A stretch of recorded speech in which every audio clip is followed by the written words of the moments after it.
friends. Coming in, coming in. Forgive my damp, dishevelled hair and my slow ramp up into a usual level of enthusiasm. How are you all doing, Jaren? Alfred the Deluge Catros, what, oh friends? How's it going, yo? Bet you I've got chunks of carrot hanging out my teeth. You know, that classy maneuver. The Dear Smook, what, oh friends? How goes it? Caffeine! I am hurt and offended you think that I don't already have another one. Caffeine, Alnus. What? Ho, friends! How goes it? Oh. We are back to that time of year again where I'm just like, hey,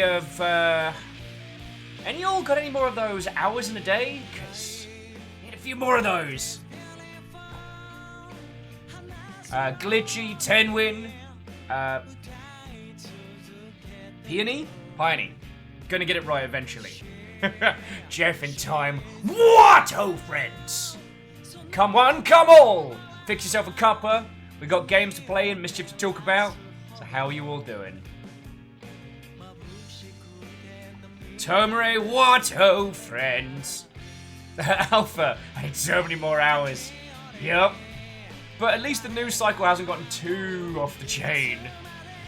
I mean, there's a few interesting ones. And I really regret not posting my sleepy games predictions this morning before going for a shower, as they've literally come true, like, moments later. Not that it would have helped anybody, it wasn't like it was actionable info, but still.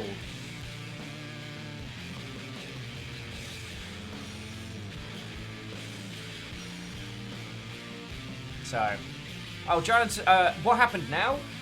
Basically, Microsoft have been discussing the fact that their newest console will basically...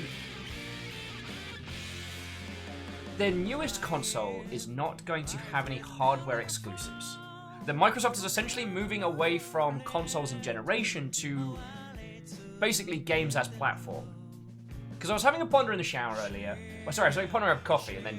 But I was thinking, like, what are my predictions for the year? What do I think? I think this is our last console generation. I think we're going to be shifting from consoles to platforms. So it'll be the PlayStation platform with iterative hardware, but not in the same way of, like, you know... essentially... closer to elements like Apple and stuff like that. Who else is coming in? Who have I not said hello to? Kisa, Favor 6. What, oh friend?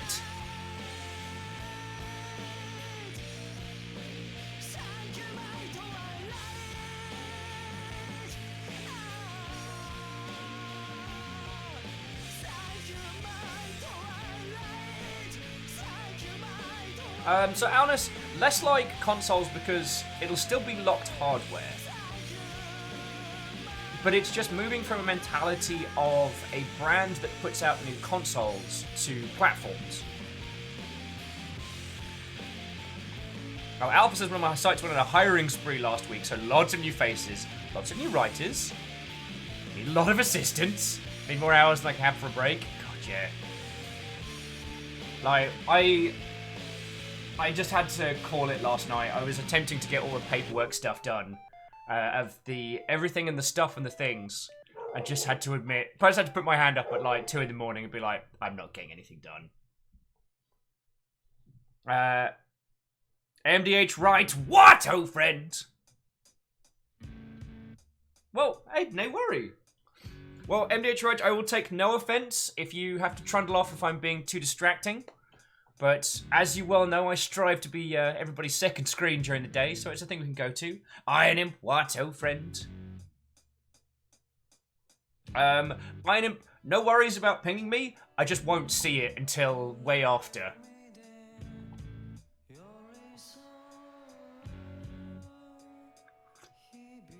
Oh. But MDH, also a very good friend of ours, Thor, who runs the channel Go Pirate Software, who is a game maker developer. if you have any questions, they are a very good person to talk to. I mean, you're doing the right thing right now, which is going through all the Hello World tutorials, you know. Make the Mario clone, the Asteroids clone, all the little... there'll probably be a turn-based clone as well. Like, all the things that gives you enough of a grounding to know what to ask. So, you're doing it right.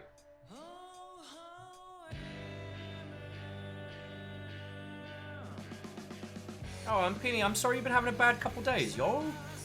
But at very least, let me vaguely attempt to cheer you up for sending you on your merry way, so I at least feel like I've had some contribution. Whether you care for a light dusting of Schadenfreude, or some chipper-tunes from a strange part of the internet, we got you. Lily Longbean, what, oh friends? Come on in, come on in. Glitchy, if you know any of these tracks, it's because for some reason I've been binging on the FLCL soundtrack quite a bit by esteemed Japanese indie band, The Pillows. Yeah, I've had a wonderful little morning. Another content creator who goes by, what was it? It was ETC Cetera Kid, or Etc Kid. Okay, reading is hard. Oh yeah, Etz Kid. Who turned Viking Blonde into a beat and then did like a crazy fucking remixed show of like live synth improv on said beat. As someone who has no musical talents, watching this was like watching someone crafting like wizard magic from the very air. I'm always impressed by people that can do things musically, as I just do not seem to have that ability. Anna Knox, what, oh friend? Morpheus, lovely to see you. Kandaran, yes, I did just come out of the shower. I was pondering my predictions for the year, and as I was saying a couple minutes ago, one of them's already come true. Wish I'd kind of posted them on Twitter before I started. My other prediction, which I should put up just so that there's some record of it, is what I think we're going to see by the end of 2020 is Epic moving away from 3 games, but I think Epic is going to announce the acquisition of a couple of development teams. I think as Fortnite's revenue starts to shrink, they're going to move into a more standard, like, long-term business model of, you know, create original content for your platform and put it out from there. Also, whoever was saying earlier that the Amazon Game Studio logo looks like the Hydra, you know what? You're not wrong. What you can't see is there's a bigger Hydra behind it, which is like an off-grey. You can kind of see a little bit there. Does it come with sauce? What, oh friend? My Twitter. My Twitter is just my name. That's how cool I am. So very cool.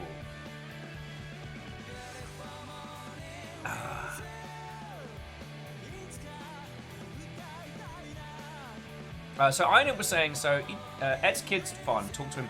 He's using Max MSP to translate alphabet into MIDI notes. If I understood what that meant, I'd probably be able to be like, ooh. It goes right over my head. Please don't think that that's a diss on that. I am too ignorant to know the caliber of. Tomare, the plan for today. So I've been saving this game for a while. It was gifted by... Oh, it's gonna... Okay, I have to go back into my list. Bear with me a second. Because I've been trying to get much better about keeping track of who gifts what. Because in the beginning, friends, there wasn't that many games gifted, so I could just keep track of, like, stuff and things, right?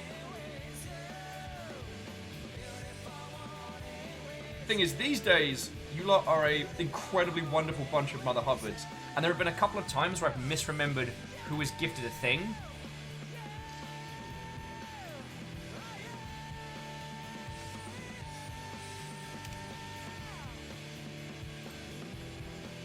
Okay, so this was a gift from Baron Sheep, and today we're playing a game called Echo, and this is like a time-bending stealth 'em up with some surrealist architecture, crazy-ass, like, feckin' hell, like if someone took all the weird bits of Interstellar and smacked a Metal Gear Solid stealth 'em up system into it, that's what we'd be dancing for today.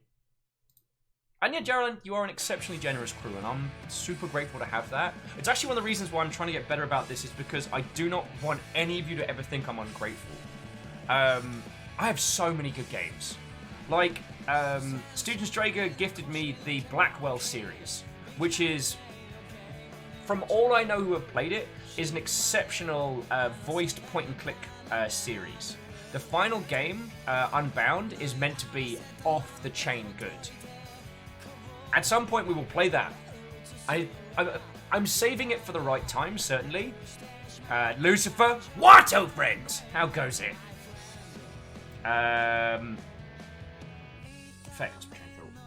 Oh yeah.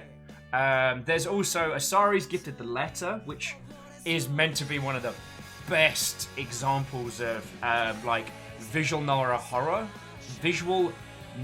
horror. I'm also mildly terrified of it because supposedly it's a 40-hour experience, and 40 hours of reading scares me.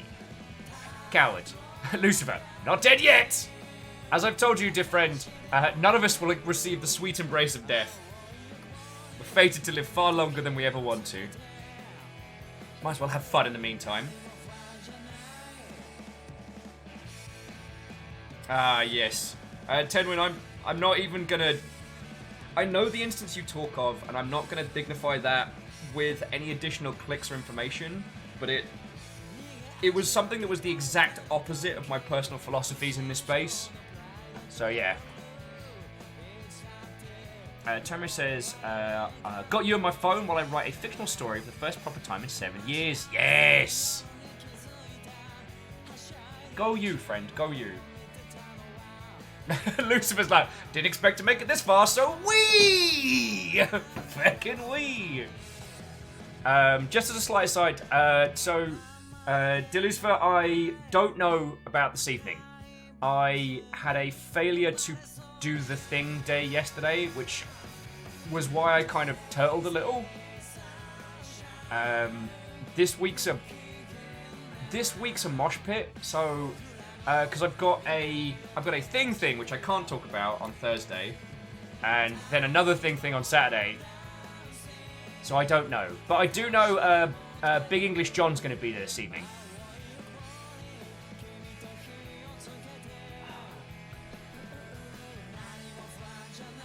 What? I'm trying. So jumping back in.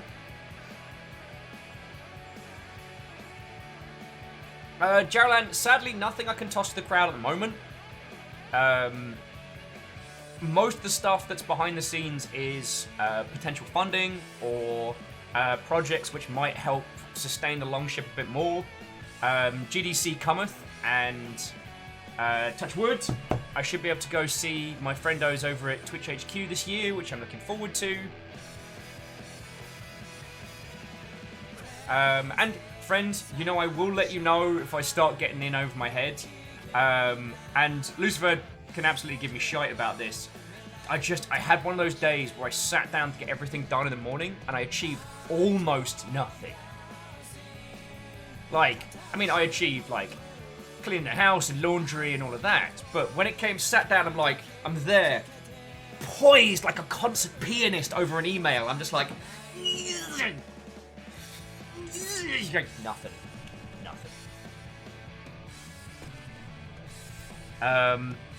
But I know I can talk to you a lot about it. Lucifer, see, this is why we are good friends. Saying that, we get it. We all have those days. But also, I'm going to give you heck for it. That's fair.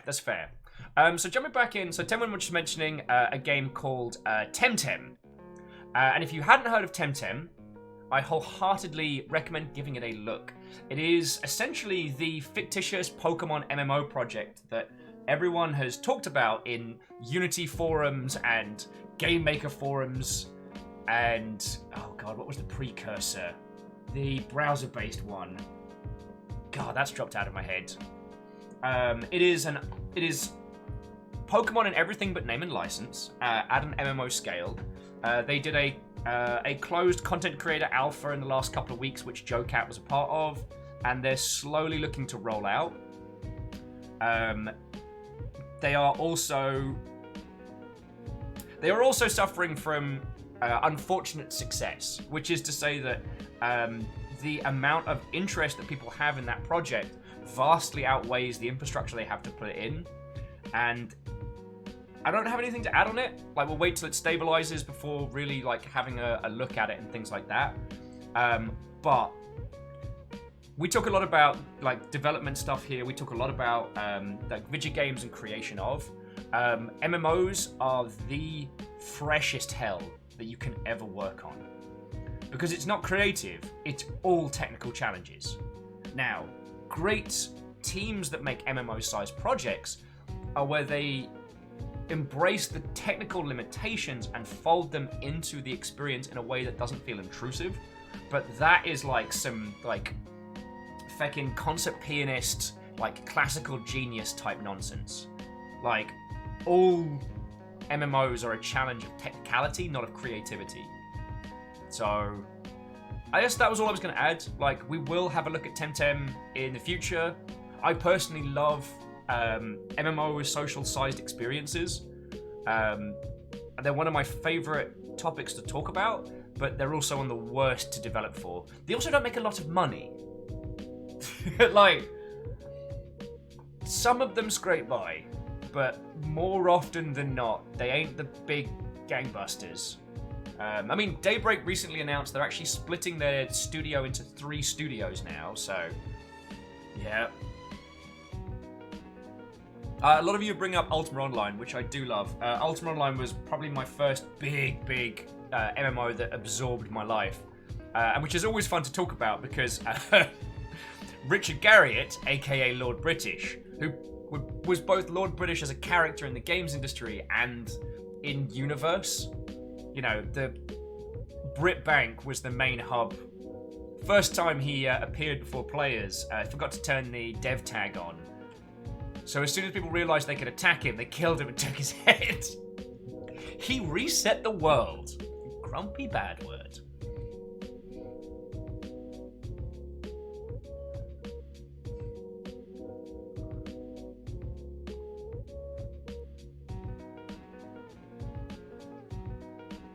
Yeah, I know. He did the Lord British thing in real life.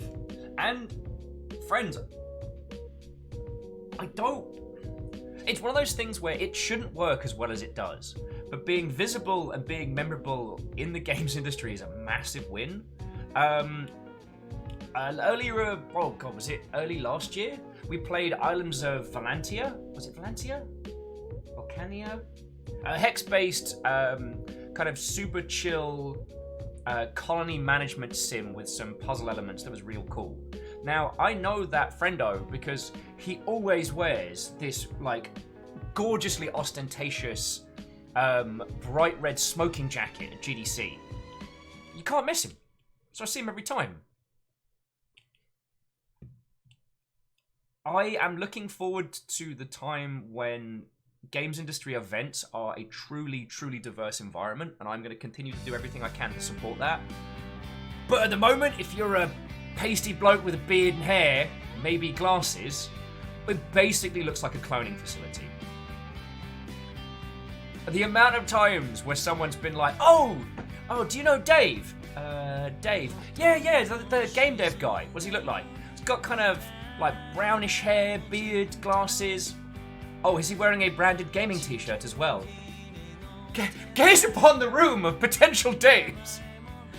But, like, being the most you can be in that space genuinely works.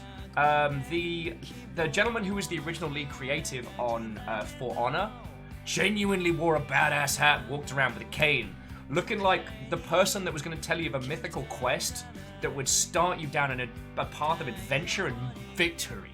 Do you know what I mean?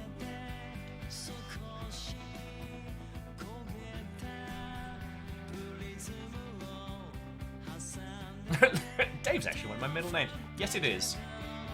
Alna says, what I'm hearing is GDC, Will's going to wear a Viking helm. Well, for a while, just being ginger was like standing out. There is a young game dev student who looks exactly like me, which is eerie. And Peony, I do wish you good sleeps, and I hope you're feeling a little bit better, friend. If sleep ends up being an ass, we'll be here for you, right?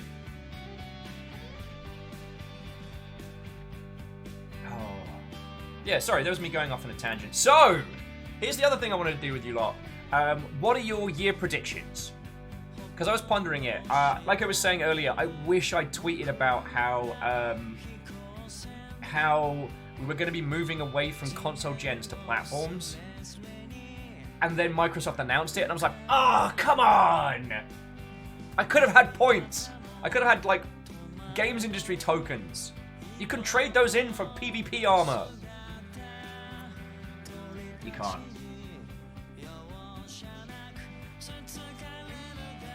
Aspects is asking, do you mean Jason Vanderberg?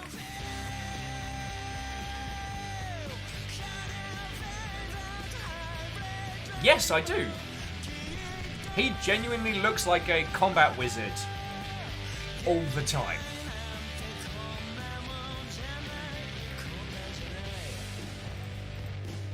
Although, okay, there are rules though.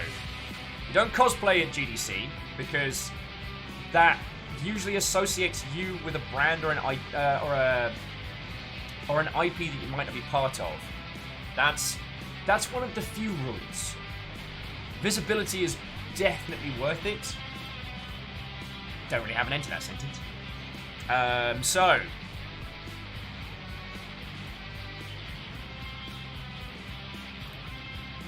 New Year predictions. Oh, but yeah, Vanderbeest wandering around like a quest giver and handing out Steam keys is dope. I knew one person that got the RFID chip in their hand so they could high-five people a copy of video games.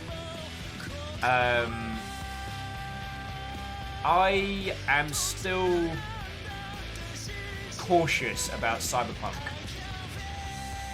They have already announced the line of Funko Pop figures that's going to be going along with the game. At the same time as the game has been delayed for 3 months. This worries me.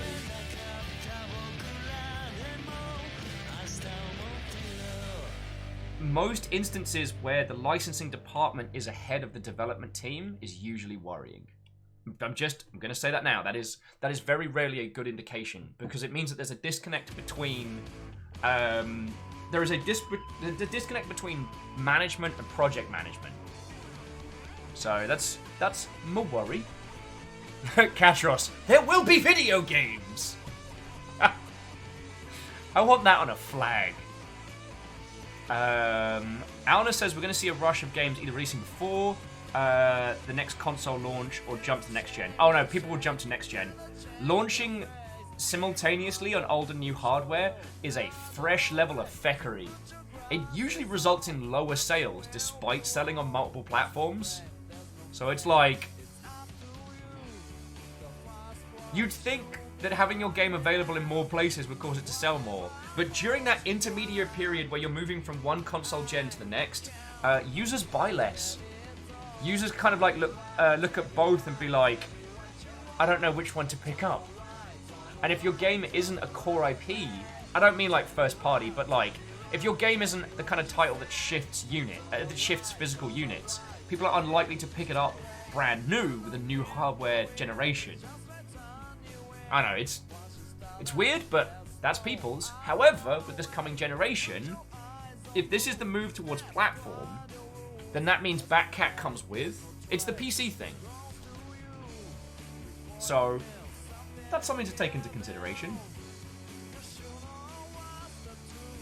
So let's have another look.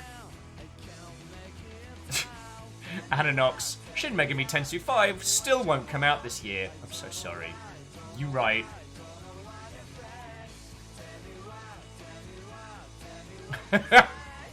Jaralan, I don't know if that's a prediction, because that's 100% accurate. That's a fact data point. Jaralan saying, I predict everyone will complain about Pokemon Isle of Armor and Crown Tundra. And then it'll come out and do extremely well, and no one will admit they were wrong. Very correct, very correct.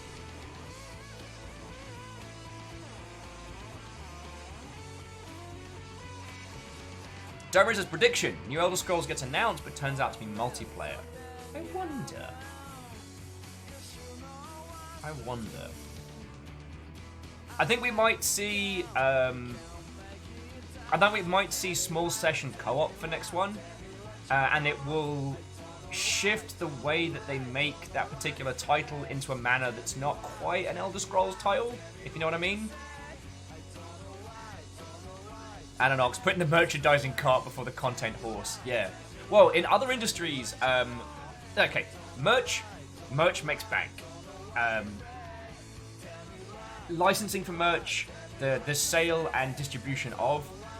We, as video game playing individuals, feckin' love merch, and that's okay. Now, one thing that's very common, especially in spheres of big budget cinema, is to potentially offset the cost of a film that you don't know is going to do very well by going on a very aggressive merchandising push. A real good example of that would be something like Suicide Squad, which had merch across the board. And that merch was out like pre-launch of film. The idea being is that those characters still had impact and weight, and people potentially thinking that the film might be good would do an initial buy-in. The film was not good. I think we can agree on that one without having to go into the specifics. But I would not be surprised if they made a larger portion of cash back on, the licensing to figures.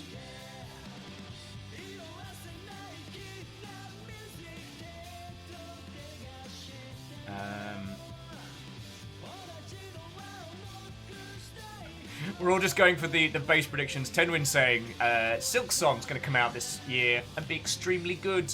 Yep. Walrus Ware, what, oh friend?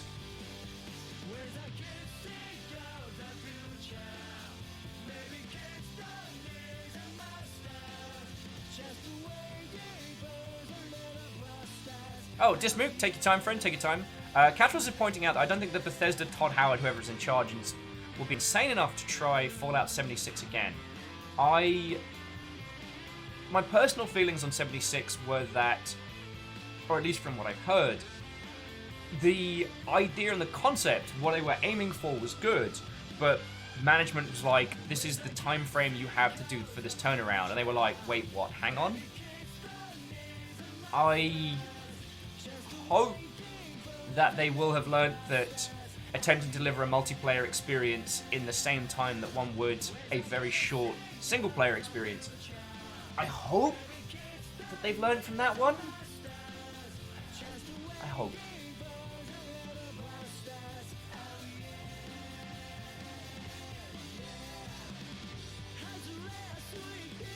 Tanari, wow. What, oh friend?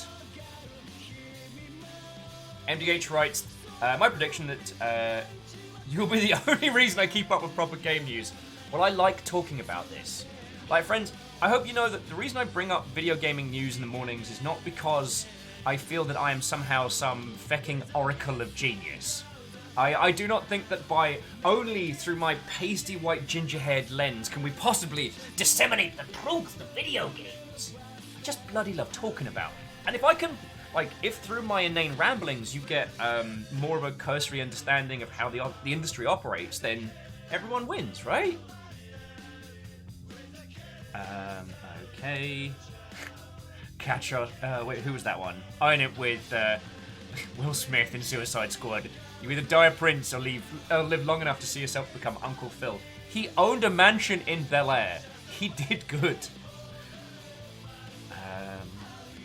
Oh, just if there's anyone I haven't said a hello to, do let me know. Walrus says we'll see a bunch of Goose Game Echo clones. The people that don't really understand why that game worked so well. Yeah, and it'll be very visible because how Goose Game is made behind the scenes is very complex. It's not something like Goat Sim or things like that, which are very simple to emulate. I mean, hell, the procedural animation system alone kind of makes me go, oh dear word.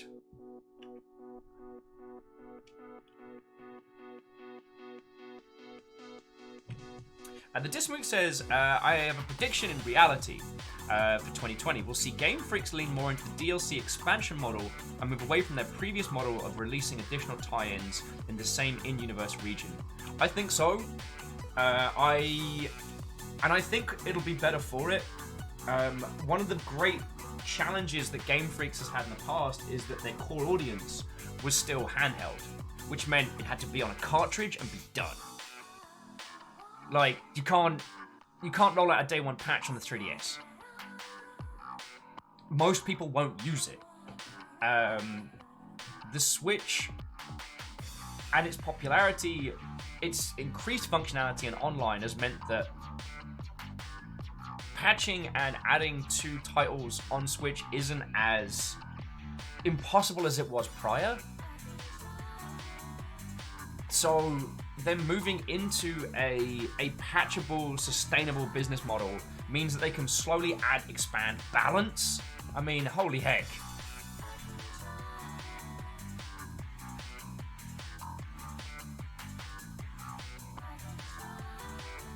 Tenari, well, I'm a little fried, but I'm all the better for seeing you lot.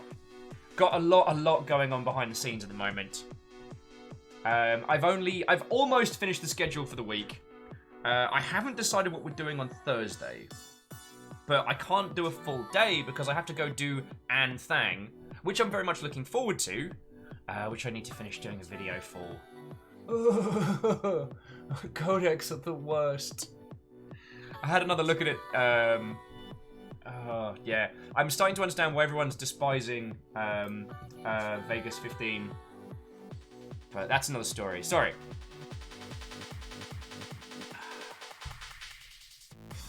Yeah, the reason why I'm super excited for Pokemon stuff is because by not having to finish your development, put it on a cartridge and be done, it gives them a lot more breathing room. They can add more functionality. They can add more content. Adding Pokemon is going to be way easier.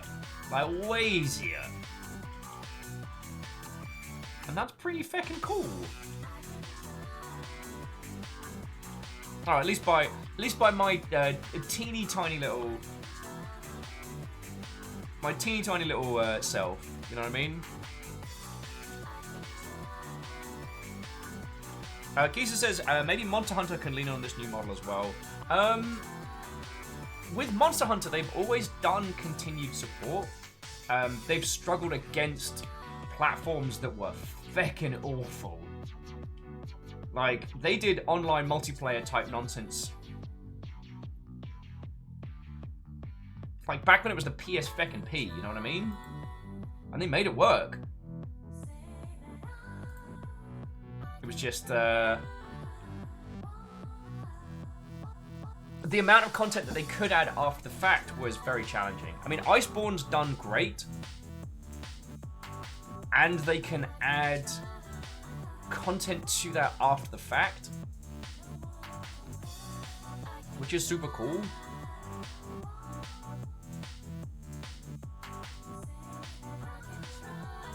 So, yeah, I think yay! Wonderbar. Why is it killing the text there? I'll have to have a look into that. I'm sorry. So, Wheeler Dealer, how are you doing, friend? What? Oh, and welcome. Come on in, come on in.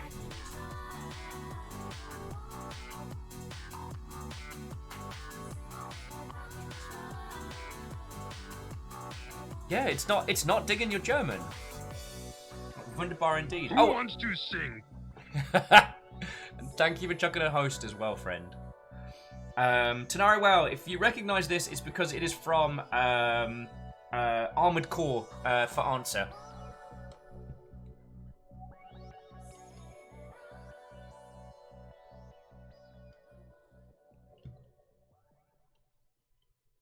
Catchall's like, reactor online, sensors online, weapons online, all systems nominal. What ho hype. What ho indeed, Doom Ninja. You feckin' ledge, thank you. Also, Feck, Jeremiah Wheeler, 12 months. You hecking legend.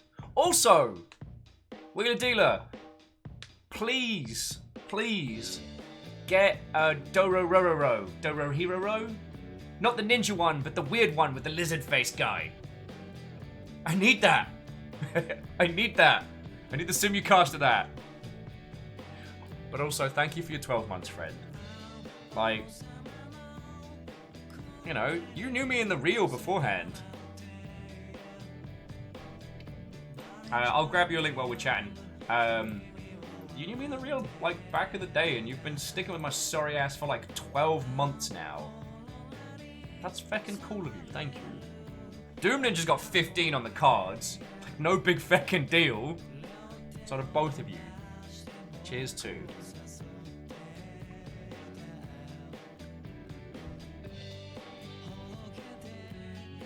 Yeah, Doro Hidoro.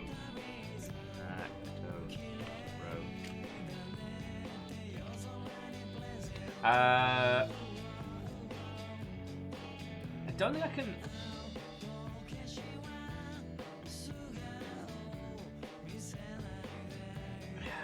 Alright, so I'm going to drop the trailer link in chat. Friends, this is incredibly violent, but very cool. Oh no, sorry, Jeremiah Wheeler's found it. Okay, I'll drop it in anyway. This is based on one of my favorite series. It is heckin' weird and genius and off the chain, and the art style is phenomenal. And it's one of the things that I really enjoyed because after I came off that whole World of Warcraft kicker, I was obsessed with anything that dealt with similar themes, but in a very, very different way. And Dorohedoro, my dyslexic ass can't say it, but its take on magic systems is feckin' brilliant. And it continues to make me so happy with how just varied it is. It goes in directions that I have absolutely no idea where it's happening, and it's, yeah.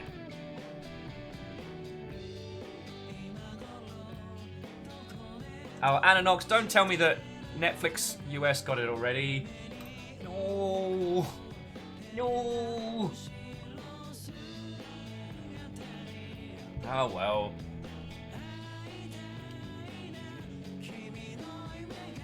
In fairness, Wheeler Dealer, I didn't know if anyone had picked it up yet.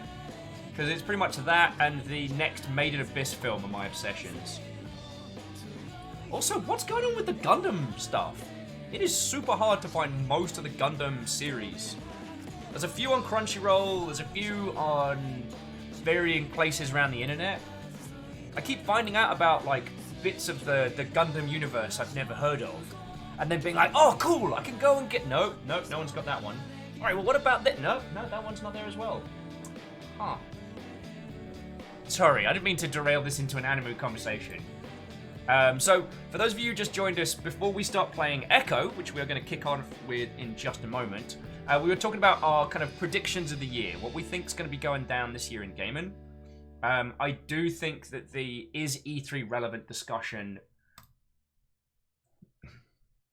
Like,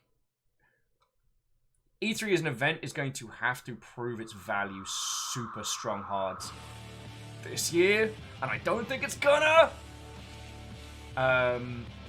Also, I was pondering over coffee this morning. I do think the reason that most people are moving out of their current launch windows is because they're being offered first-party deals, and they're having the discussions now. I think that's the reason why Dying Light 2 has gone all quiet, because they're going to be partnering with one of the big platforms.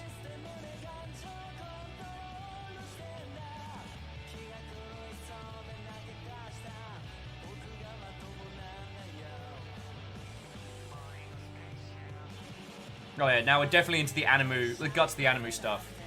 Is anyone else up to date on My Hero Academia? Because how is that show so good? It isn't going to question your... It isn't going to make you question your life choices. It isn't going to make you, review what it is to be art in the world. But it's so wholesome and I love it.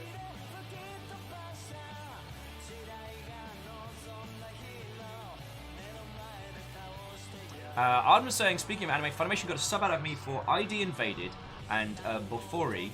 Bofuri? My dyslexic ass again. And have earned it with Infinite Denigram. Whew.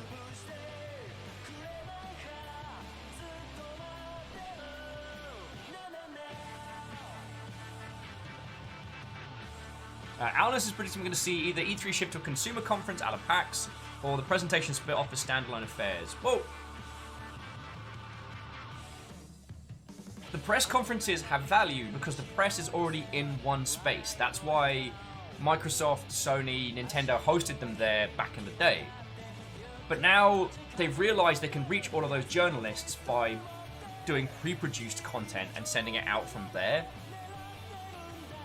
So if you don't need the journos to have bums on seats, then why do a press conference? But if you're not doing a press conference and there's no journos, why buy show floor space? E3's price point to attend as a consumer is very high, and compared to what you get back from it, I don't think there is a good value proposition as a consumer. If you were asking me which you should attend, I would wholeheartedly recommend Dua PAX.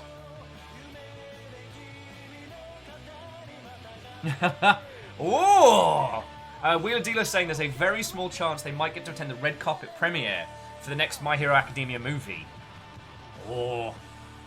Well, if you do, take an inordinate amount of pictures and know that the longship will be silently floating behind you like spooky ghosts, just being like...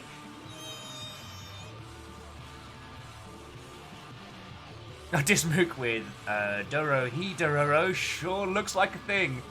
And that's only the first few books. Oh, Kymble. Kymble saying Gamescom is considered more important than E3 now? Absolutely. If you want to reach consumers, Gamescom has everyone else beat hands down. Highest footfall of any event. I think outside of China.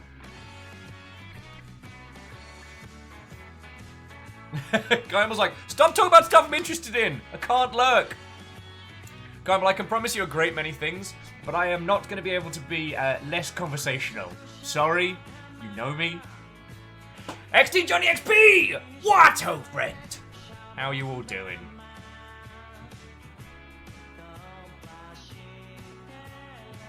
Faber6 says, am I weird wanting to see a good live-action Assassination Classroom? I don't think so. I think that there is... Oh, I'm so sorry. There was a bit there from the Spooky Anonymous Ghosts that I didn't spot. Thank you kindly. You lovely haunters of this very channel. There's a message at the heart of Assassination Classroom what I'd love to see someone explore a little bit better. As, unfortunately, for as great as the premise is with Assassination Classroom, I've read through the whole bloody thing. It strays a little bit too much into anime manga territory. You know, that there's a beach episode, there's a lot of the archetypal characters thrown in there, which one would expect. But the core premise of it has massive value. And if you're not aware of it, basically, an unkillable alien menace agrees to not destroy the entire planet for 1 year. And in exchange, he will teach a classroom full of children how to kill him. They have 1 year. If they don't succeed, he'll destroy the entire planet. Oh, Vanderbeest, thank you for refilling the pint glass. Sean Peoples, what, old friend? We're dancing between games industry predictions for 2020 and let's talk about anime, because why the hell not? Because my little weeb heart apparently is... This is what we're doing this morning. We're also going to be playing a game called Echo in a bit, which Baron Sheep gifted to me, and I've been wanting to play for a while, because it's like, if we, injected Solid Snake style stealth mechanics into the weird bits of Interstellar. Oh, Sean says we're just gonna move to pen and paper games because the end of civilization is near. Good point. You know, come the revolution, pretty much video games stop.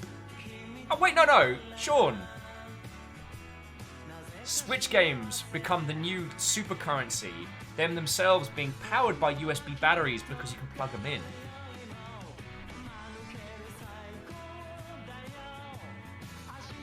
But yeah, jumping back very, very quickly, with Assassination Classroom, what I love about it is that it actually ends up being a heartwarming story about Chronofire! Who stole the Yaldum? Chrono, you fucking legend. Watto, indeed.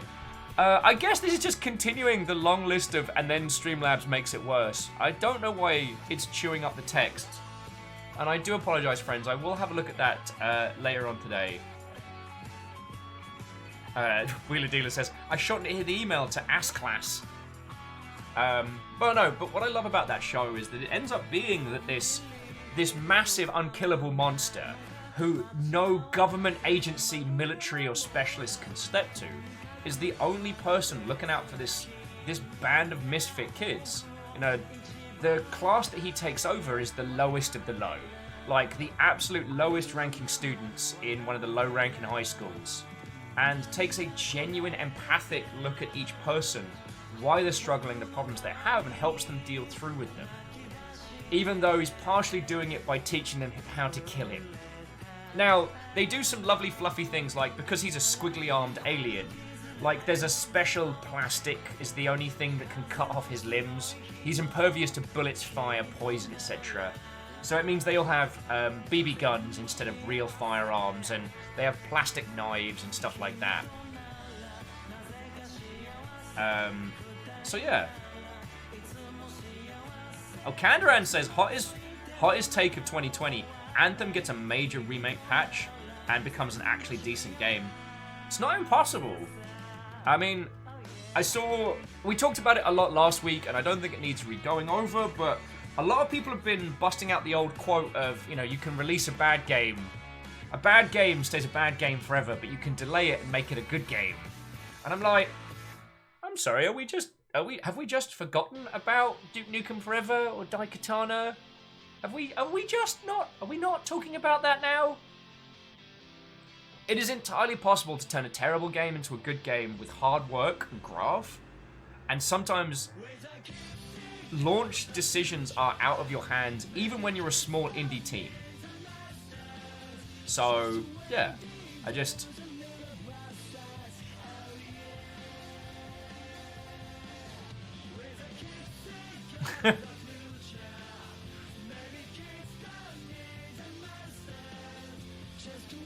We got multi-threads. Alnus, yeah, have we forgotten Final Fantasy XIV? Poster child of post-launch. Yeah, that team went becking hard.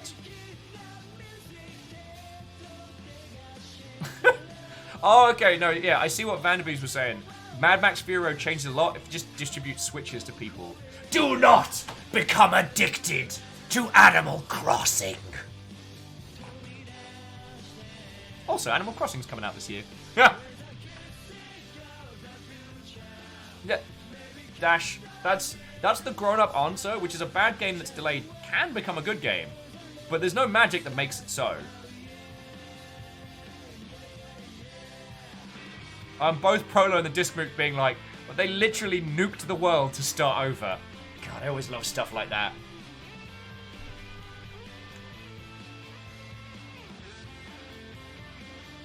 Oh dear Lord, Stepagen, why? Why? You're just turning my internal organs to ash and dust. You're right. There are people born after Daikatana. I might start using that as my my year system instead of like ACBC. Wait, ADBC. Time travel messes you up. I'm just gonna use pre and post Daikatana.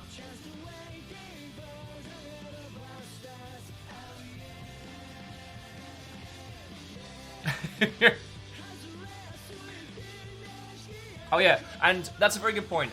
Friends, if you need like a little wiki hole to crawl down, do have a look at not just Final Fantasy XIV's the work that went into remaking it, but also the narrative elements.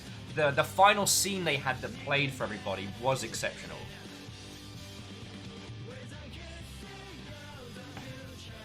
So, oh yeah, and that's a very good point, that Animal Crossing and Doom Eternal are out on the same day. That makes me very happy.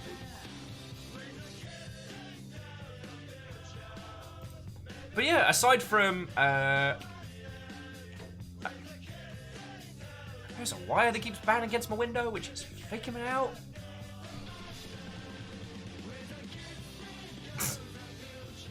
Walrus... That sounds like a terrifying experience. They're saying the pizza person knocked the door without ringing the buzzer. Couldn't find the light, so had to open the door to the tiny noise in the pitch black, and both gave each other a heart attack. How about no? Whoa!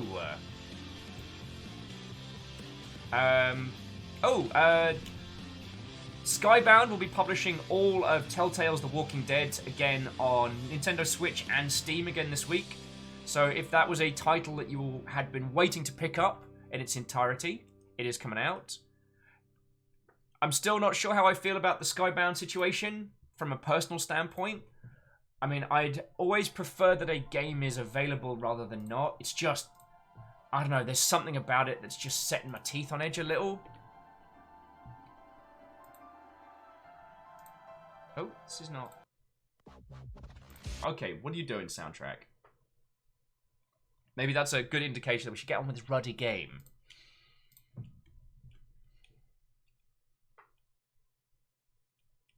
Kestrel North. What, oh friend?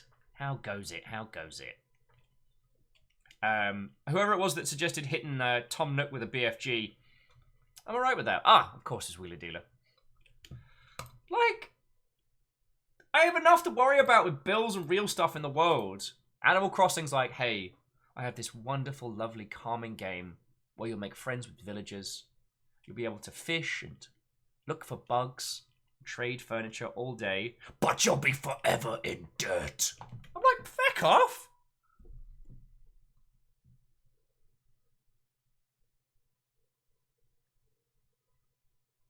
Okay. You're saying, like, doesn't he give out interest-free loans? He does, but he doesn't give them out. You don't have a choice. Like, the debt never goes away. You're not given a discussional choice on this one. He doesn't give you a house and then say, hey, if you give me some more cash, I'll upgrade it. No. Essentially, yeah, indentured servitude. Those bells. Tom Nook always gets his bells. Just saying.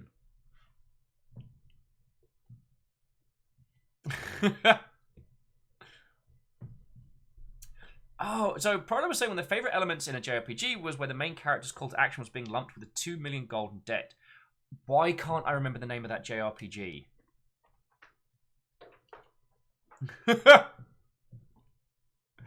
Oh! Damn, Dash, that's dark! Dash saying, no. Nook deserves better than that. I'm going to cross this world. The stealth archer him as a Dovahkiin. Not quite kill him. When he looks up, when he gives up and whispers that it must have been the wind, I'll Fusro dar him into Factorio. Ah!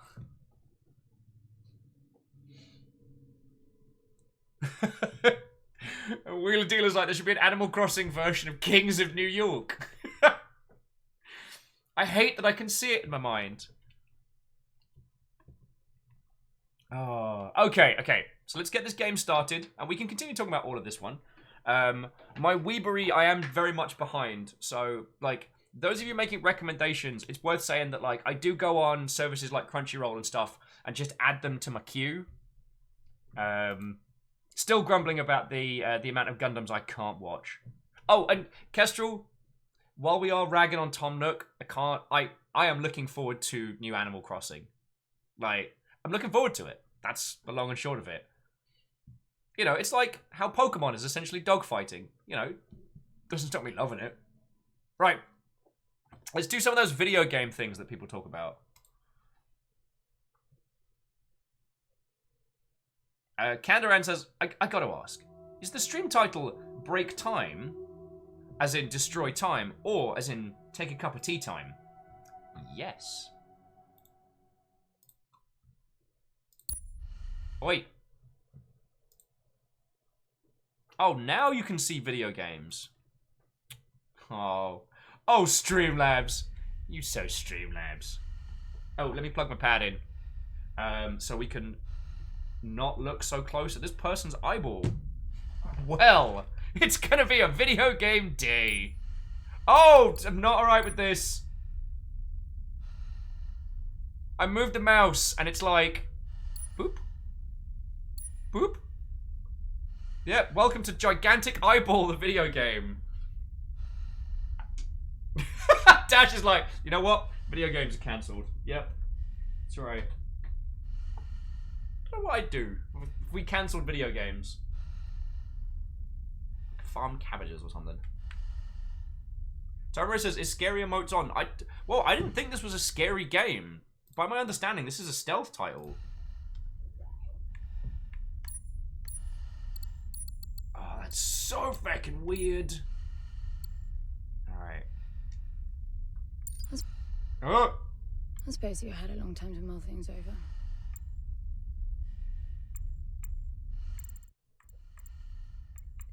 Subtitles on.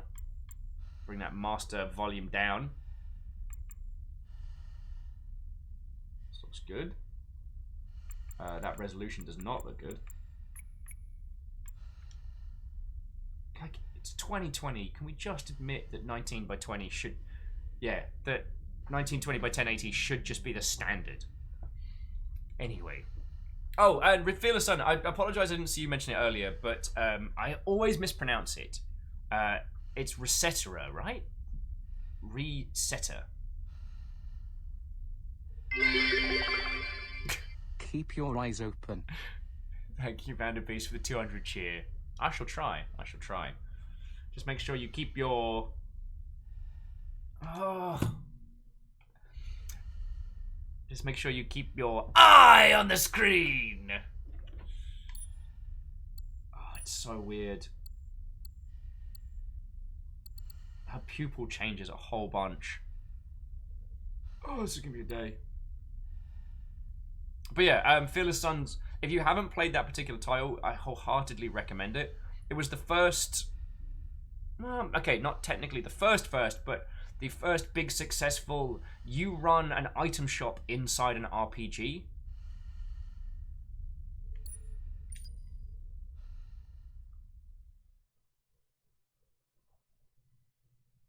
Alright, once, as always, friends, do let me know how the levels are. The flesh and the soul shall enter the palace through separate doors, and the strong of mind and body will return again as whole. All our songs were about it. A magical place of life without end. A palace of untold wonders. But only for the worthy. So our lives were desperately dedicated to qualify. Pinpoint perspective on the great reward. Only... I never wanted to go.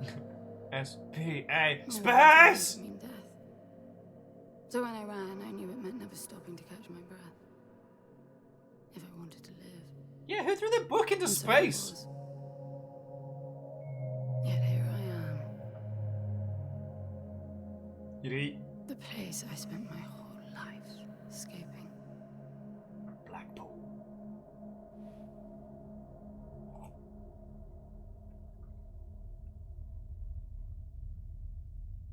I feel like shit. Yuri, love, you want a kebab? Of course you do. Your wound has healed. The Space pain is in face! stasis and will pass within a week. The nausea will linger, probably intensify when you start to realize that more than 100 years have passed. Everything you knew is gone. This is not another one of your running away from home excursions. Your grandfather won't send someone to pick you up this time. Wow, you're a jerk, That's computer. all gone now. So you decided not to like me. But you've had a century to plan what to say, and that's it? How about you screwed up the best deal we ever had, or you come waltzing in here giving orders, or even Foster died because of you, you stupid bitch. Language.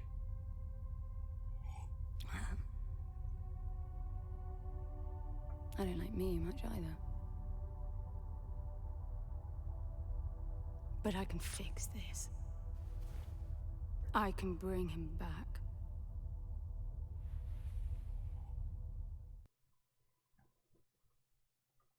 I don't know how you hope to achieve that, little miss, but I suggest you start your efforts by laying back down.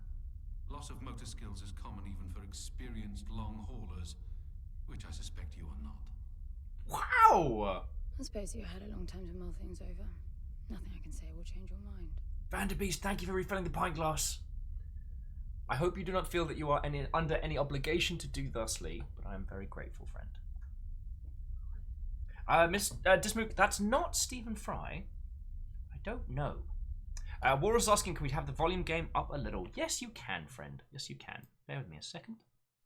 Bear with me a second.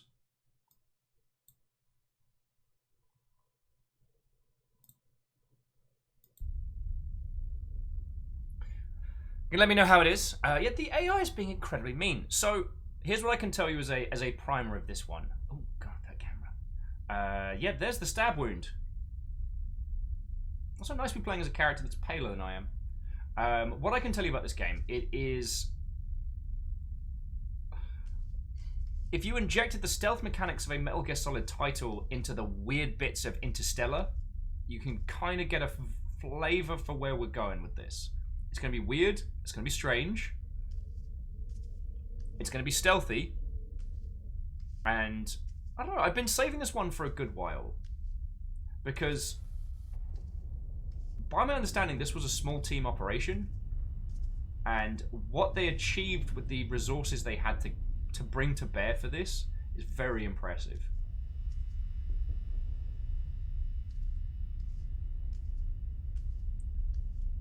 Ananox is asking what's the space equivalent of cardboard boxes. I don't know, but we will certainly find So where out. is he? He? Oh, you mean the cube? Yes, I had a very good look at that while you were asleep.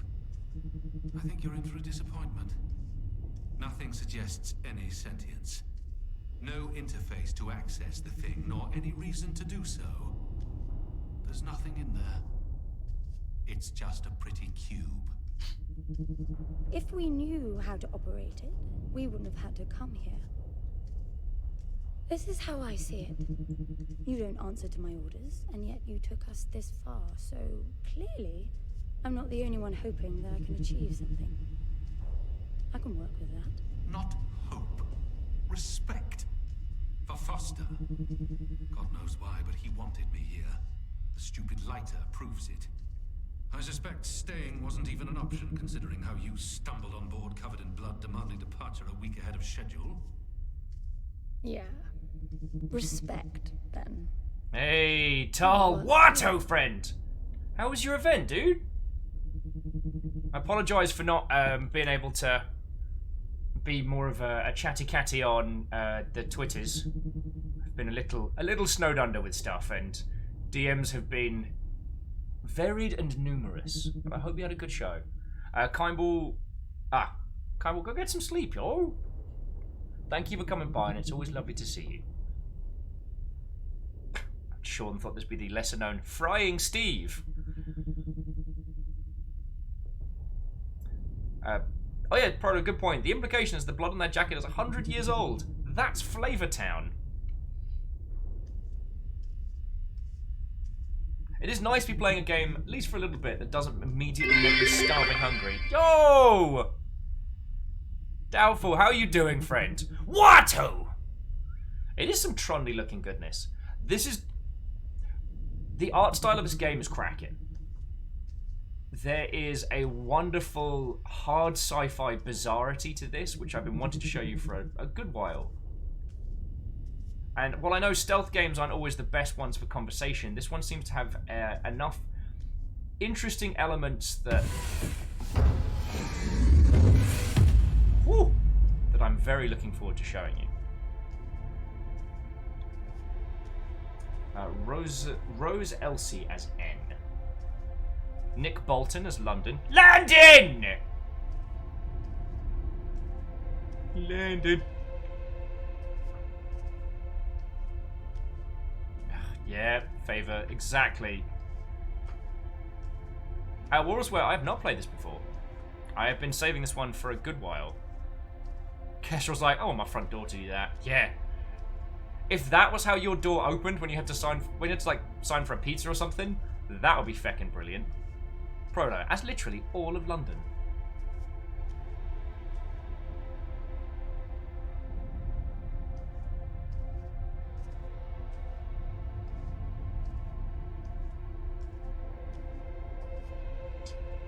Termin's like, please tell me they aren't walking about in bare feet. They are walking about in bare feet. So yeah, if someone has dropped any 100-year-old pins, we're getting some serious tetanus.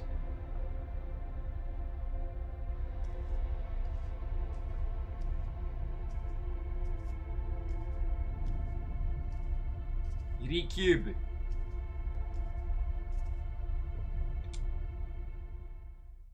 $100-year-old Lego.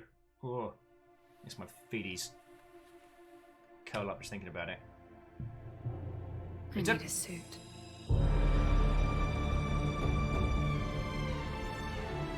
Interesting.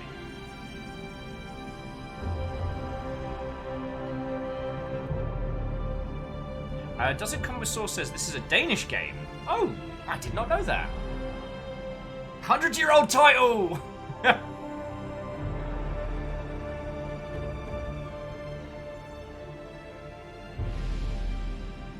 I don't see anything but ice. It's not ice. I don't know that we can even trust what we see. This whole planet eluded detection until about a week ago. No visual cues, no gravitational pull, nothing. Even with the exact coordinates, I nearly missed it. We're looking for a palace. Why am I not surprised? Give it a rest, will you? Can you see any structures on the planet? You're looking at it. It's all one big structure, planet-wide. No palace, though. I'm guessing it's some corporate state's illegitimate mining project from the pre-requisition rush. That would explain the heavy clouding measures. The planet is most likely depleted of all resources. An empty shell. Hope the old man didn't pay too much for the coordinates. You have no idea. Just get me down there. I'll go see for myself.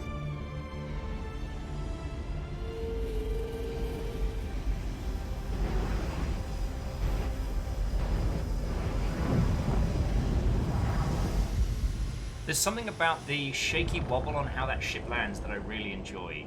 It makes it feel like it's actually being piloted. Like you watch so many video games, so many cutscenes, so many events where the jet fighter or the starfighter comes in and lands immediately and it's no problem. And then splash cut to Will trying to land something and it's like,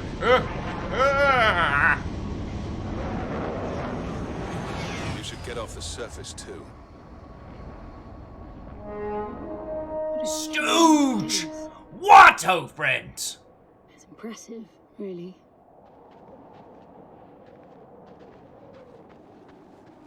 How goes Enabling it? the suit's assist mode to compensate for your inexperience. Wow, it's being a mean crumb bomb.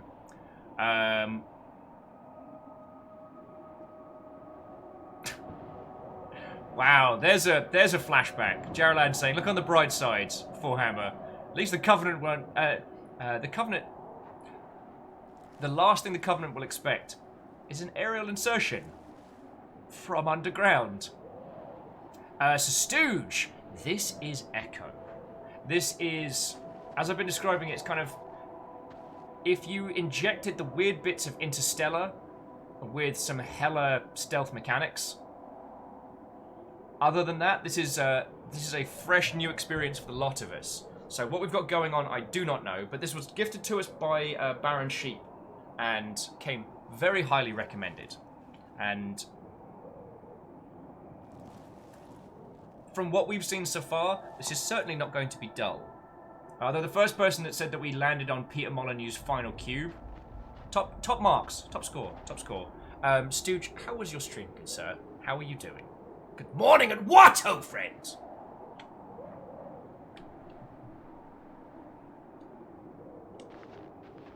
There's something here.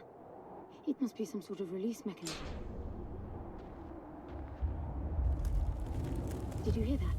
It's definitely doing something. Oh, that's cool.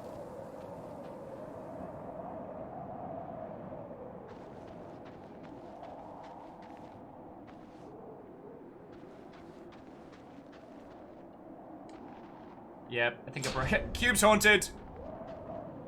Sidrin says, well, she has a pistol just above her behind. Is that a good place for a weapon? As long as the safety's on. That seems like a relatively safe place to have it.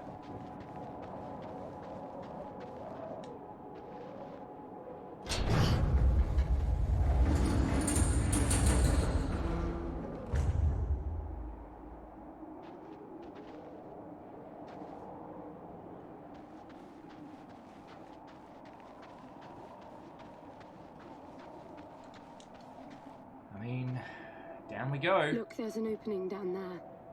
It's too far to jump, though. The suit will soften your landing if charged sufficiently. And if not? It will stop you from leaping.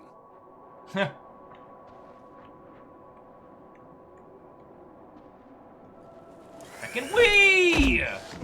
The suit reads your intentions from your synaptic activity. No and fall receives damage. commands from your voice or eye movements. A bit archaic, but Foster trusted that suit with his life. Cutting edge doesn't go well with space travel. The journey here alone made the suit an antique. It's not the suit's performance that worries me.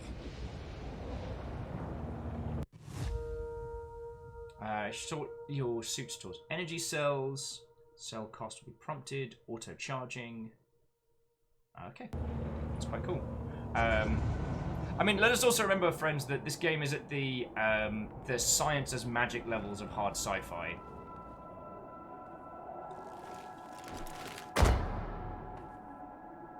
So that might not even be a pistol. Like, that might be a fucking tea pouring kettle.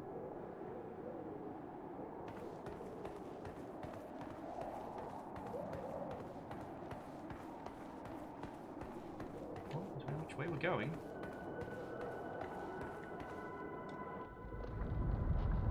It's falling apart. It all looks strangely warped. I wonder how. Reactor online. Oh, feckin' Sensors Martin, you online. scared the heck out of me. Weapons online. All systems But it all nominal. looks ready to crumble. It must be ancient. What ho? 6 months already. God damn. Oh, indeed. Has it been 6 months? Fucking hell. It feels like only a couple of days ago you found our little cabal. Well, Martin, I'm glad you got a new little badge, and it's lovely to have you with. Halfway to the final badge if you want it. Either way, today we are playing Echo. We just started. All we know is that our intrepid character was stabbed and was in cryosleep for 100 years, trying to reach whatever the heck this place is. We have a cube that nobody understands, and we have a suit that does all of the things. Come on, join us for a quest into the weird. Yeah, and Tanari, wow, full agree. The architecture in this is already stunning. Because I was in two minds about what to show you all today. It was either going to be this or Manifold Garden. And I thought against Manifold Garden because while I enjoy it as a game, I didn't want to inflict a puzzle game on everybody because I can get a little bit internal when it comes to puzzle games. So Does It Come With Sauce says that this game is made by a Danish indie studio called Ultra Ultra. It's practically made by modern Vikings. That's super cool.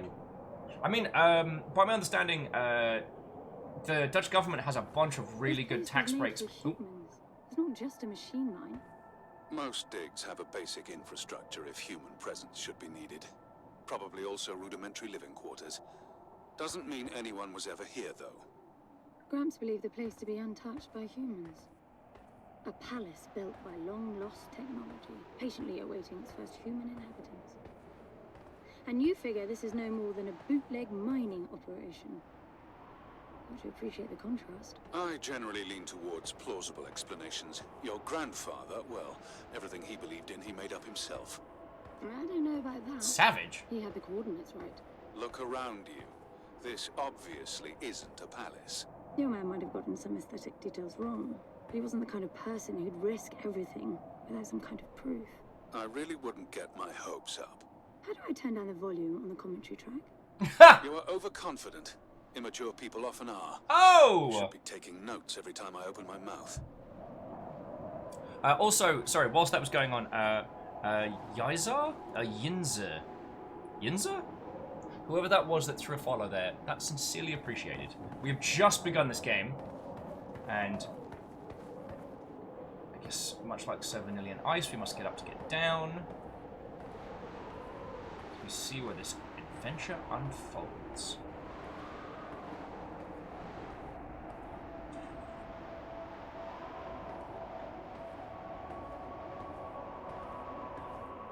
It's interesting because it looks that the infrastructure should be this clean line setup, but there's almost this like underlying hint of like Geiger-esque style, you know what I mean? like beneath the parts that have been stripped away, there's this raw biomechanical flavor, which is making me intrigued and uncomfortable in equal measure. Oh, TSCTH, you are correct. I'm so sorry. I do apologize.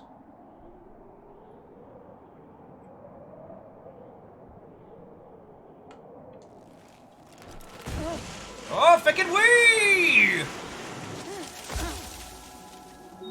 Slippery. Snow will do that.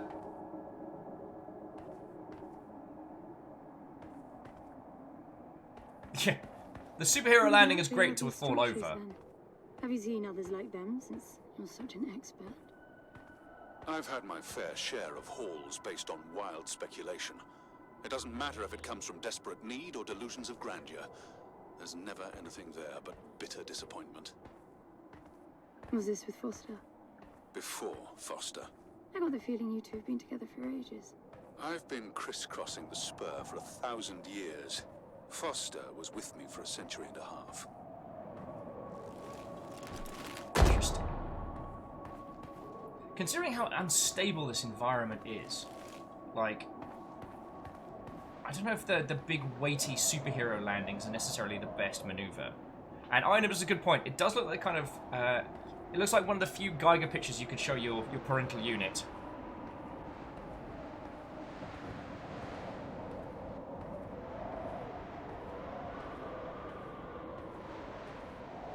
Favor's like, I know that AI voice. He does audiobooks.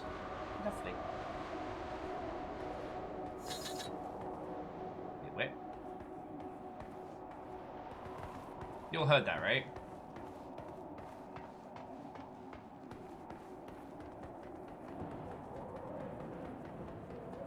Six pairs of feet. Ooh. Go time, go time, go time.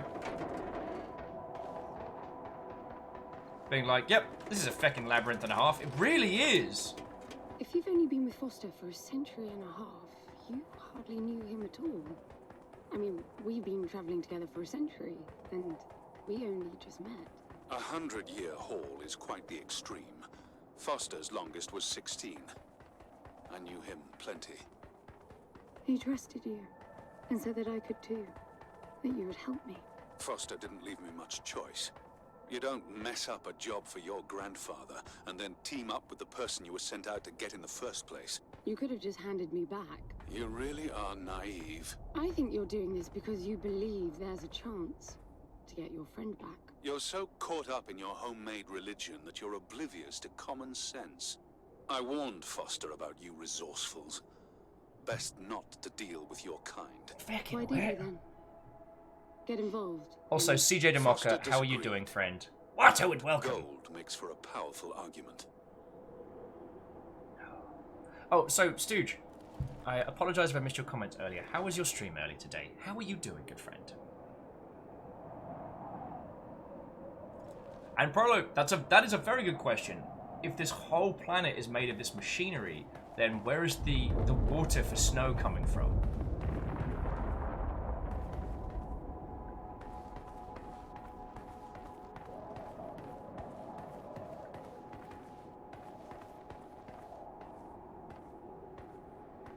We're getting very good at getting lost in this environment. Oh, and CJ's, I'm super glad to hear. CJ just got back from vacation. Lovely.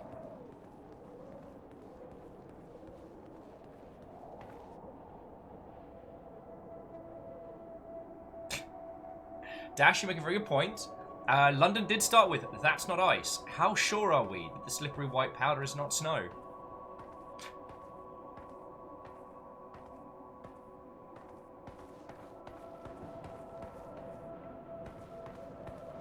So Syndrome and people saying Nicholas Bolton has a lot of video game voice acting under his credits. Well, true. There aren't that many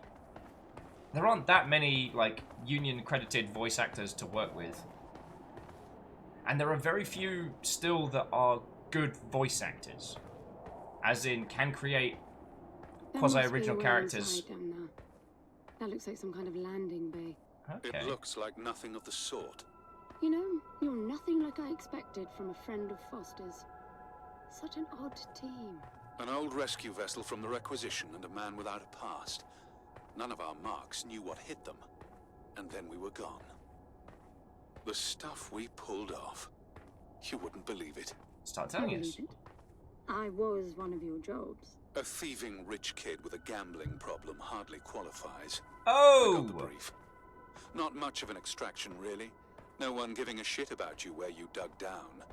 Only challenge Foster could see was that your grandfather wanted you to willingly hand back whatever it was you stole from him. You're wrong about everything. Even Foster. I seriously doubt that I am. He was good, Foster. Always had his eye on the ball. You may think you knew him, that he felt sorry for you, but he would never let that happen. I don't know what went wrong that night, why Foster died, but I'm sure you don't understand much of it either. Sorry, I didn't mean to threaten your romance. Oh! So CJ's asking, what is this game? Well, you've seen as much as we have. The game's called Echo. We have woken up... hard sci-fi with primarily stealth mechanics. We have woken up on a ship with a very, very, very grumpy AI. Apparently we were stabbed and have been in cryosleep for 100 years. For whatever reason, we have used an inordinate amount of resources to find this very planet and explore it. We don't know what the cube on our back is per se, but our character has implied that it's either an AI or a personality or something of some description. Right, I'm trying to fall off. Okay, that looks like hover rings. It's like a non-combat warframe. This game will be a blend. Finally, something. This game will be a blend of Metal Gear Solid-esque stealth and some weird as heck Interstellar style feckery.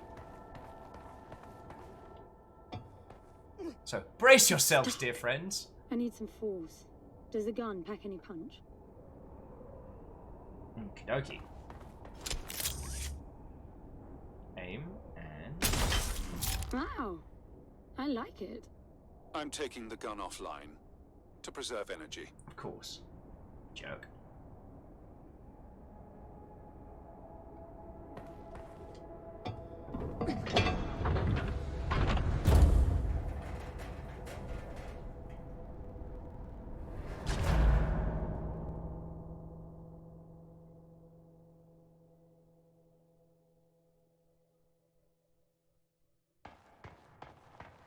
This is gonna get weird!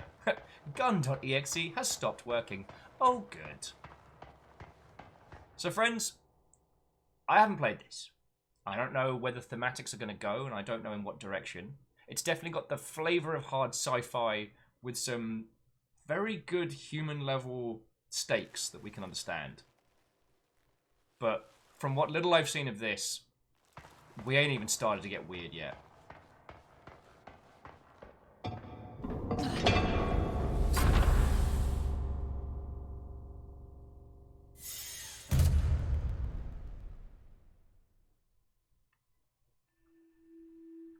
Oh yeah, no, this makes total sense. I'll be damned. Are you getting all this? I'm with you. Polished marble floors, crap load of chairs, a big vase. That is a big You're right. vase. Vase It all vase. looks completely untouched. A bit of the Art Deco flavor.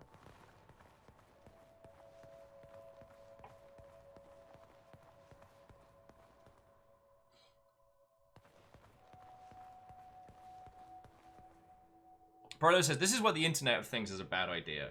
I don't want Alexa to have the ability to turn my guns offline, right? I mean, it's bad enough in the house where we'll occasionally be talking and like little home hub will be like, I'm sorry, I don't know how to help with that. And I'm like, I didn't ask you for a hot fecking thing. Why are you talking to me? Or the fact that when in other people's houses I can make it play Africa by Toto at the very voice command.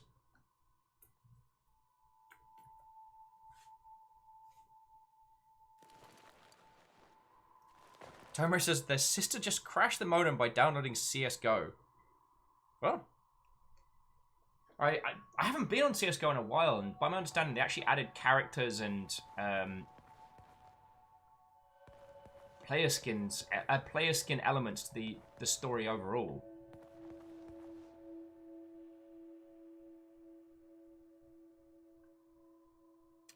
Prolo says when they move into their own place, they are not getting one of those voice thingies. But are you going to get just a gigantic vase? Like, just a feckin' massive one. They don't even have to put anything in it. It's just a huge one. Just in the middle of the room.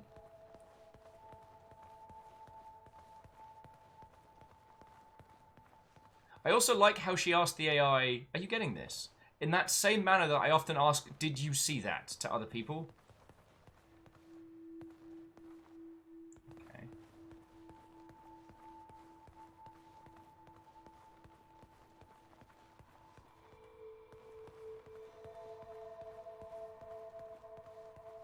You were right about the palace.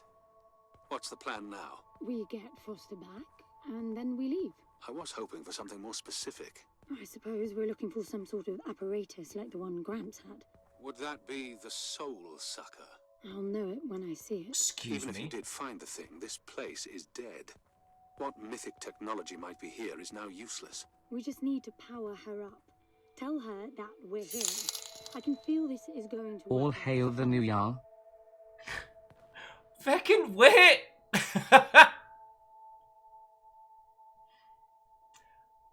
It appears that this morning we are not only to be greeted by the dramatic duck, but also by me doing a time travel again. I'm moving down. There must be some sort of power below the halls. Whomever that is behind my future shenanigans, thank you kindly for the donation. I mean, you already know what it goes on, so thank you. And now apparently I'm the new feckin' Jarl, so back the heck up. It's not a cult, and I can say that with authority.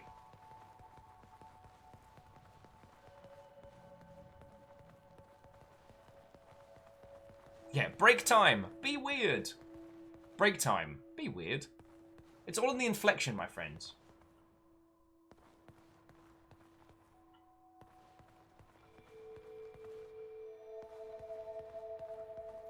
Alright, well,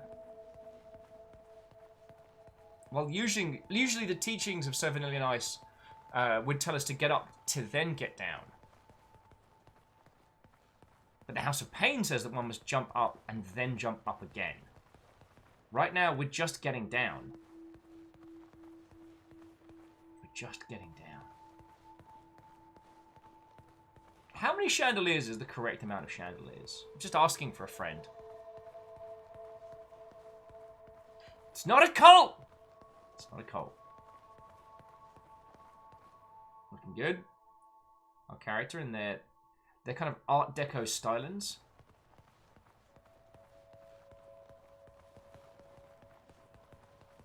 Ah, Alan, that's a good point. The scientific research of the state of... They look like the stone faces at the gates between the garden terraces. Maybe it's a door of some sort. We called them gatekeepers. They were supposed to make us ponder if we were worthy to pass. You're not getting through without power, and this place is dead. What is going on with me? Okay, maybe I've been working too hard. Okay. Just excuse me for just a moment. Whoa! I do apologise, friends. I do apologise. With the 2 coffees down and a video game in your company, I should not be yawning. I'm very sorry.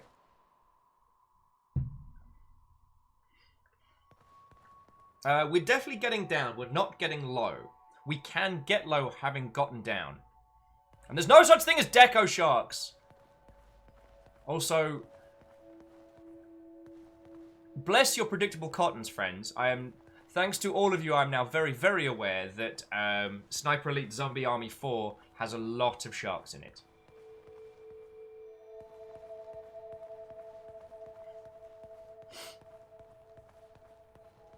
Deco Sharks, they're like drop bears. Possibly. Although it did make me laugh that an individual reporting... Oh! Parkour! An individual reporting on the wildfires in Australia was given a full set of protective armor and goggles to hold one of the vicious drop bears. That photo has continued to make me smile. It's a voice. It looks like a tuning fork. Yes, obviously. The resourcefuls call them voices.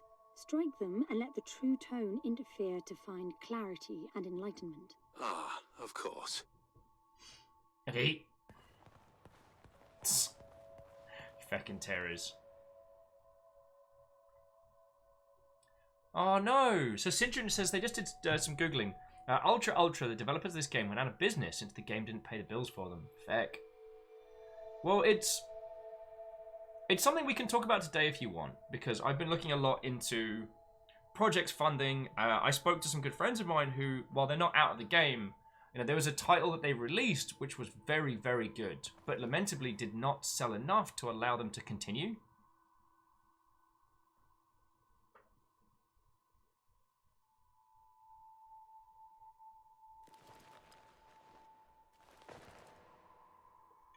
Jinza, I think I know the one you mean, and it's lovely to make your acquaintance. Though... Okay, sorry, so let me give some context. So I put out a request yesterday for help. I don't do biological family stuff well, but I've been talking to my dad again, and one of the things that he's been recommended is to get some video gaming going. His neurologist has recommended that playing some video games should help him.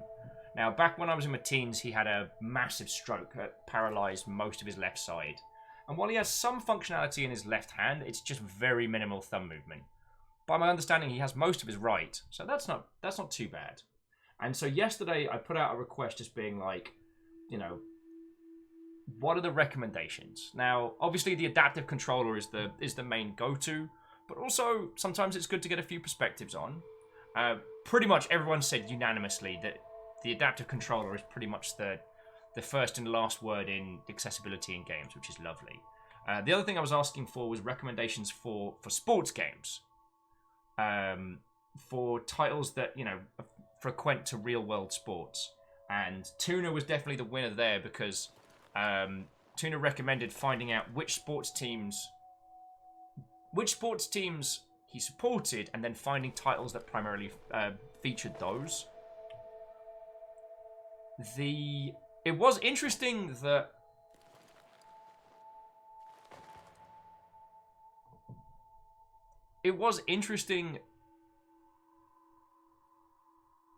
that while people were very, very, very good at recommending the adaptive controller, that there wasn't really much more in the way of resources beyond that. Relu recommended Special Effect, which is a charity in the UK. Lamentably, my dad's US based, so it was also interesting that no one was able to recommend any sports games outside of the standard. So I wonder if it's just the case that there are only the big sports titles and that's it. The reason why it's an interesting conversation, because it's not just the physical accessibility of games, it's also the accessibility of of games literacy. This would be someone learning to play video games for the first time at the same time as learning how to overcome some of the more difficult elements. So they'd be having to translate standard controls into non-standard controllers at the same time as learning. So, games that are sports but not do not work, because then you're asking the person to do like 3 levels of disambiguation. So it's been interesting. It's been interesting.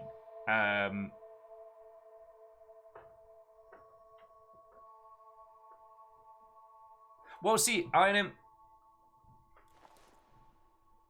sports management games are management games with sports elements. Knowledge of sports helps, but the game itself is not a direct translation of sports. It's a management sim, right? So what you're asking for a disambiguation. It's the difference between a hack and slash and an RPG. One asks you to enact buttons to hack and slash your way through bad guys.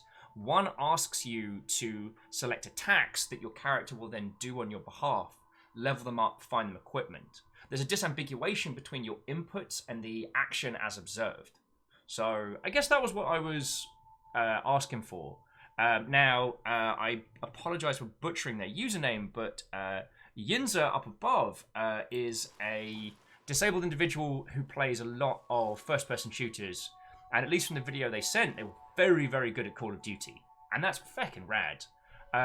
I don't know if Shooty Gunbang titles would be of his sphere, but if I did, they would have to equate to past military conflicts with as much of a grounding as possible.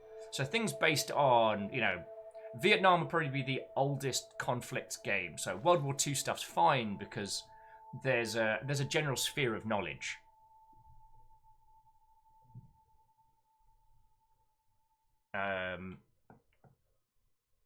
Yeah, Alpha, and that's fine. The reason I'm asking for help is I don't know sports. Like, I'm not going to diss on people that do enjoy them. Growing up in the UK does mean that, you know, disliking sports is a massive social challenge. And I've learned how to lie about liking football a lot. What does that mean? The suit detects a pattern to the sound, and the decryption is kicking in. So yeah.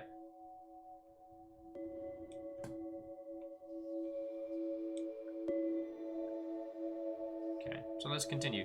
Phil says, alright, I've got to go to the bathroom. We've been sitting in the towers in the darkness. Now we're in a marble great hall with the lights off. How do we get from one to the other?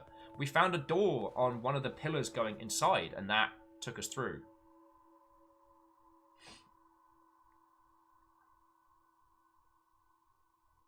Okay, so actually, this is a really good conversation for us to talk about, because the reason why I asked for help on this one is that what I'm asking about is someone who has no grounding in video games, like none. How do you bring them into that space? Because TSCTH is recommending Breath of the Wild, but this would be someone's very first video game. While Breath of the Wild has a freeform accessibility to it, what are the other media equivocants that could give someone a hook? Someone...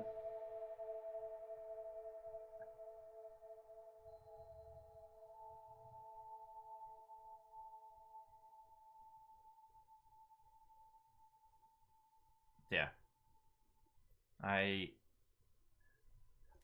There haven't been very many good recommendations so far, and I know people are trying to help, and I do not want to turn down any of that, because it's all very welcome. Ah, Navalis, car driving. That is a good one I hadn't thought of. Which was the newest one? Was it Forza Horizons?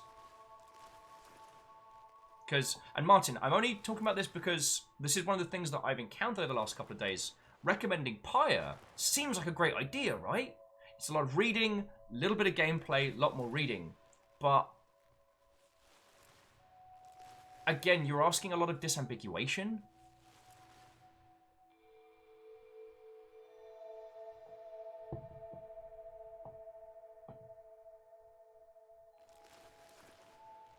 Yeah, Kestrel, and thank you for that, because that's the thing that I'm really encountering right now. And I'm not going to be in the same room as him to show him. You know what I mean? What Kestrel's saying is, having taught Little Bear how to game, you don't realize how much games assume until you encounter someone who knows nothing.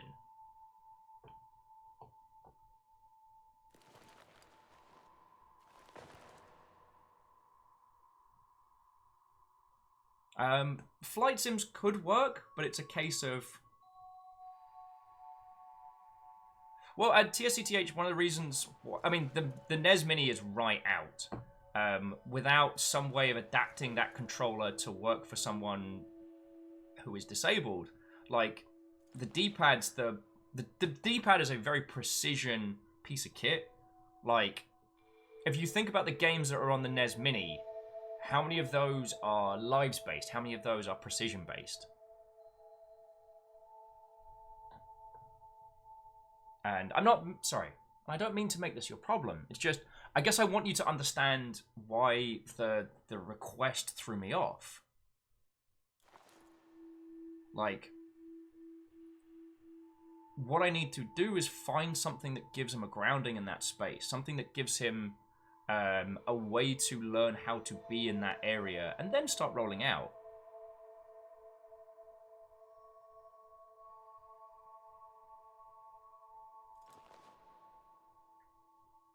Six Bears was saying, have I considered Wii Sports yet? Well, the idea is this is meant to be more... This isn't meant to be physical therapy stuff. This is more meant to be like, you know, just helping keep the brain ticking. The reason why I'm going for sports titles is because that's something he knows. You know, I can point to a sports title and say, like, this is a thing with a real-world equivalent. You understand the rules of sports. You understand how these go.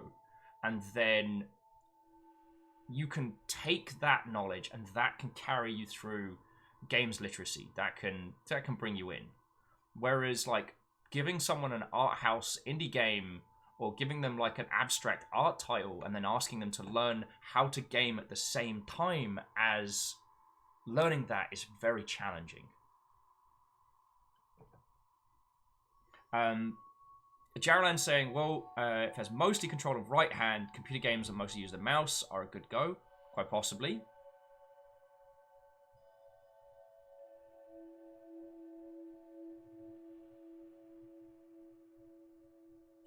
So, yeah. And this may also be a side effect of... This may also be a bit of a side effect of us and our crew. No group of people is perfect when it comes to video games, to understanding and communication of. We go feckin' hard into art house games, games meaning, games intent. We go to the weird, the bizarre, and the interesting. It's rare for us to be like, how do we bring this flavor to someone as their very, very first title, but also later in life. Like, what we're looking at here is, you know, someone who does not have a grounding in nerdery, doesn't have an understanding of that spirit of culture, and has zero games literacy on top of physical and mental disability. We have, like, I mean, look at this fucking game. Like, an indie stealth 'em up with time feckery and weird Art Nouveau. Can you imagine giving someone this as their very first video game?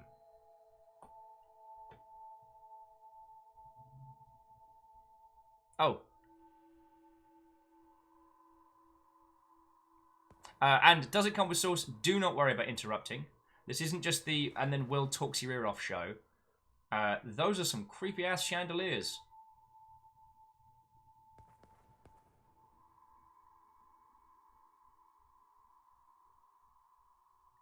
And I guess it's just one of those moments to take a breath, take a beat, and think about the learning curve. Not just the learning curve for that particular title, but this is a person's first game.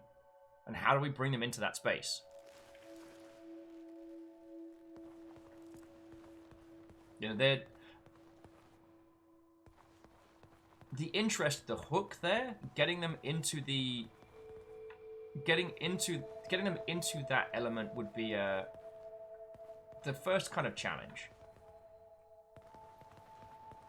Now, they've not requested mobile stuff. I've not been able to get him to feckin'...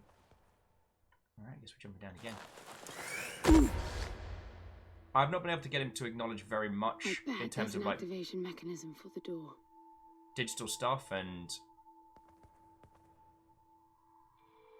like I said, I don't have a lot of living family, and I don't talk to them too much.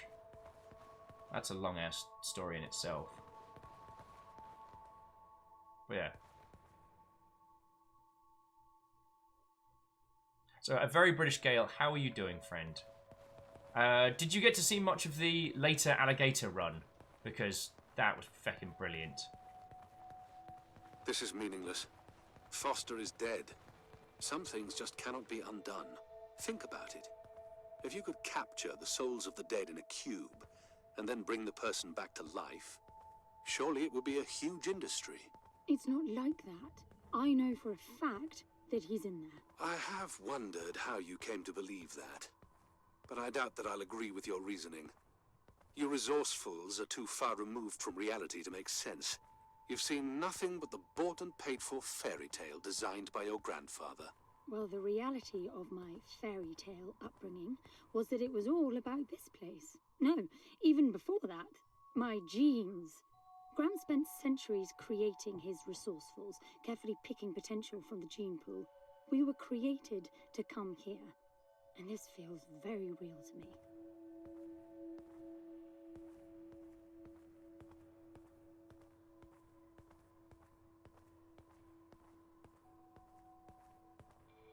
Yeah, Very British Gale. I've been saving this game for a while. Baron Sheep gifted it to me, and while I feel a little bad now knowing that the developers sadly didn't sell enough copies to make even,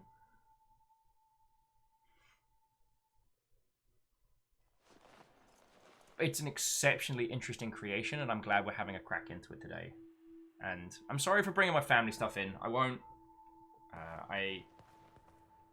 Yeah. We'll put a pin in that topic.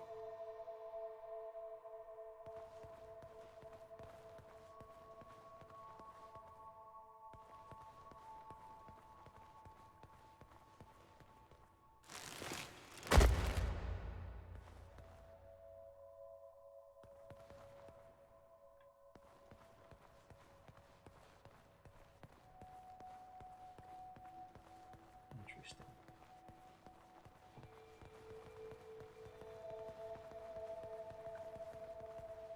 Favor6 is asking, how many years would it take you to clear your backlog of games if you only played one game a day? We had rings exactly like them in the gardens.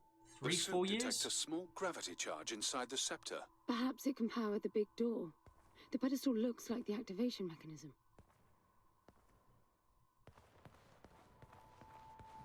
And then things happened.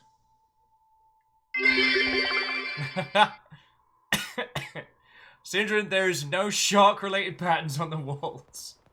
Nice try. Just out of curiosity, what's the higher meaning of keeping scepters displayed inside huge rings made of gold? It does seem a bit much, even if you are filthy rich.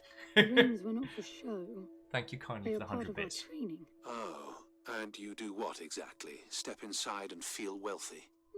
Not quite. The rings spin up, and the challenge is to get out in one piece. At first, staying in there is the only sane thing to do. But as the hunger comes, the rhythm of the spinning starts to sink in. At some point, you realize that starving eats away at your chance of making it out. Then the leap. No, wait too long. Right. You almost had me going there for a while.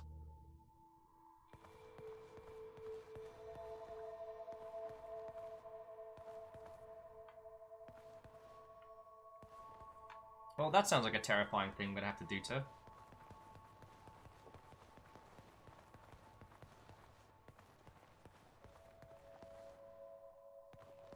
Ever onward, ever onward.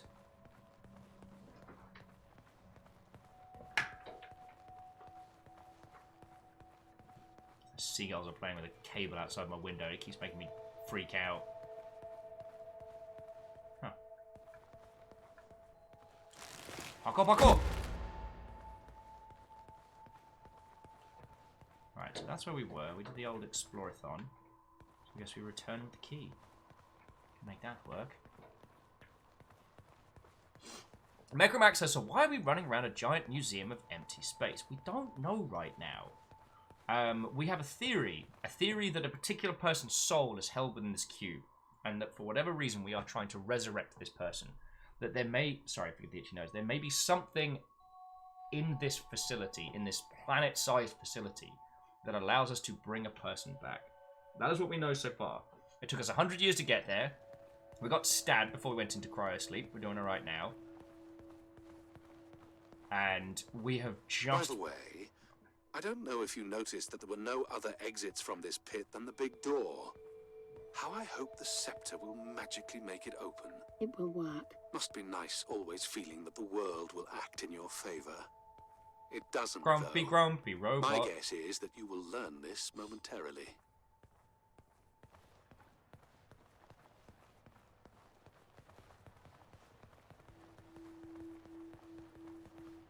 Wait for it. Wait for it.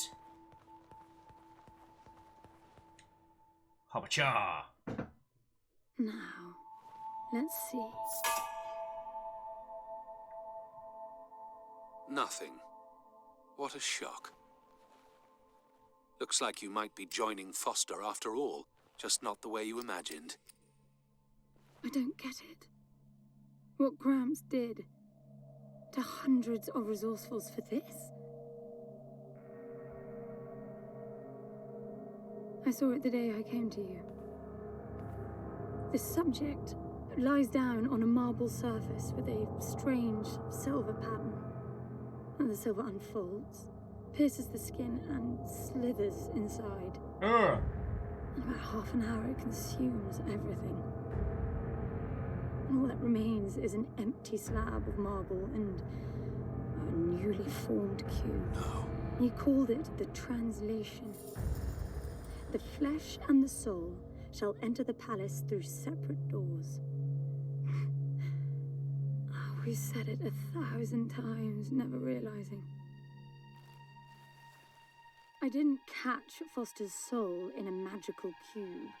He was dying, and I translated him. You killed him. The fact that your grandfather did unspeakable things doesn't prove he was right? That Foster can come back? That's insane. It was the only chance we had, and believe me, I'm good at chances.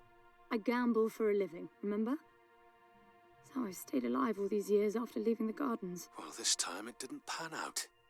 Look at you now. You think I'm giving up?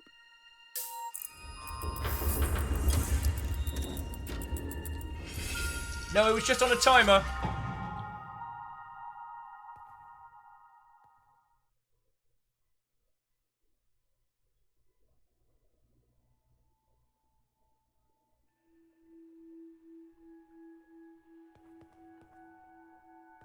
All right, forever onward. Do you see that?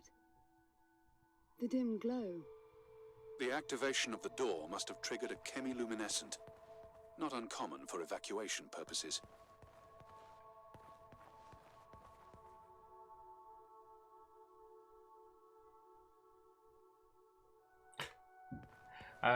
Mechromac, the visor mask she has these strange swipes, these strange curves on them, as if it's segmented. And she has a very, very Art Deco hairstyle. Really feckin' digging this.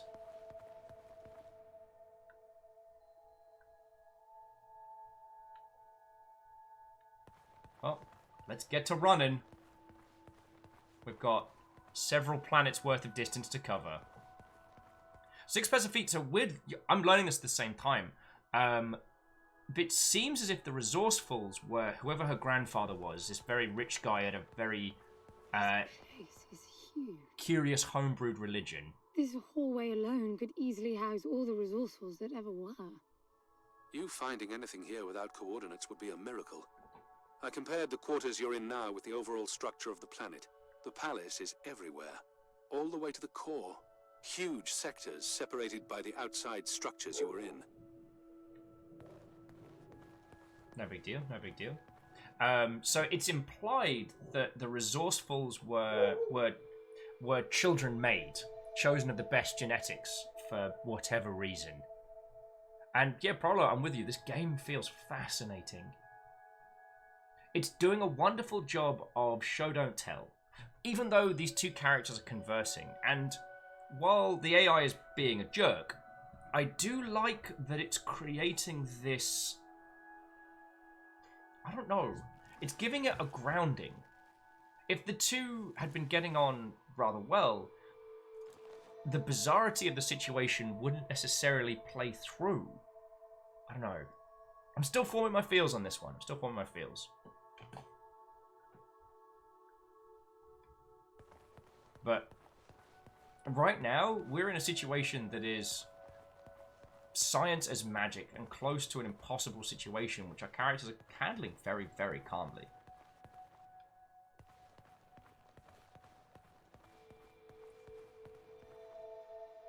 Alright, well, in the words of Sir Vanillion Ice, parkour, parkour! pretty sure he said that once.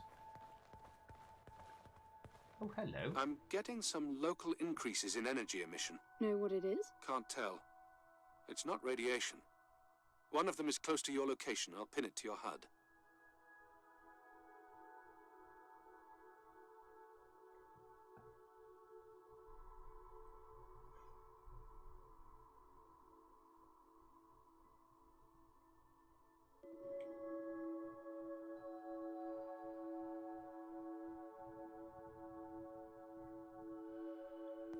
Interesting.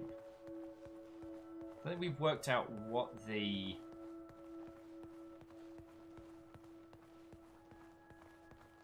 tuning forks were a means of storing information in some capacity.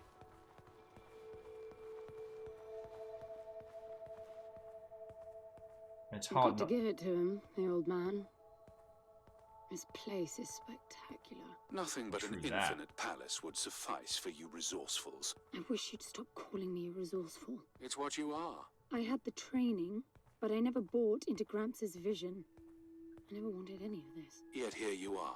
I was 6 the first time I ran away. I hiked for weeks to see what was beyond the gardens. When I finally reached the wall, Gramps was there waiting for me. There's nothing out there but people living like animals, fighting to please their immediate needs and desires. They have no ambition, no perspective. Why fight to get the best out of the little time you have on Earth when you could be fighting to have much more? He went on about the wonders of the palace, but he had already lost me. All I could hear was the blood rushing in my veins.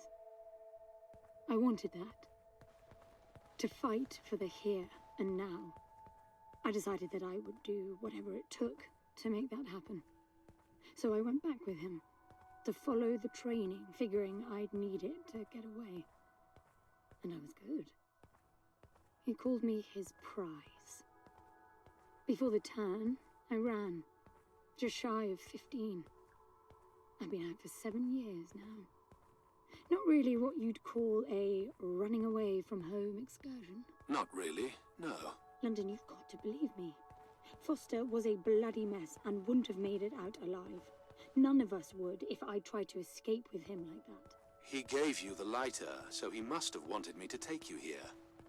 But he would never buy into your grandfather's delusions.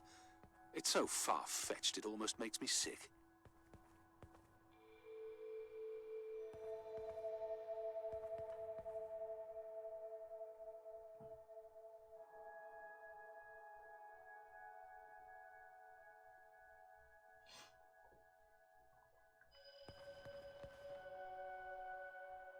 Okay. Let's bring this together, because it's getting... Chat's getting a little fighty. So, while I understand the point of this setup and how the two characters are talking to each other, there is a big difference between a negative interaction and a negative piece of art. Right now, we don't know how this is going to furl out, but we do know that London, well, we don't even know if they're necessarily an AI. We know they've been awake for a while. London does not like this character. Absolutely. And I'm making it very clear.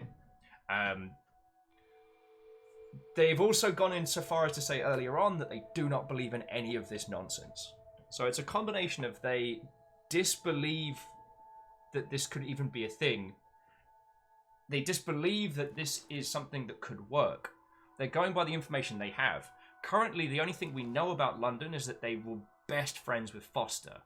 And we currently have Foster's body in a cube, or at least their soul, essentially. So the dislike there is coming through. How this pans out, we don't know. But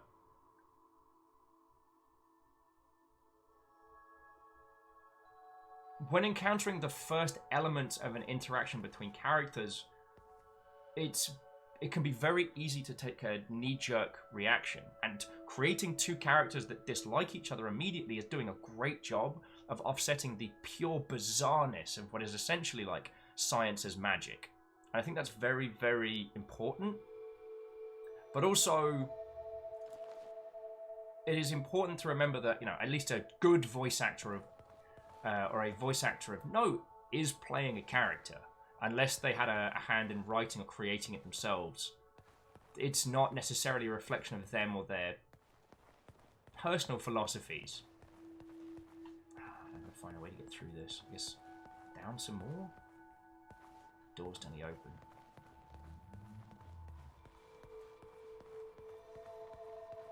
Oh no, okay, no, we can get through this way. I'm genuinely fascinated by where this is going.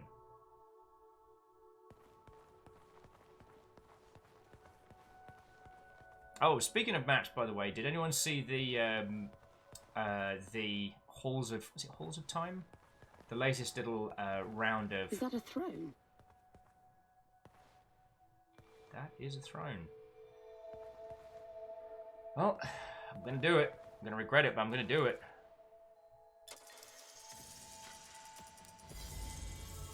Look.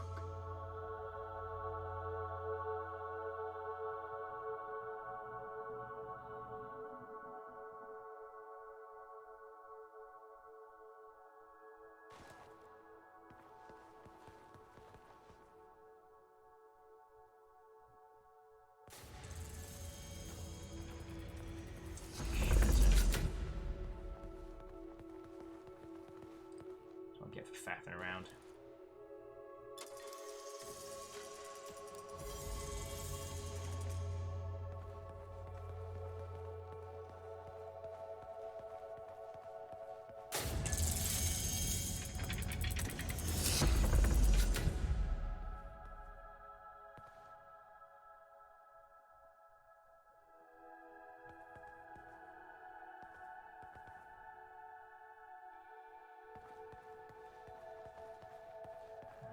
Now this is going to start kicking off.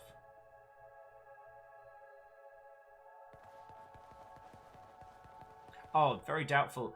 I would hurtle across these floors on soft socks like a high-speed ice skating rink.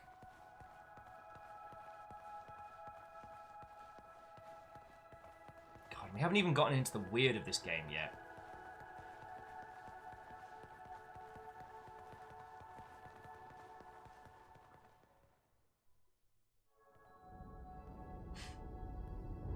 Hey, Lexi, how goes it?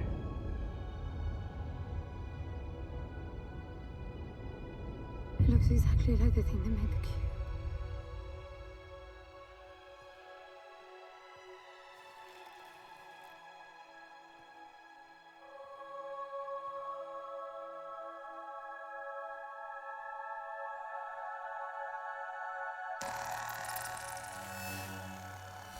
Something's not right. I'm picking up a whole load of anomalies.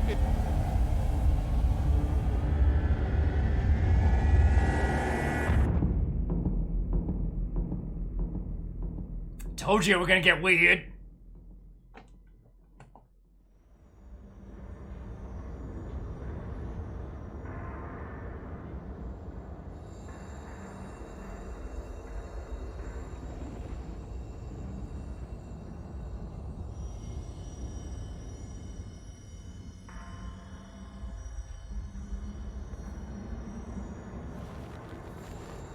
London?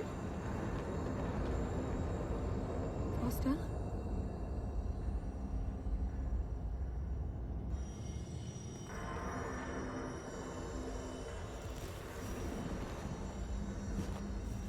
Mechromac, I don't believe this is a horror game. So, while I believe it gets very strange, it's not horror per se. Foster? Are you doing this? Ben, I thought I lost you. Massive power surges are blazing through the outside structures, and the gravity clouding nearly tore me apart. She's waking up. More like malfunctioning. If those reaction veins cross...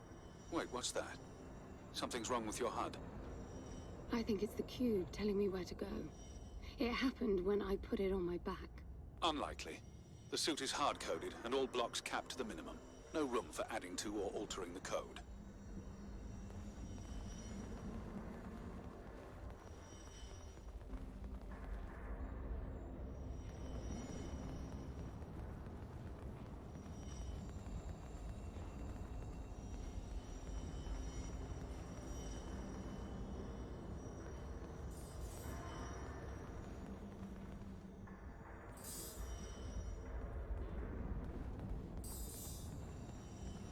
Okay, as I said again, I do think we need to give this game more breathing room before we disseminate the interactions between the main AI and our protagonist.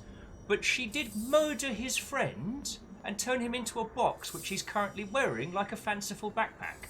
So there are elements. See that? The suit's being enabled to interface with the palace. Maybe it's Foster trying to help. Foster was many things, but not a systems physicist.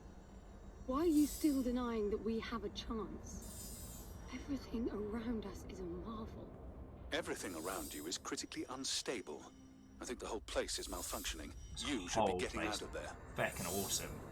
Mildly creepy, but...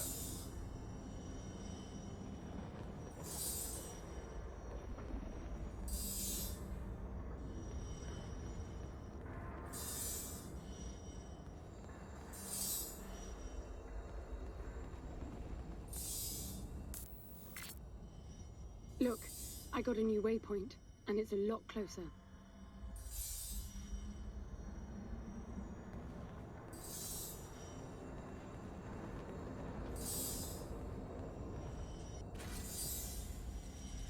Necromac, you think you're gonna freak out? I'm here at Ground Zero. And TSCTH, thank you for the host, friend.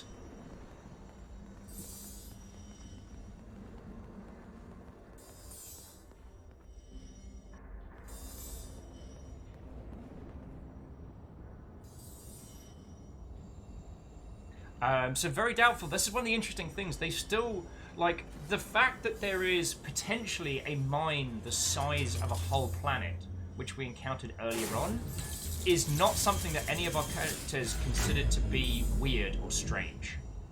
Like, for whatever reason, in wherever this is in time and space, the concept of being able to mine an entire planet whole sans humans is a thing that just happens. There's a wonderful normality to some of the more hard science elements of this, which I fucking love. Oh. Did you see that? It charged my suit. I don't know what sort of holographic phenomenon that was, but it was extremely compatible with the dual retention system of your suit.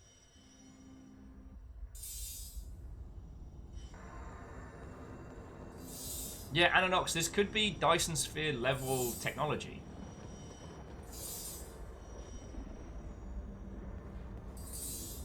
Or, I'm gonna say it, nanomachines.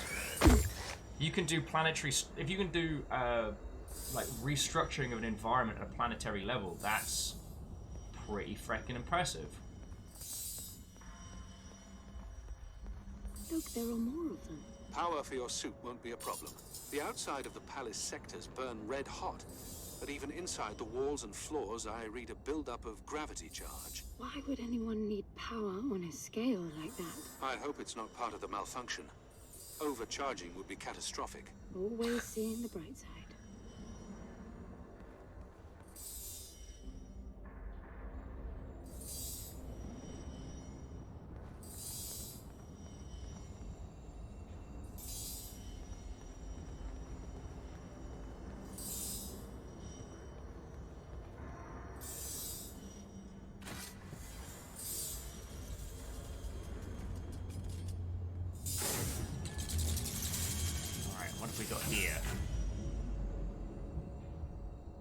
Sean, overcharging would be catastrophic. Someone tell that to the San Francisco hotels. Yeah. Ayo! Why can't it be anywhere else? Still don't seem to be getting anything from those.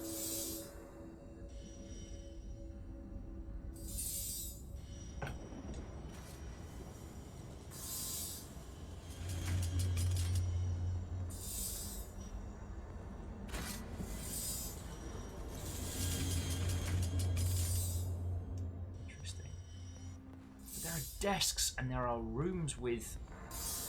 Interesting, interesting.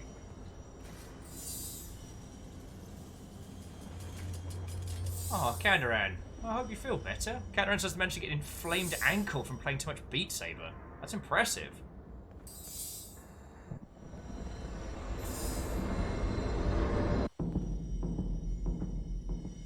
This is bad, N. The palace system's shut down, but it's still charging. The jewel mass is nearing the Dirac child limit. That felt horrible. I couldn't move. It was a massive energy discharge. It must have made your suit brace. The lights have stabilized. The discharge kicked in system processes planet-wide. We're But good, it's we're producing good. a lot more energy than needed. Building up charge again.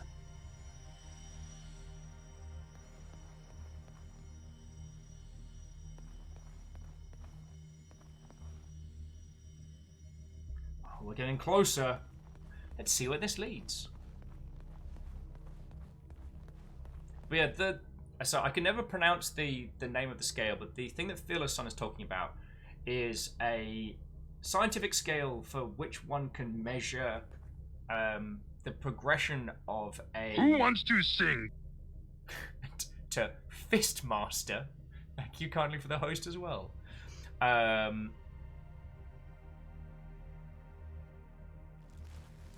Yes, the thing that Fearless Sun was talking about was a system of measuring civilizations. The idea usually being based around how much power we can harness, and how much power they can harness, and it's the best we have at the moment. But one of the things that's interesting about that scale is the difference between a Type 0 civilization like us and what would be a Type 3 civilization is the difference between science and science at a level where it's basically magic. Ooh. Another discharge. Don't like that. Also, Fluffy Adorable Kitten, I don't believe I said a proper hi There's hello. air now. How is that possible? I don't know. The chemical composition Stop of the it, environment was Cecil, altered the in the blink of an eye. That must have been what the energy buildup was for. Lizzie, thank you kindly for gifting a sub to Fluffy Adorable Kitten. That's super kind of you. But yeah,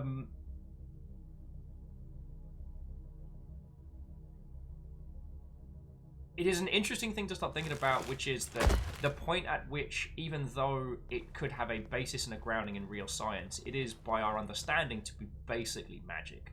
Like the point when you have technology and systems that can reform a planet, strip it of everything. You know, what kind of mechanism could create this Infinipalace? Are we talking nanomachine construction? Are we talking, feck it, I don't know. A big-ass ring laser that just carves this entire thing from orbit. We don't know. And one of the things that I'm really enjoying about this right now is that everything is so far beyond a grounding which we have, yet our characters are treating it in a manner that is mundane, that we're still dealing, like what they're interested in, what they're talking about is Foster, you know, the Soul Cube, all of that. And we're over here being like, excuse me, there is a lot of palace here. Oh yeah, and Hellflame, probably going to be a lot. Also, Hellflame, how are you doing? A big-ass 3D printer. Oh, and to Fistmaster, what ho and welcome, how are you doing? Yeah, I was gifted this by a very good friend of mine, Baron Sheep, and I've been looking forward to showing it off for a while, so it's going to be... yeah, it's going to be an adventure. Oh, that's bad.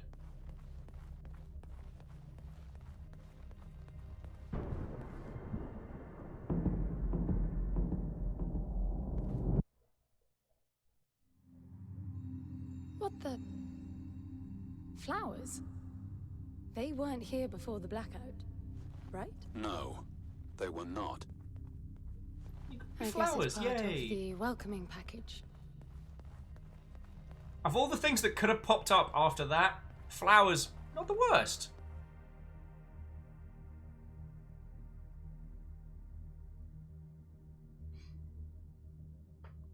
Yeah, and Very British Gale, when you stop and think about stuff like that, sorry, what British Gale was saying is that's just it. I don't know if it's true or not, but I don't believe this was built atop a planet. It's just simply built. The entire thing is artificial down to whatever the core might be. And the sheer effort and resources for even a partly fracture of that is unimaginable. Yeah, it is science on a scale which we cannot understand. Now, one of the things that broke my brain when I was a young'un was asking the theory of why the... Oh, good. Oh, What's he going to throw at us now?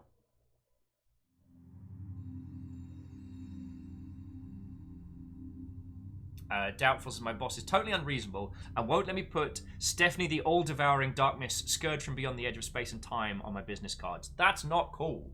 Like, very doubtful. If you need me to have a word with your higher ups, I'll do so. What's that? Well, we found the one spot in this entire place the room book couldn't find. But yeah, one of the things that broke my tiny brain when I was younger was talking physics with a science teacher at school. And I asked straight up, like, why is it that the universe is infinite? There are more of them. And it was like, because we have no concept.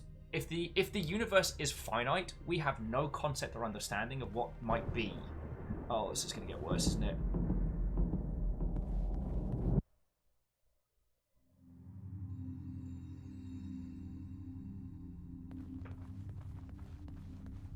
Oh, this is bad. Everything is so neat. Weird how it scatters these chunks all over. Marshall Raya, your timing! Your timing!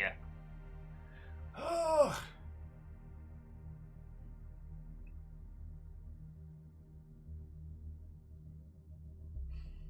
Why are you like this?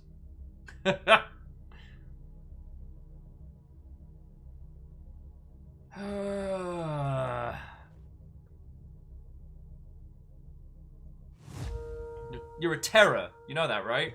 It's alright. Gives me a chance to stand up for at least for a second. Ha ha! In your face! Harmonious! Fucking Lynch! Marshall Raya, how are you doing, friend? And Harmonious, you fucking legend. Thank you. Marshall Raya's like, this shall not be forgiven!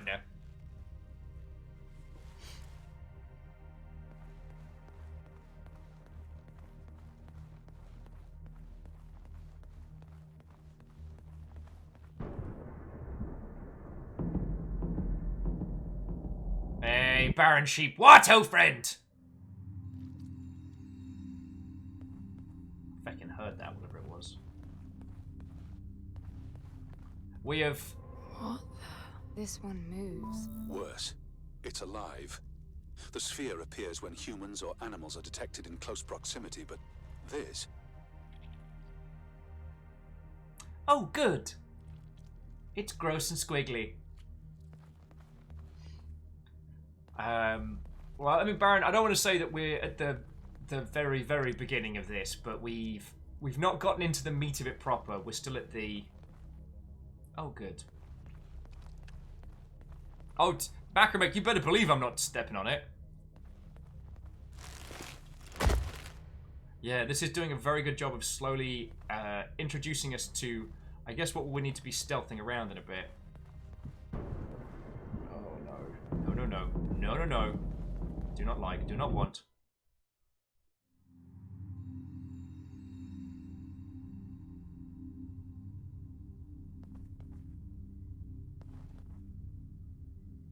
Yeah, them chunks are getting bigger. Oh, good.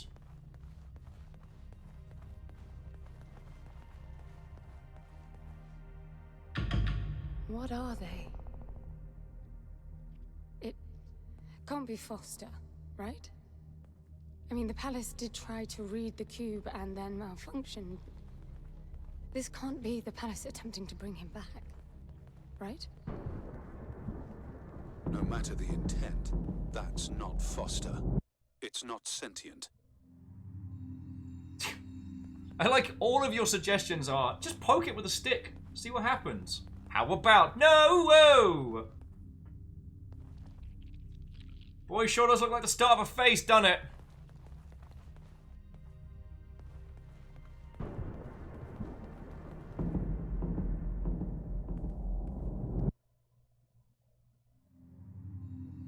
What does that mean?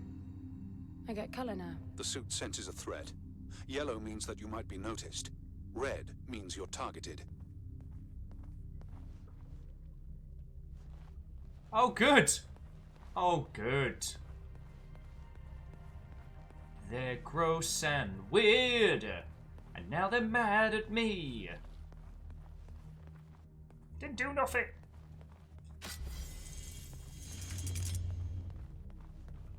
Let us go far enough into... Okay, that was weird. That was a combination of the cube as well. See, what this is reminding me of is essentially... It reminds me a lot of Capcom's old Piano 3.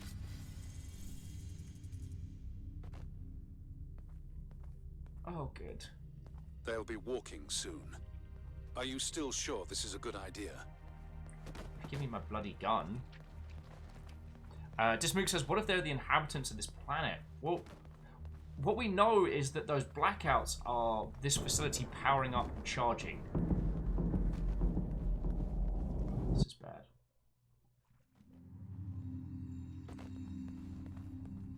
Oh. I don't know what's most absurd. The palace populating itself with these grotesque hostiles, or you charging on like you'll be able to survive when they're fully evolved. I never expected this to be easy. Having a bad time, having a bad time. Fistmaster saying this looks like the aftermath of most parties they've been to. Been to a few of those house parties, let me tell you. Who wants to sing? Hey! Thank you, Fiona! This game's really weird.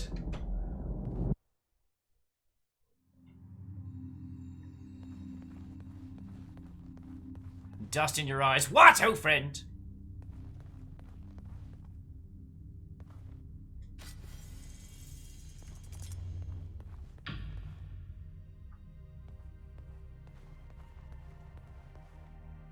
What is this? That's you, Hen.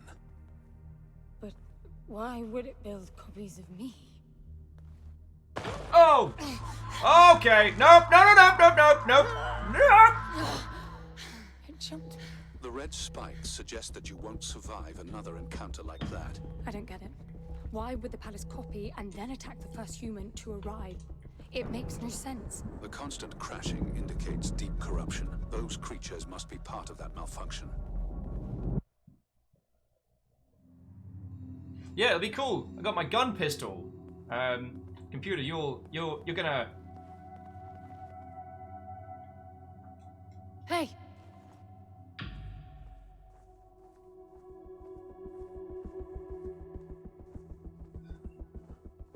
Dun. You're gonna unlock my gun though, right, computer? Right? Hellflame's like, who would just stand there while one of them swaggers up to you? So we know what that's happening. Alrighty, what do you do?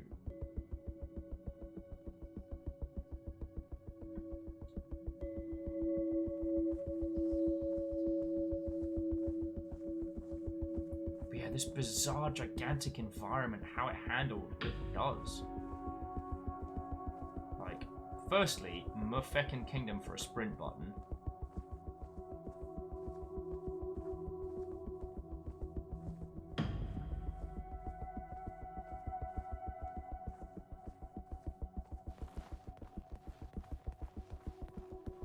Yeah, turmeric.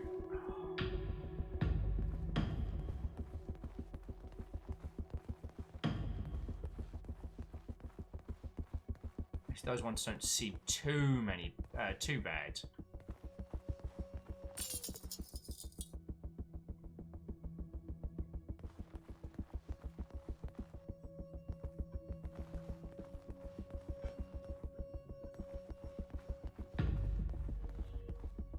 Parkour! I'm bringing the gun online. Each shot will kill as many as you can line up.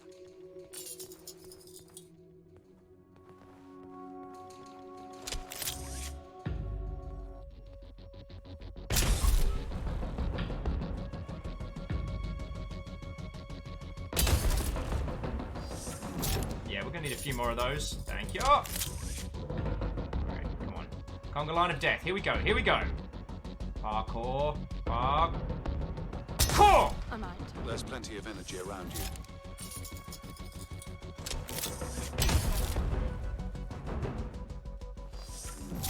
It reminds me a lot of a manga series called Blame as well. Just the hyper technology is the impossible science. Like, holy Toledos, they don't bleed. They're not people.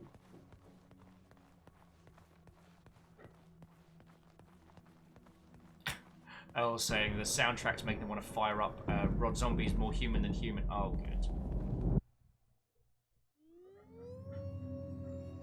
They're getting up.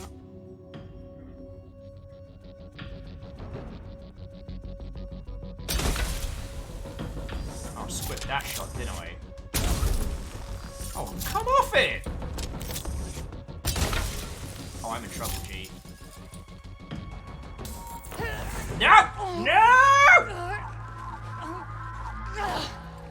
No!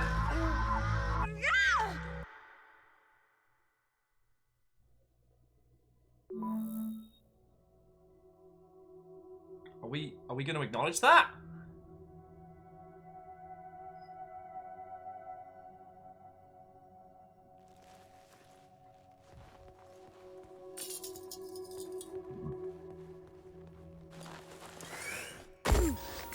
I'm bringing the gun online. Each shot will kill as many as you can line up. So this is very much a aim for the center mass.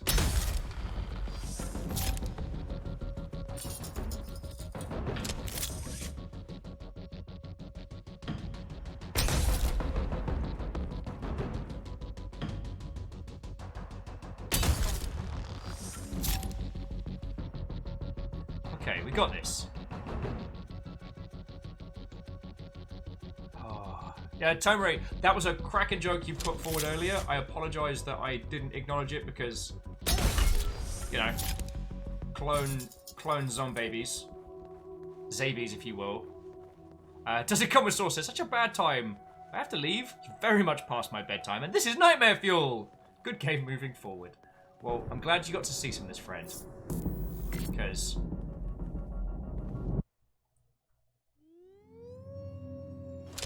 They're getting up.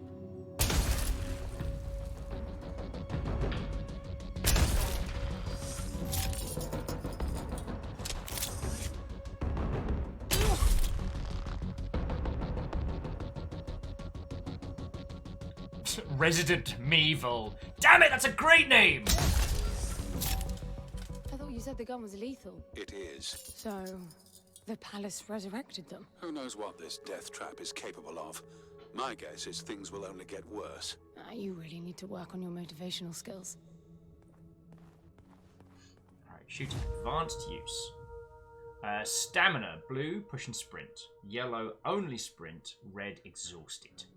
Oh, good. Oh, good.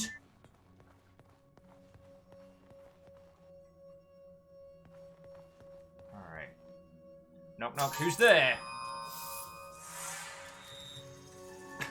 Marshall's like, why are you killing them? They just want a hug. An exceptionally violent eye hug.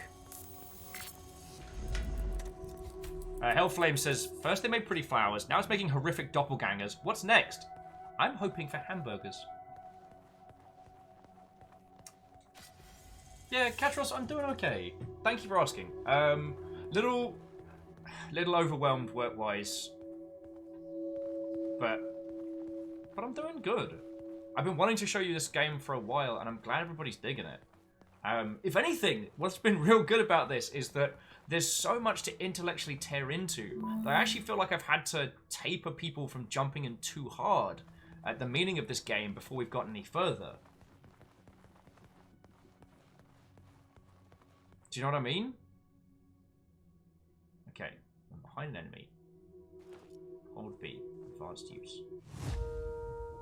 Position behind an enemy, hold B to do a lethal takedown. It's not completely silent and will alert other enemies in close proximity. Oh, good. Marshall says, about you all? I've got some violent hugs. Well, like this. God, and it's just the weird Geiger-esque design of them as well. Like, I'm absolutely not okay with it. Oh, Katros, I'm glad you're enjoying it. We did a stream of Republic Commando last year, I think. but it's still a cracking game. I'd really like to see that get, not necessarily a remake, but I'd like to see... They're everywhere. Alright, we're gonna... Alright. Alright. Do it like Tarkov. Slow and low.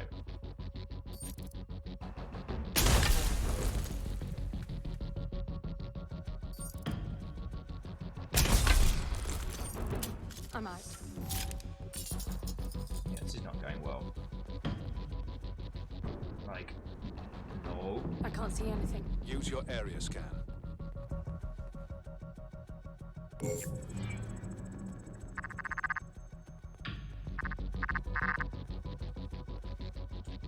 Over here. No! Don't do the make noise button!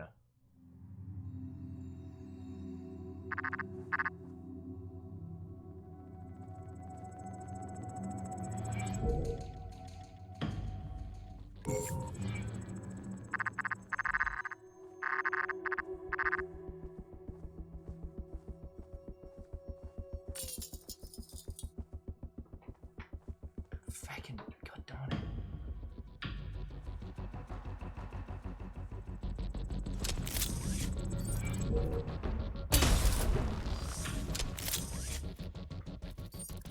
Right, so I can tag them.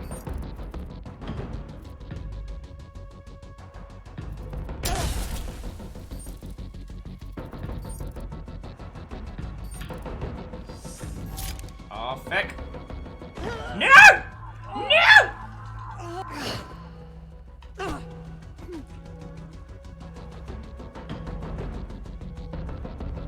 Less zombies, less zombies, less zombies!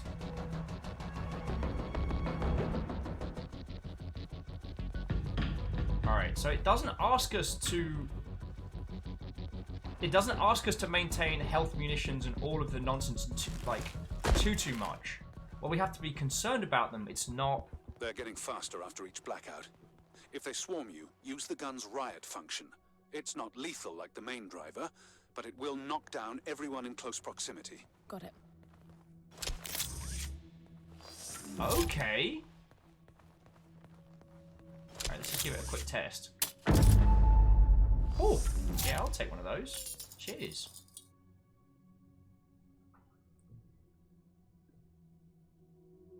Tomari's like, I'll be honest, I don't think that's what me and my clones would do. I'm with you there. I'm with you there. Although, Tomari, I mean, that's a solid theory as any, is that treating this, you know, if this was a...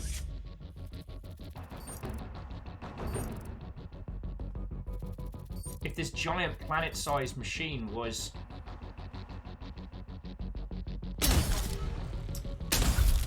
If this giant planet-sized machine was like a living thing,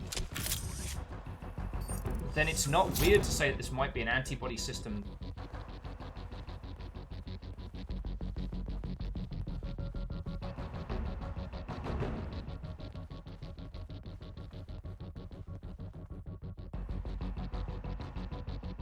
What the crap?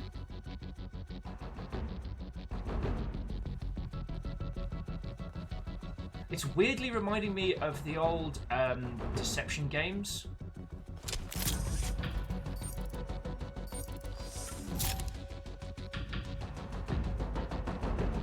It doesn't feel like we have the... It doesn't feel like our kit is to... Oh, how do I squiff that shot? 2 shots, they're valuable, and I squiff them.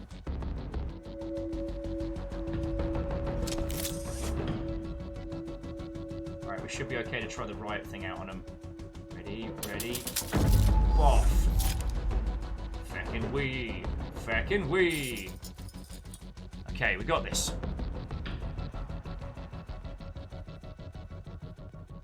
Parkour, parkour! No, no. Don't you do it. Don't you do it!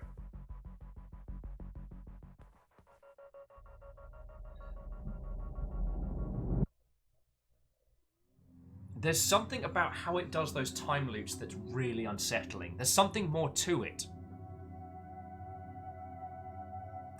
So to a wandering gamer, firstly, Watto and welcome. I do know a story about my uncle. It is a very, very interesting game. And it's one of those games that I thoroughly enjoy because it uses... Actually, let's just do a quick sensor scan while we've got the free goodies.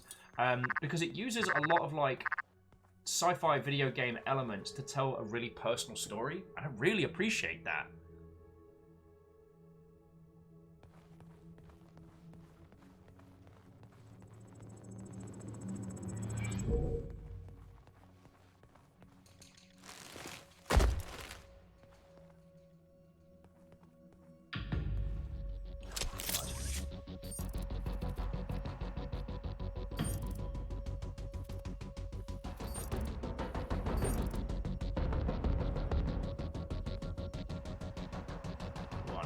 Go on. Have you noticed they're kind of smiling? It's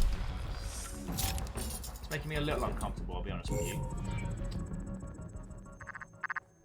I'm saying, in a way, it kind of reminds me of Senua's Sacrifice. Yeah.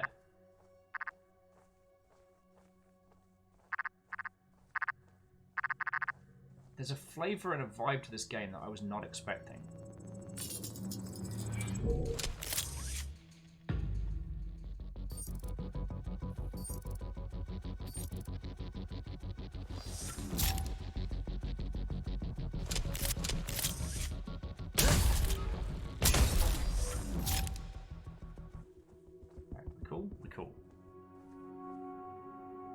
Dismoog says we're going to not consider the ramifications of running through this place endlessly killing yourself. Well, one thing we know is that each reset brings them all back.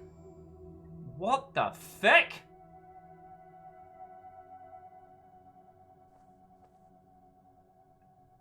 Okay, so we need to be careful of doors that have spikes on the side of them, because apparently that's a thing.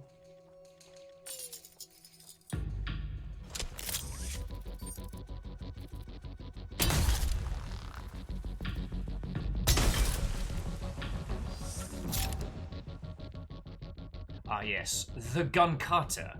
MDH writes, you're right, I don't, like... I mean, having a spiky battle death door in Seattle is quite expensive. So, we've chosen not to have one. We may look into one in the future.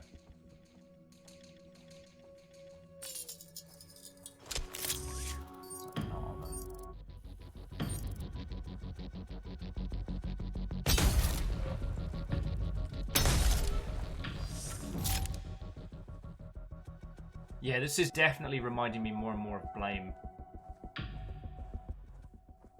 Wait, no, it was the one after Blame, Biomega. Sorry, here's me getting my... it's by the same gentleman that would go on to do Knights of Sidonia. The book and show, not the cracking track by Muse. Pacha! Atari says, so this is a mental palace. Right now, Timely, all bets are off.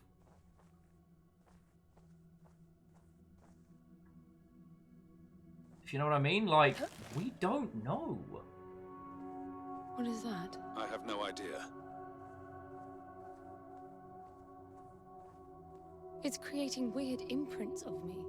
How strange. Strange is the norm in this place. Yeah, no heckin' heck. Because, Timely, like, we didn't start encountering anything until we got inside of here. And there is... What's that? The matter is strengthening your suit's ability to retain energy from your surroundings. Alright, suit crystals. When you collect 6, you get 1 additional cell slot. Okie dokie!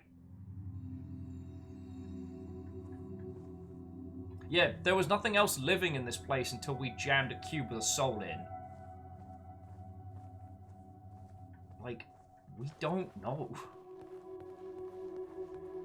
We've been doing a lot of assuming. We've been getting into a lot of mischief, but we don't know. Doors are opened by sitting on a giant throne.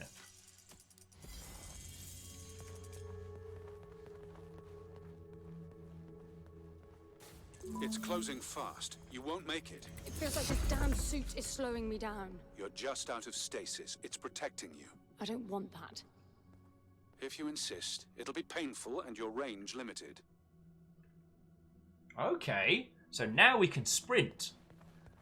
I do like that there is a genuine reason as to why we can only sprint for a short time in this. And that being that our character went into cryostasis having been stabbed. Wasn't a good time. Also, it's hard not to fucking love the minimal UI in this. Oh. I tell you what, friends. We're going to pause this for a second. Because I desperately need to pee because of the amount of coffee I've had. And then let's keep going. I'm really enjoying this. We can take a breather before we jump straight back in, because I know a lot of you probably have a lot of thoughts, feels, and theories. To Wandering Gamer and those that strolled on through, it is lovely to make your acquaintance.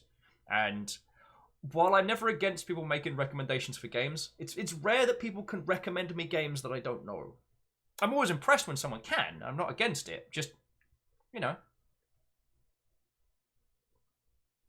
Telenor says, is this other M? Oh, I thought we'd forebodden discussion of that particular monstrosity. Sorry, Metroid Another M was meant to be the great resparking of Metroid as an IP. It did not happen. I'm also going to inflict upon you all some cheerful tunes because I think we need it as a mental breather.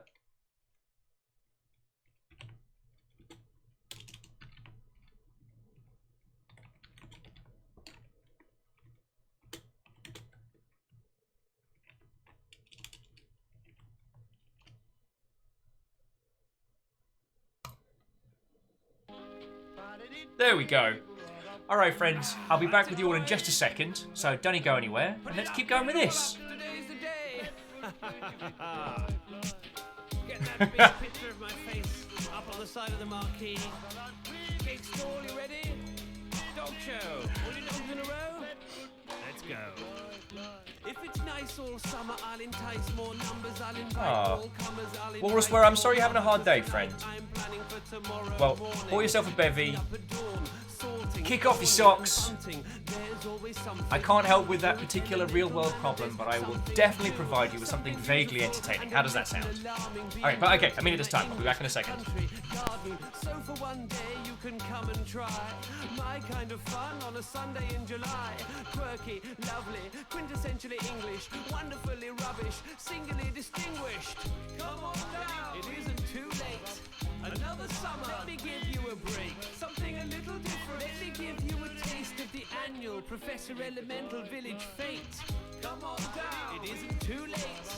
Another summer, let me give you a break. Something a little different. Let me give you a taste of the annual Professor Elemental Village Fate. Opening now for B-boys and B-ladies. Steampunks go free, there's no need to pay me. Got Morris break dancers, jingling baby. Serve strawberries and cream with a 40 of Baileys. Guess the weight of the break, the DJ rocks. Splat the rat rapper with a stick or some rocks. Hook a duck left the villagers particularly shocked. Shouldn't have used real ducks. That's sick and I'm not out to offend.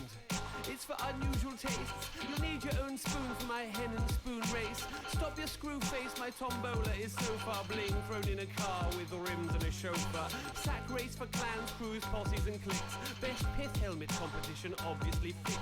Cakes laced with herbs that'll knock you for six. Who'd have guessed the village fate would have gotten remixed? Fly, fly, fly, Flugy, fly, fly, fly, Flugy, fly, fly, fly, Flugy.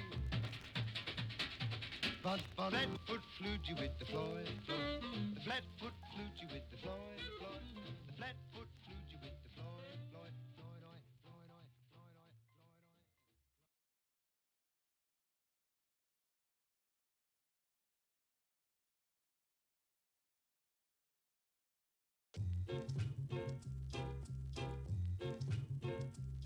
Don't be sad. Don't be nervous either. There's no need. We love you just the way you are. Come on in, join the rest of us. We're all in here. Yes. Oh, it's going to be a lovely night. You're not the tallest or the strongest or the fastest or the cleverest. Legends last long but not forever, so remember this. We're all together, so don't be frightened. He who knows least is most enlightened. It might be that ignorance is bliss. It's inherently ridiculous we even exist. So why be inconspicuous? A reasonable risk just to give it all in. It's as easy as this. Ah. Isn't that all better? Better than a call center till it's all pallbearers? We're all aware of all of life's pleasures and how little time's left. Let's all hoard treasure. Set sail, all crew, all weathers. Odd individuals look awesome together. Everybody gather together. We're gonna have a group shot. Oh yes. Celebrate your oddities, your worth, your sexuality. Celebrate your urges, celebrate humanity. Celebrate your fetishes, my message is clear. There's no such thing as normal, everybody's weird. Celebrate your oddities, your art, your own insanity. Celebrate your birth, celebrate humanity. Celebrate your everything, and let me be clear. There's no such thing as normal, everybody's weird. Don't be beaten by the bullies or the bigots or the bosses or the system or the sods in all their boxes and in offices. Don't let the silly sausages say your mission is preposterous. Accomplish it, and if they demolish it, repolish it. Climb on top, life is yours to conquer. Plant your flag, roar like a monster. Hooray for small joy, rise and shine. Make time for a lion, make time for wine. Make time for fine nights, it's our ship to charter. Nobody's on their deathbed wishing they worked harder. More wagging, less barking. All in the spotlight, none in the margins. More unicorns and a lot less trolls. We'll never rest and we'll never get old. We'll never get gold, but the air's so fresh. Just be you, I'm incredibly impressed. Celebrate your oddities, your worth, your sexuality. Celebrate your urges, celebrate humanity. Celebrate your fetishes, my message is clear. There's no such thing as normal, everybody's weird. Celebrate your oddities, your art, your own insanity. Celebrate your birth, celebrate humanity. Celebrate your everything, and let me be clear. There's no such thing as normal, everybody's weird. Oh yes, you see? There! Feel better, everybody's weird. Everybody has their strange side. Deep inside, none of us really grew up. There's no such thing as a grown-up. It's all imaginary.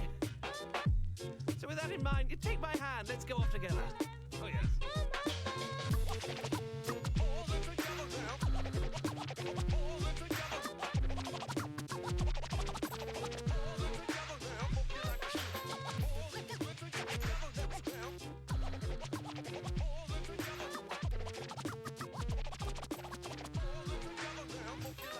Don't be beaten by the bullies or the bigots or the all the sods in all their boxes and in offices. Don't let the silly sausages say your mission is preposterous. Thank you all kindly for waiting. That was meant to be What Ho, I have returned. Kind of sent it through a mouthful of cheese and crackers, which is fine. Fistmaster was saying they can't kick their socks off. They end up fighting back. That is a strong pair of socks.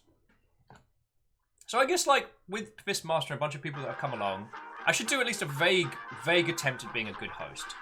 So before we return to the game, allow me to introduce myself. My name is Will.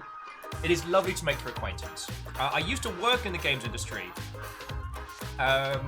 Primarily. For the longest time I worked for the Total War franchise, which, yeah, I do miss some days. I do miss.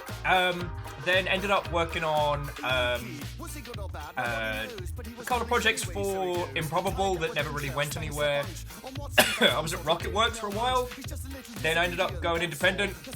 Some weirdness happened, and now I do this for a living. So, yeah, Okay. No, we're still officially on tea break here. So, I didn't want people to think they were missing out on the game. A portfolio of sorts, seeing got your passage through the heraldry courts. They got to miffed and missed the good cheer, but they had no character to clear. They all did what they liked, dear. The deities would find them rather queer.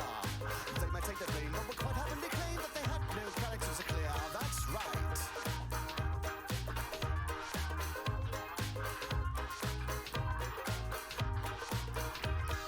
Victoria's reign, that was the date when the 20th century was a prankster's playpen. She hates shenanigans. Fistmaster. Coffee is a functional beverage designed to give force and power. Tea is art. Tea is fuel, inspiration.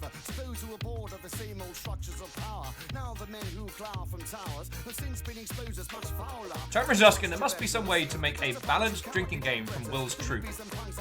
I don't know if I would recommend it. pleasure. We know who you are. We know what you did. Sorry, Fizzmaz was joking that the only Brit to actively support the Boston Tea Party. It's so funny because every time I've been to PAX East, I've made the jokes about it, but every time you see the reenactors doing the faux tea throwing, every time I'm inspired to yell at them wholeheartedly.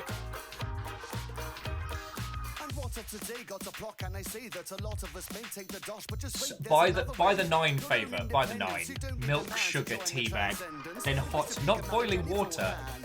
I will report you to the Crown. I will report you.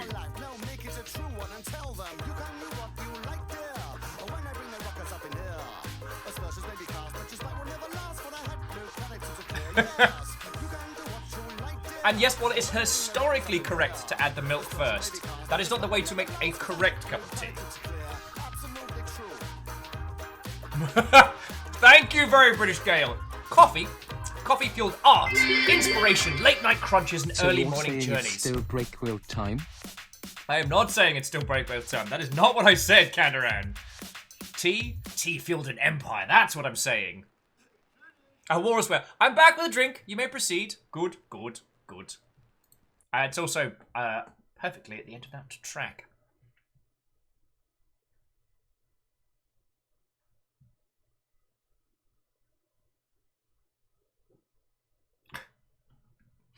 Oh dear Lord. Right.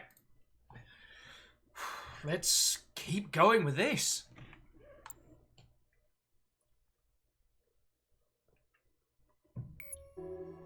Okay.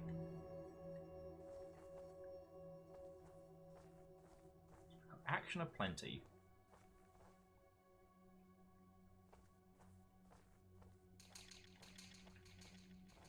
I'm slowly getting to learn the different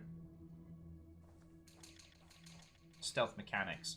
What these weird shadows are, I don't know.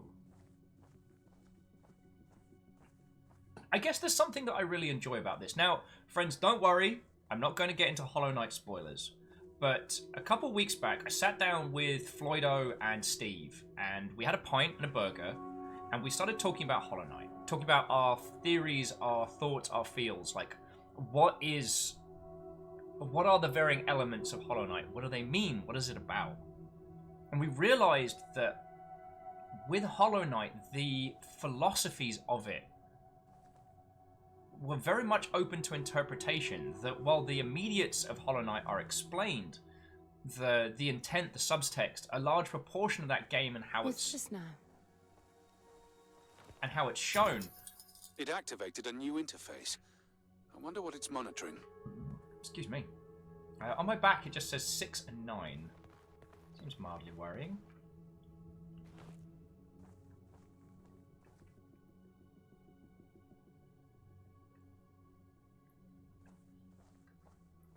I wonder if we have to collect them all. Dates. It's counting down. But to what?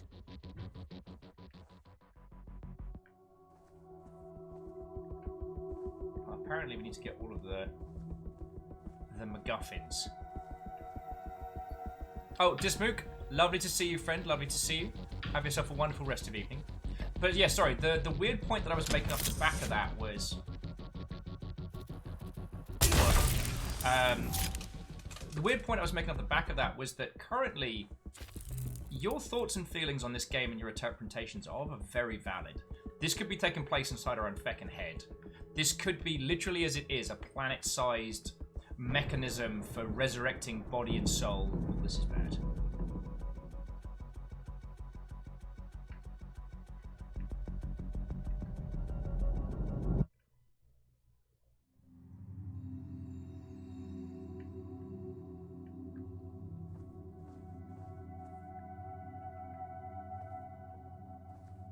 It could be this game is sober. Well, yeah, an arch value, it could be that the reason why the palace is considering us to be hostile is because of our actions to this person ahead of time. Like, we don't know right now, and that's kind of cool.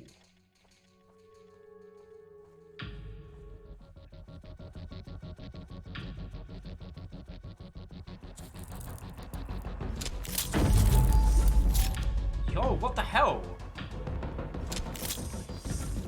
They have faux firearms. I bet the pavilion will open when I've collected enough orbs.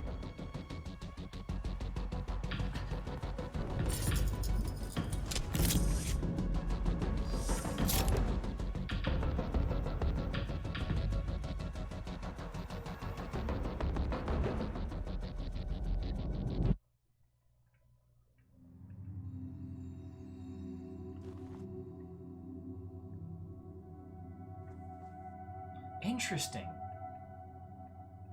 These weird, like, cycling...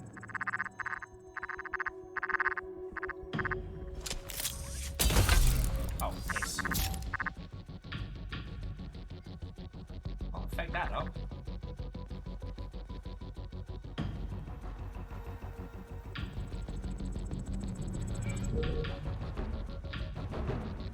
The weird cycling system.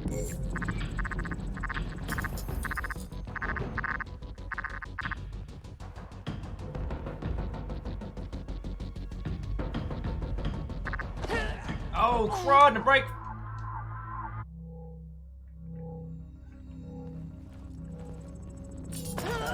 Fuck! No! Damn it!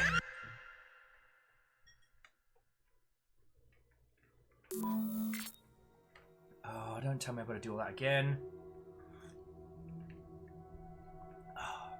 Okay, there is a lot happening here. But... It activated a new interface. I wonder what it's monitoring. Oh, don't restart the death counter. Oh, dear lord. Sorry, the point that I was butchering whilst trying to discuss it earlier was the fact that right now, our interpretation of what this game is entirely valid. It's counting down. But to what?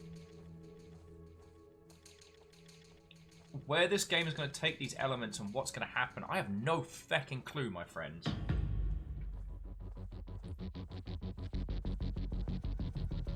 Like, I will agree with you, I have no idea what it's monitoring. I have no idea why it's monitoring it.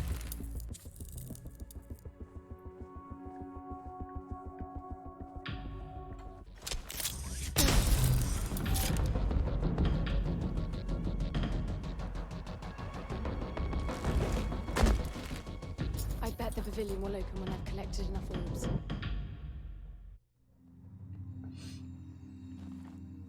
And yeah, you're right, the HUD is getting more complex as this game's going on.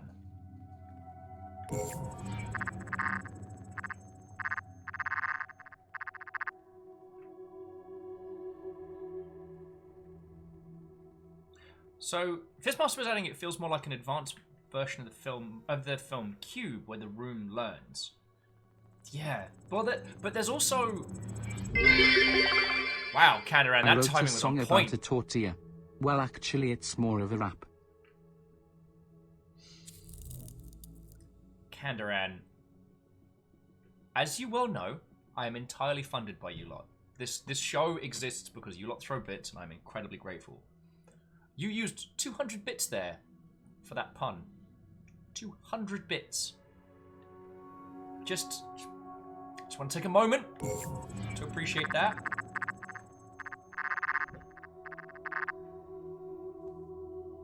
Hey! Which way around can you go?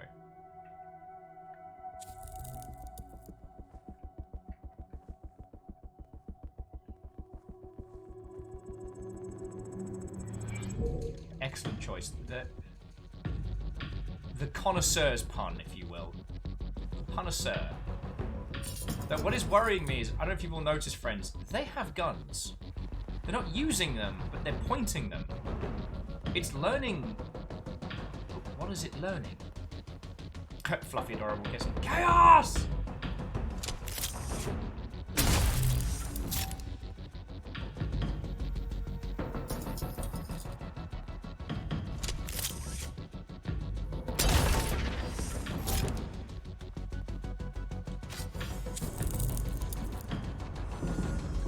Oh, fucking wit! No!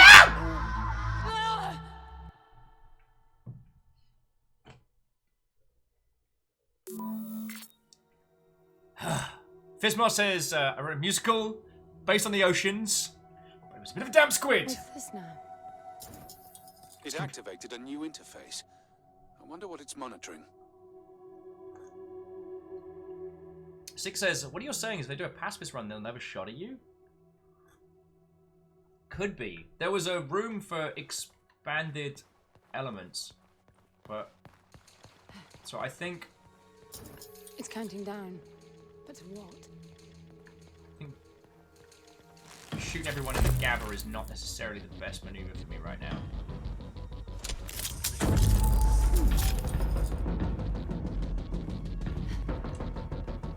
Oh, feckin' hell.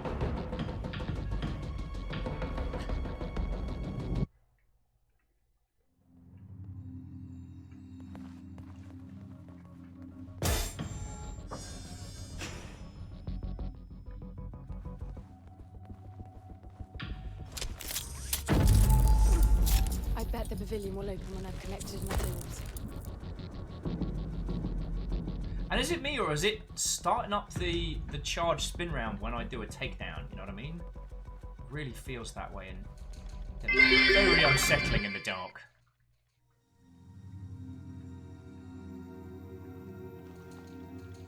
Fluffy's like, oh, I remember when I joined the stream, and all I heard was you going feckin' wee!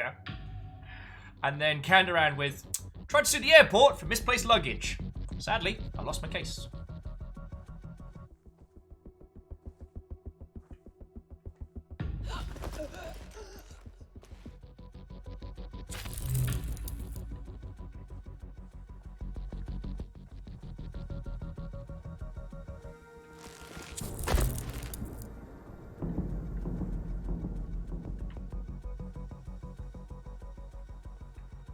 Yeah, and you're right. After each reboot, they are staggered for a few seconds, so if I time it well, I can use it. Wait, what? They jump over the banister. Oh, they're learning my moves. I hate it. Thanks, I hate it. This is bad. Exciting news. Tomorrow will be my first day at a new job. Thank you for all your support during my job hunt. Oh, Miyaki Sakura, congratulations! I hope your first day is feckin' lovely. Thank you for the $25, you feckin' ledge. And, yo, you know, we look after our own. Only 4 more to go. We got you.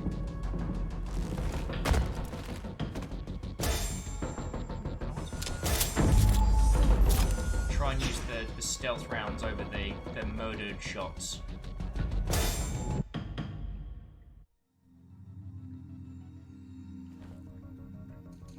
So very rich girl, so have you learned that it's an imprint from you it's taking? Interesting. I mean, somewhat. But it's like, it's...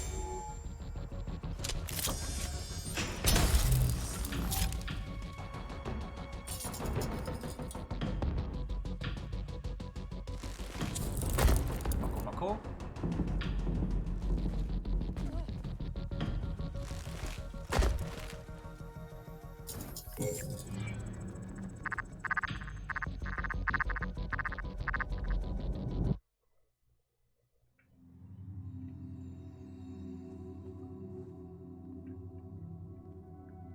Alright, 3 more.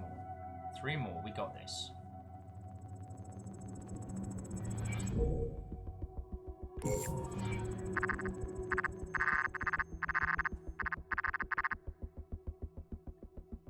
Got this. Anna says, by the end of the game, all the clothes will just be yelling in incoherent Scottish. God, I hope not.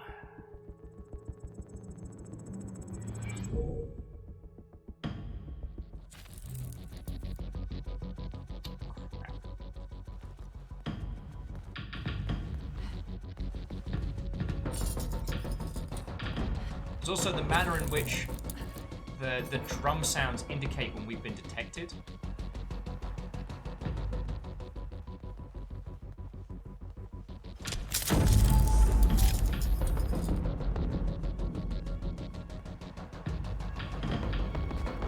Oh, shite the bed. Yep, they can jump now. Oh, good.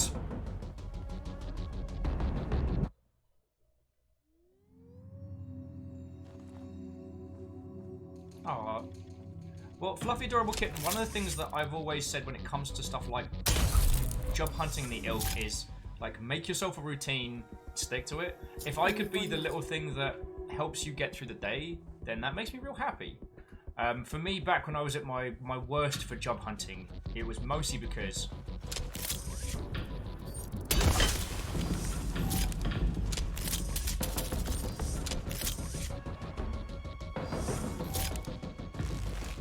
Oh.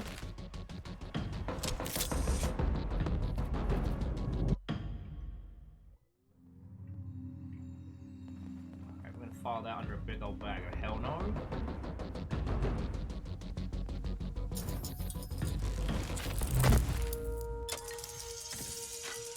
I'd say, if it makes me do that over again, the screaming will be real. Crap. Crap. Feck you lot! No clones allowed, club! No clones allowed! Okay. Austin, how are you doing? The voices.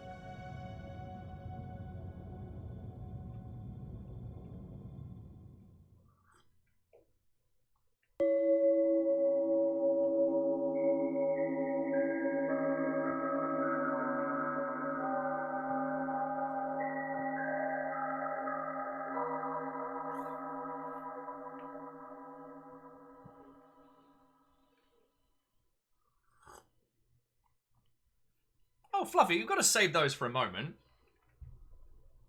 N, the lift is slowing. You've traveled 55 kilometers. 55 kilometers. Oh, good. Oh, feck off! Crossing the water.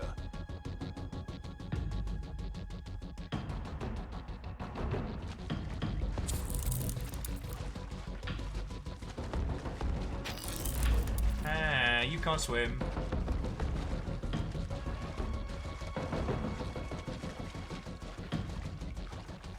When the clones be all like, can't get wet! Just get a super soaker, be fine. Austin says, I assumed that upon seeing this game that much screaming was inbound. They are starting to look more and more like me, which is very unsettling.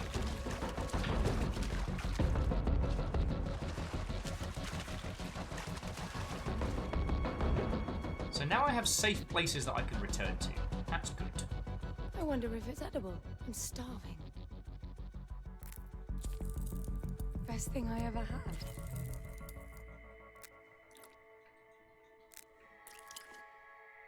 It's recording me eating. Interesting. Oh. Okay, so coming back to it.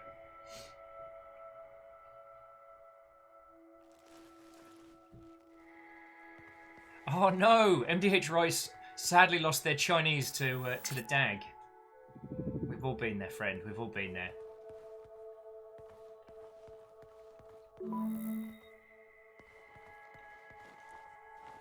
Alright. So alongside the other elements, we've now introduced... They're now introduced to the water. We need to go that way. But it is going to reward us for exploring, because if we can find more goodies, we can find more power. Okay. Right. So you all can't swim. I'm okay with this. Let's go have a look around while it's less calm. Sorry, it's less crazy.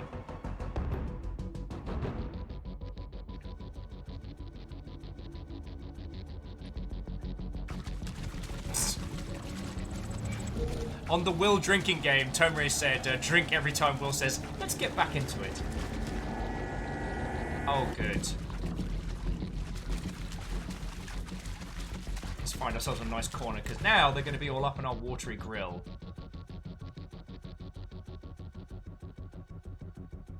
It's just their eyes in the darkness freak me the feck out. Huh.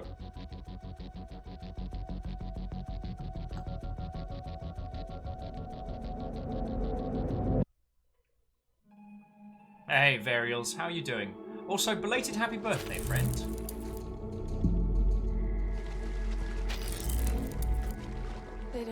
water anymore.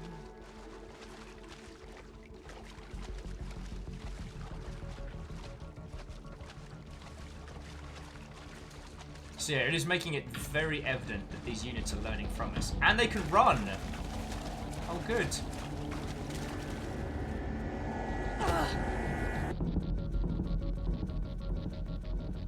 Oh no, this is... Oh, feck. I've gone the long and wrong way round.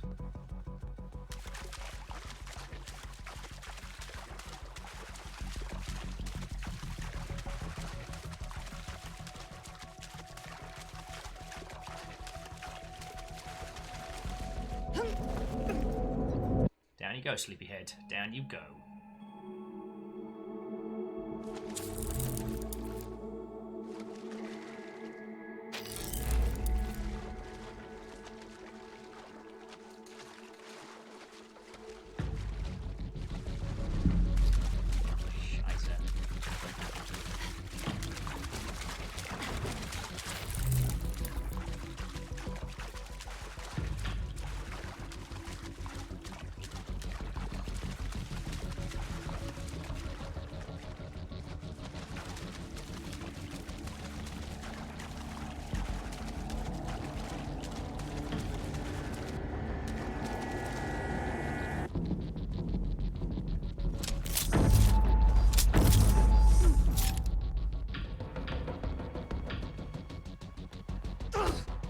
Parkour, parkour!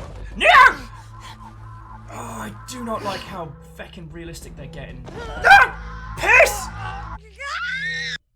Alright, sorry. Where were we? Thank you for the counting clock there, Telenor. Right. Yeah, Varials, the way that when this game starts to descend, when it gets weird fast. But we should take advantage of the fact they can't get into the water just yet.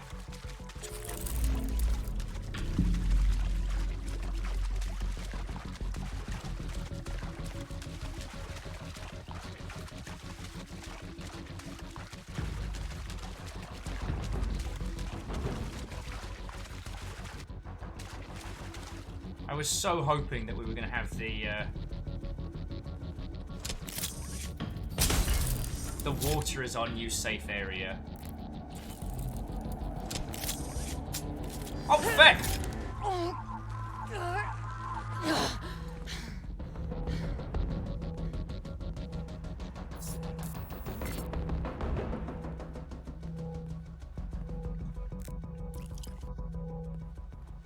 Just scoff some grapes, you know, standard stuff.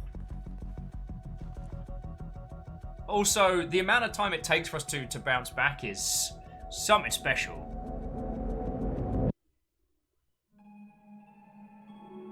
Okay. I don't know what's been up with everybody today. Okay. Let's take a breath. Let's pause it. Let's take a breath. Let's take a beat. When it comes to playing this through here, I know there are a lot of content creators that specifically say, no spoilers! No spoilers, no backseat gaming, no nothing. And while there are some experiences where that's ideal, like, I'm here to play this with all of you. There are a lot of us here who are experiencing this for the first time, and if you have thoughts or feels or theories of stuff that's going to be happening, then let's talk it through, let's discuss it. I am not against that.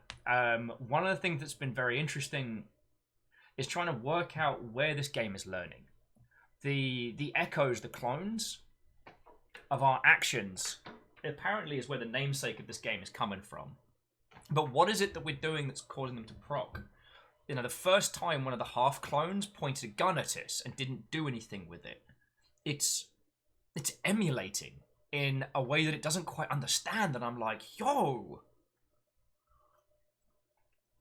But the thing is, it doesn't seem to do the blackout until it feels the need to counter the programming. The reason we've had so many blackouts is because I'm not good at this. Also, Aperios, how are you doing, friend? Thank you for keeping us company yesterday while I was being completely useless at getting stuff done. Yeah. They don't mind the water anymore. As Dash is saying, a long sip stream is about us. My job is to facilitate this. Like, my job is I am bartender, I am flag waver, I've often described myself as a meaty megaphone, even though most of the longship has requested I don't. Yeah, see, why is it learnt that I'm being stealthy from that? So, yeah. Now, I do not mind hearing thoughts and feels and theories on games as we're playing through them. That makes me very happy. What the hell was that? Was that one of them just... Oh, they're learning how to fire their guns. Oh, good. I can't tell if they've learned how to shoot the riot rounds or if they've learned... I can't tell if they've learned how to do the riot rounds or how to actually shoot me. I'm not sure. Oh. Heck.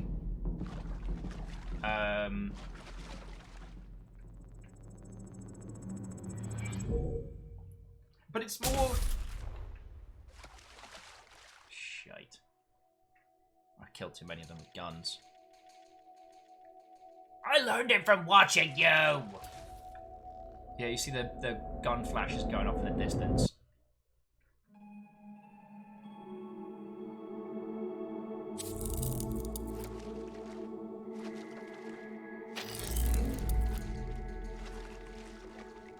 Also, notice how their walk animation is now silky smooth. Alright, so sorry, I'll come back to that thought in just a second. Neo Shadow, what, oh friends? Okay. Now, I am grateful when people who have played through a game in its entirety don't spoil the standout moments, because getting to experience those as a group together is something that I value. And again, it's not for my sake. If it's spoiled for everyone all at once...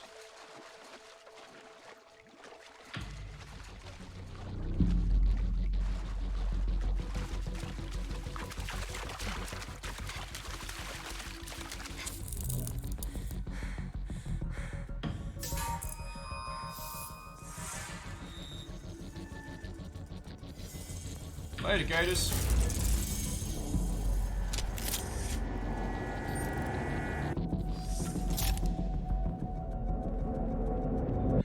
Oh.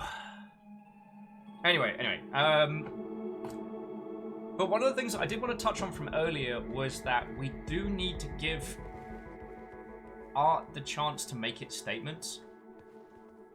One of the advantages that we have over other mediums, like written mediums, like, your standard, like, YouTube video essay format, we get to experience it in real time. And it can be very easy to let an early experience color the rest of what we're going through.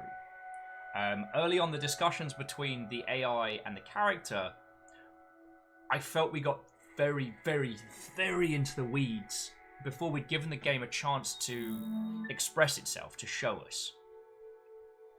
I still remember, and naming no names, but watching a group of people deconstruct the first 10 minutes of Bloodborne.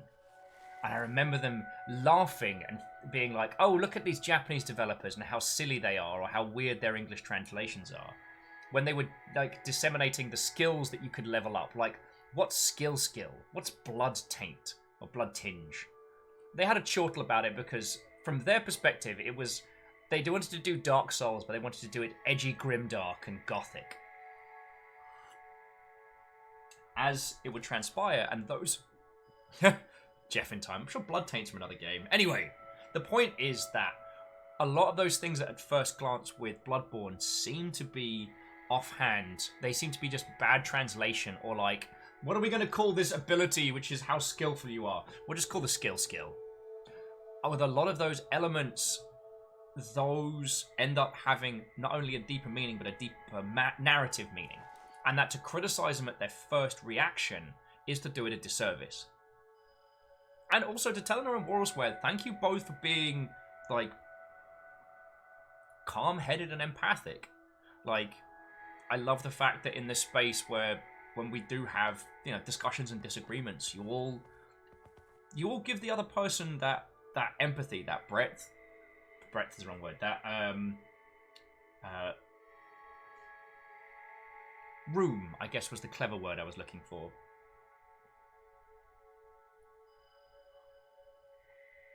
And I really respect that.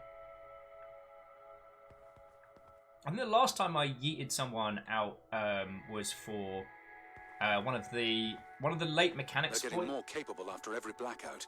I think there's more to it. I have a weird feeling that the palace is registering my moves with those icy holographs, then using the information to improve the abilities of those things. A little far between the dots there, Anne. I just feel like there's some strange rhythm to it. A warped set of rules. You are definitely disposed to find meaning where there is none. As you say, it's in your genes.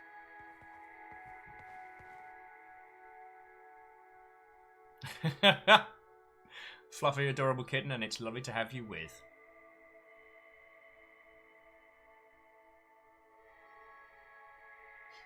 And Time Ray, I'm real glad. If I'm happen to put people in a good mood, then it's doing well. So, now, Fistmaster's touching on something that I fucking love. See, video games have this wonderful power that, much like other art mediums, it is about the user's experience, not necessarily the mechanics that matter. Sometimes letting the player feel a certain way, even if it isn't necessarily correct, is exceptional. Because what Fistmaster was saying was, in theory, if we only walked backwards and choked everything to death, then all of the clones would do the same thing. But whether or not they would be able to emulate us to that extent, it starts to feel like it. We start thinking at this point, like, crap, what if we had been doing it a very specific way? Maybe we could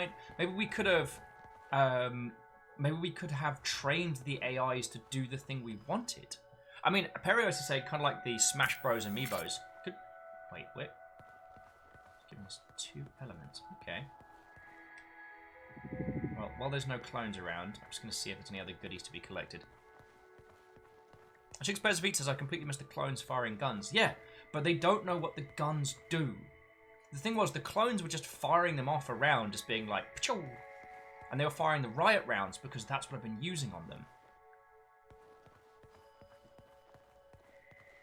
See, friends, AI in video games is very rarely actually AI.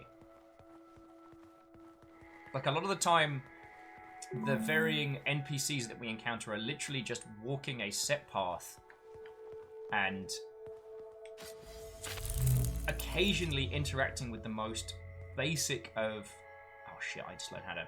It just learned how to open a door. Oh, good.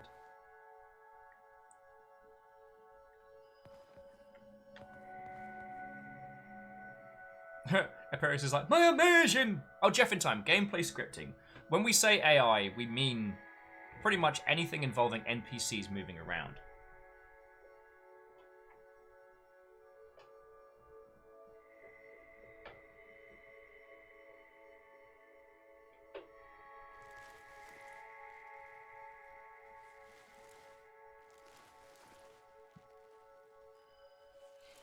Ooh, a very British game. That is interesting.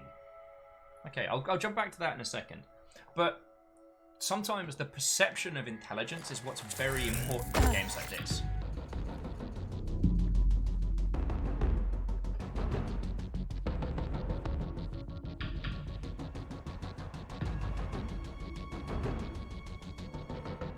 So right now, they don't know how to open a door because I've not done it. If they observe me opening a door...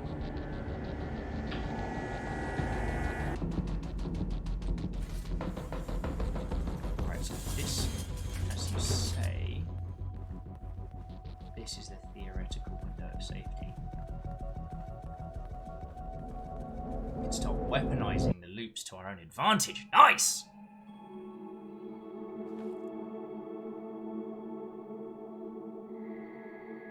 Yeah, so Fistmaster, you jumped to the point that I was going to use as a very good example, which is fear. Aperios and I were talking about this last night. Now, the Fear series is incredible and does some very clever things. But one of the things that's so interesting is that Fear was heralded as having exceptional AI. the AI for the NPCs in Fear isn't actually the most powerful element that it has. What's fascinating about the Fear AI is that it is the characters telling you what they are doing which gives the perception of intellect. I guess to put it in smaller terms,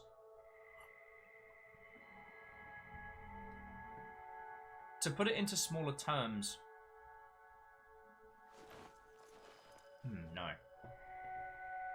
Hang on, I want to form this thought proper. Creating something that allows players to imprint an intellect onto your NPCs is better than smart moving AI. Creating... Oh, it knows I'm waiting around. They're all going to learn how to sneak up on me, aren't they?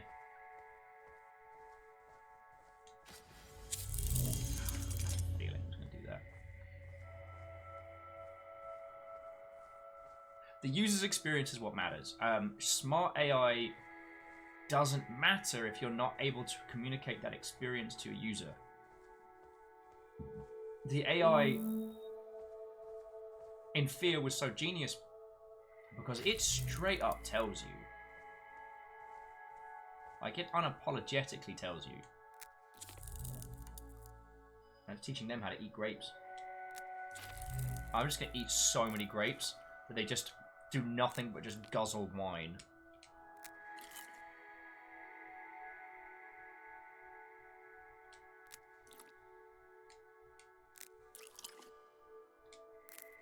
Yeah, that's it. Yep, they've learned how to open the doors. Oh, good.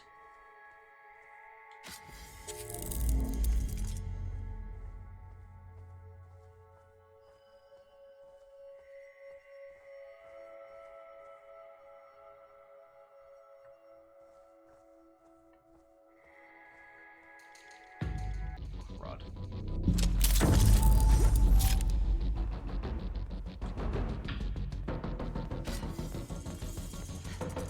Okay, kids, we're gonna do the sprinting thing.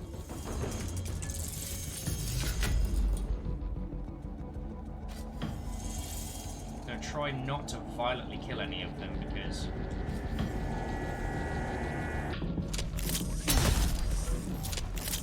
Ah, no! This is a bad idea, this is a bad idea. No! I already killed you! Back.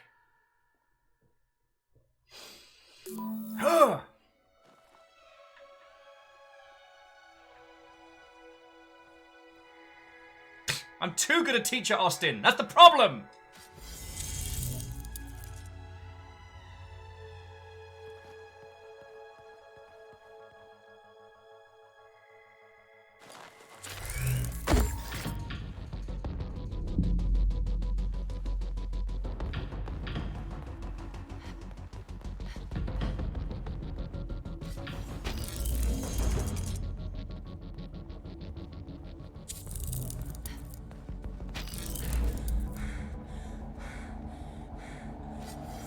So yeah, ideally we want to sprint as far as we can before it has its next learning cycle.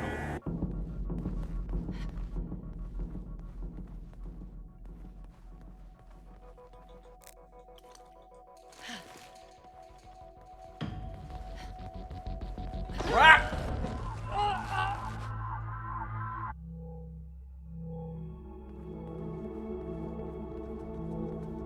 Got a little copy there. Oh shit, they can sprint now. Not cool!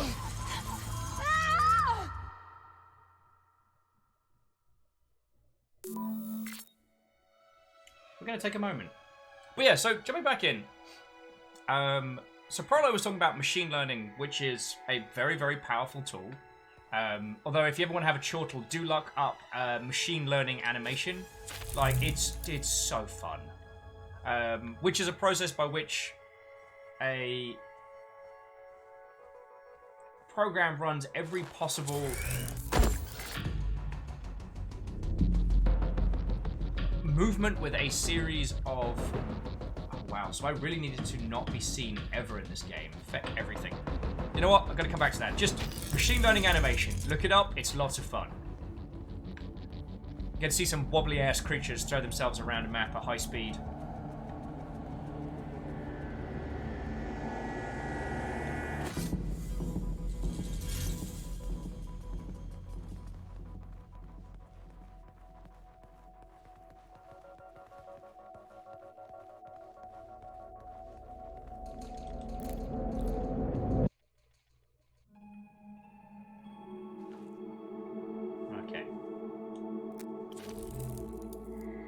I'm gonna teach them to eat.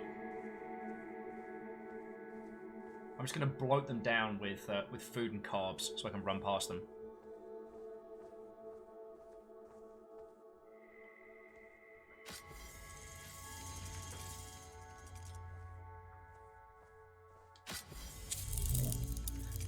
But the thing that's worth saying is the thing we touched on a little bit earlier here, which is that it doesn't have to be accurate for an experience like this. It doesn't matter whether or not this is officially a machine learning algorithm, or whether or not this game is just simulating that fact. If our experience is that is entirely genuine,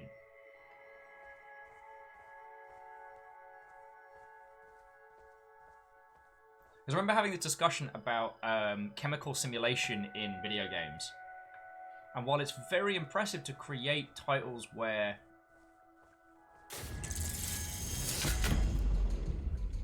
nah, don't see me, don't see me, don't see me, don't see me. Aperture, aperture.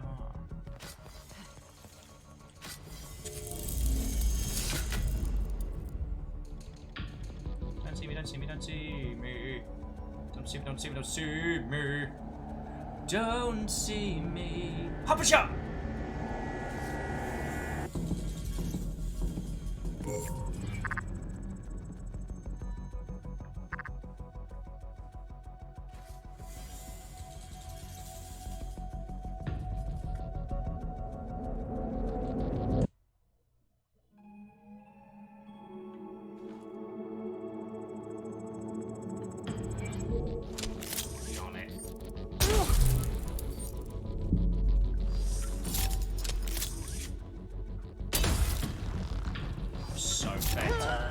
God darn it!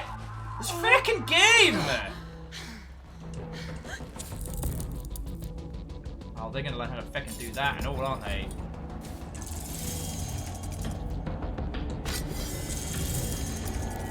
Yeah!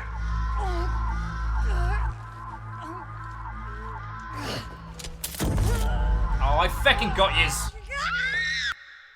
Huh!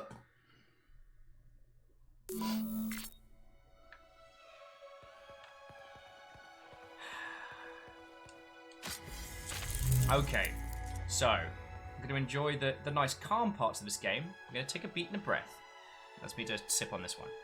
Sorry, the thing that I was failing to ascertain there, failing to discuss, sorry, was that accurate simulation is not always the same as authentic experience. To have the experience of machine learning, sometimes it is better to not do that. To have the simulation of, like, you know, alchemical reactions, having a system where the different chemicals react in real time beneath the scenes, why not actually work? It might create an experience where it doesn't feel that way.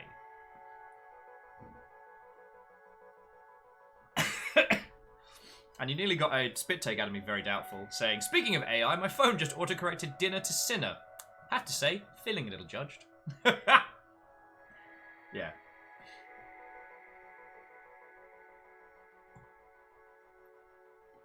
Well, Alice, it's less like a magic trick. It's more like stagecraft, you know? Sometimes how we imagine an experience to be, how we feel an experience should be, even if it's one that we don't have even if it's something that we haven't observed in the real.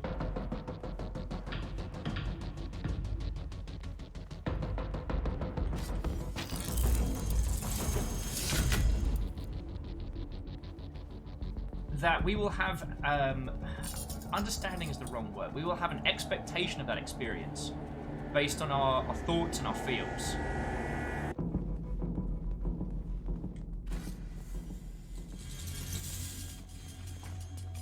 Sometimes a game needs to adhere to that, not necessarily to what is air quotes realistic. Because the thing is, good old Metal Gear Solid is actually a really good example, at least for discussion when it comes to this. Because the Metal Gear series does not do realistic stealth. It doesn't. If it did realistic stealth, it would not feel as good. I mean, it would basically be a, if you get seen by one individual, then congratulations, it's game over, you start over. Hey, Shackle. Good evening to you. What, old friend? I don't think I said a proper hello. Realistic stealth is very, very boring as well. It doesn't feel authentic. It doesn't feel good. And I'm not saying that every game has to be fun. Like...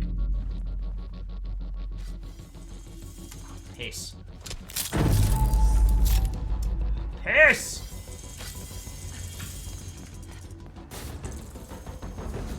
Screw every one of you clone scummers.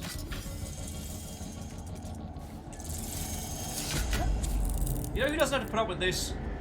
The correct Slim Shady.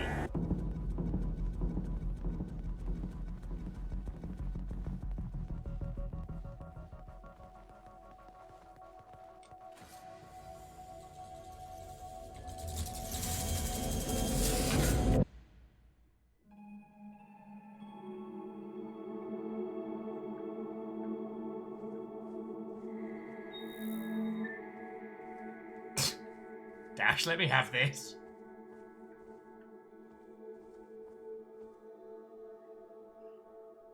But jumping back in.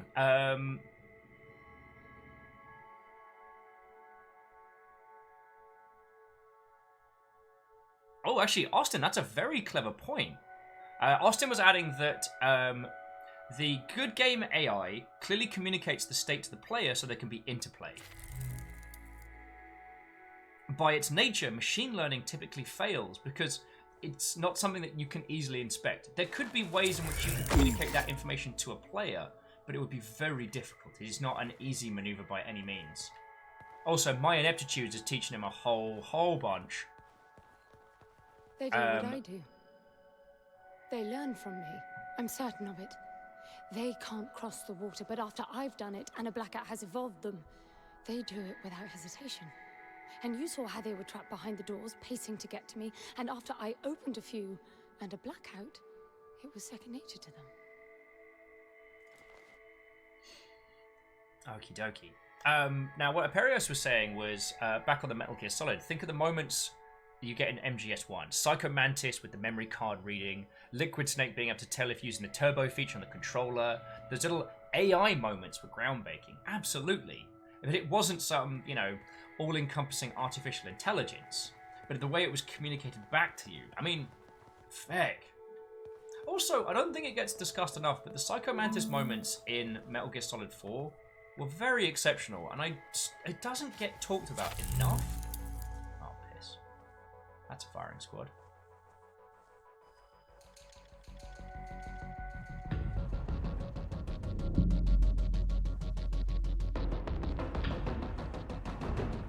These are not crossing the water. So much for your theory. No, that makes perfect sense. They stopped doing what I stopped doing.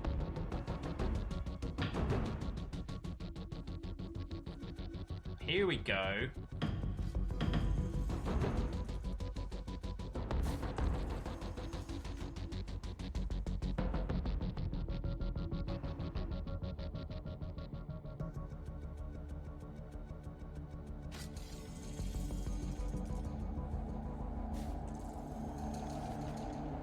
When's that blackout coming? There we go.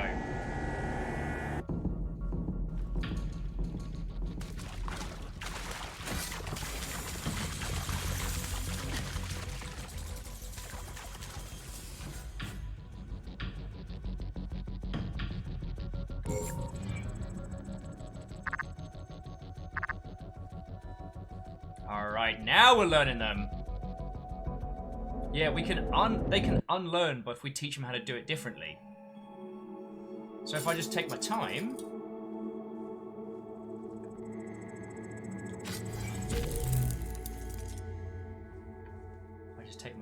there's very little they can do. Lovely, lovely.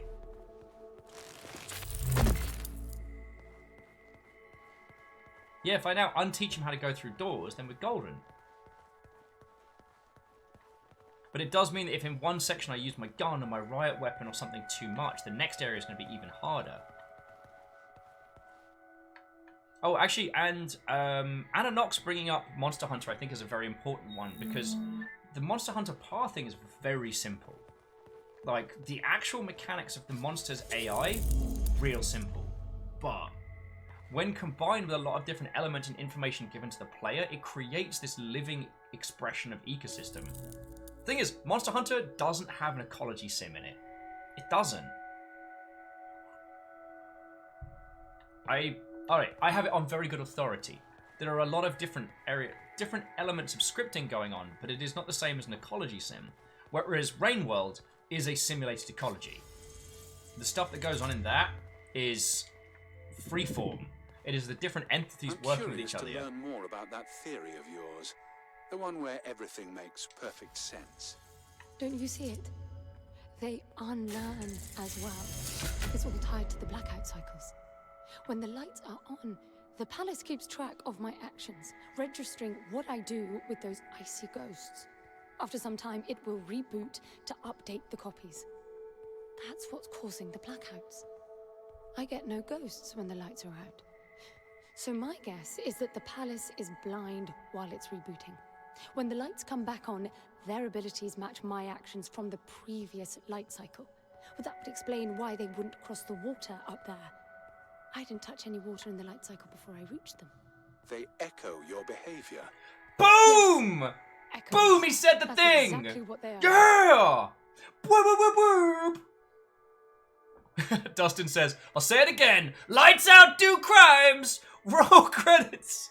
Boop, boop, boop, boop, boop. And play some, like, Monster Cat dubstep track. Roll credits. I'd mock roll credits, but I don't know how to re-roll them. Genuine laughter!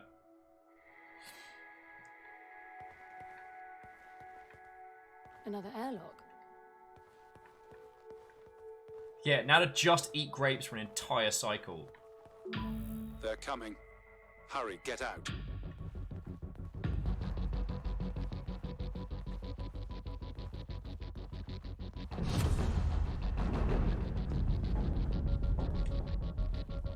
They've all stopped. What are they doing? Never mind that, just get out.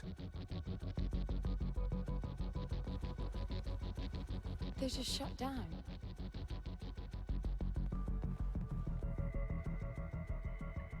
Wow, yeah. They can't pass between the two different areas. Interesting. Yeah, Fluffy, that's actually what I'm thinking. I'm thinking about, like, trying to spend a whole cycle. Yeah, Navalis, what if I stay perfectly still for a whole cycle? MDH Ride says, you reach the end of their path in! Shoot arrows at them! And Edificer, or Ederiafer? I'm so sorry I'm butchering that, but hello, how are you doing? They learned will, now they have the fetal position. Enjoy that existential terror. Ah, we're back outside. Lovely, lovely. Oh yeah, so jumping back in, someone mentioned Monster Hunter. Turned off. That means the echoes are not coming, right? You sound like naming them explains everything. To me, the logic of it all only makes the whole thing more absurd. Oh, I know you've intentionally designed it to be. Take a breath. Oh, Ed, I know you have been here before. As a very dyslexic individual, the thing that trips me up is when I feel I know what a name should be, and then I try and reread it, and it ends up tripping me up a whole bunch. But yeah, I don't want to go too far on, but with Monster Hunter World, the environments are handcrafted. The interactions, the herbivores moving and coming, the little lizards like Zerg waving a large monster sometimes, or occasionally just standing around and watching. That is scripted. That is handcrafted. if you go to things like Rainworld and you watch a fight take place between some lizards over some food, that is reactionary. The lizards are given a path that are given an environment they can move and told how to move around it, and given a set of behaviors to interact with. But those foodstuffs also have their own behaviors, and there is the additional element of the player in there, which creates a very, very emergent behavior. It's complicated and it's hard. I expected there'd be some obstacles to getting Foster back. You were prepared for this? In your training, I mean? Gods no. Gramps did talk of great challenges and... Okay, we'll get back to you Ploddingtons in just a second. Now, it's one thing that's worth bearing in mind, because while I'm not saying that every one of us is able to create a simulated ecology in video games, I fecking couldn't. But when making a game, it's... Content versus systems is an interesting discussion, and it gets thrown around a lot. See, if your game has a lot of systems, if it has like a simulated ecology, if it has emergent elements or randomly generated environments and things like that, you essentially front load your work to save you time later. It's dangerous because if you can't get it working, then you have a miserable, miserable time. But in theory, what you do is you set up all of the systems ahead of time. You spend a large chunk of your development doing it, but then that last bit, you just add stuff to it. It will then be able to generate a whole bunch of content, and you don't have to worry about, like, you know, handcrafting levels. The other is that it's much... If you do it the manual way, if you manually build these environments and script them, you can get there faster, but anytime you want to change something, anytime you want to add any additions to it, you've got to take into consideration the amount of work it took to get there. In that situation, the bottleneck becomes the content as much as...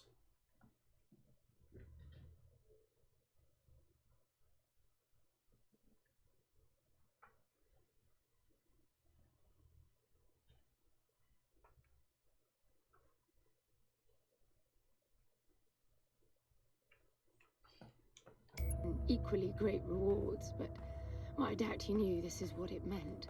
You admit he was wrong? Yes and no. I think he managed to find the words, but not their meaning.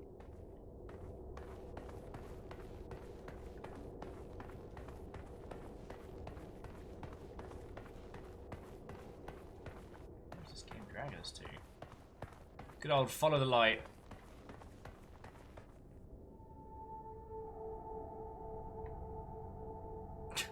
Ananox, that's actually a really good analogy.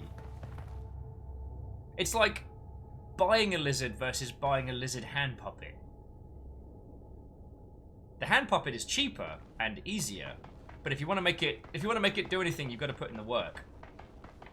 Purchasing a lizard is expensive, takes time. Teachings about who built this place? That's the thing. None of us ever knew this place existed.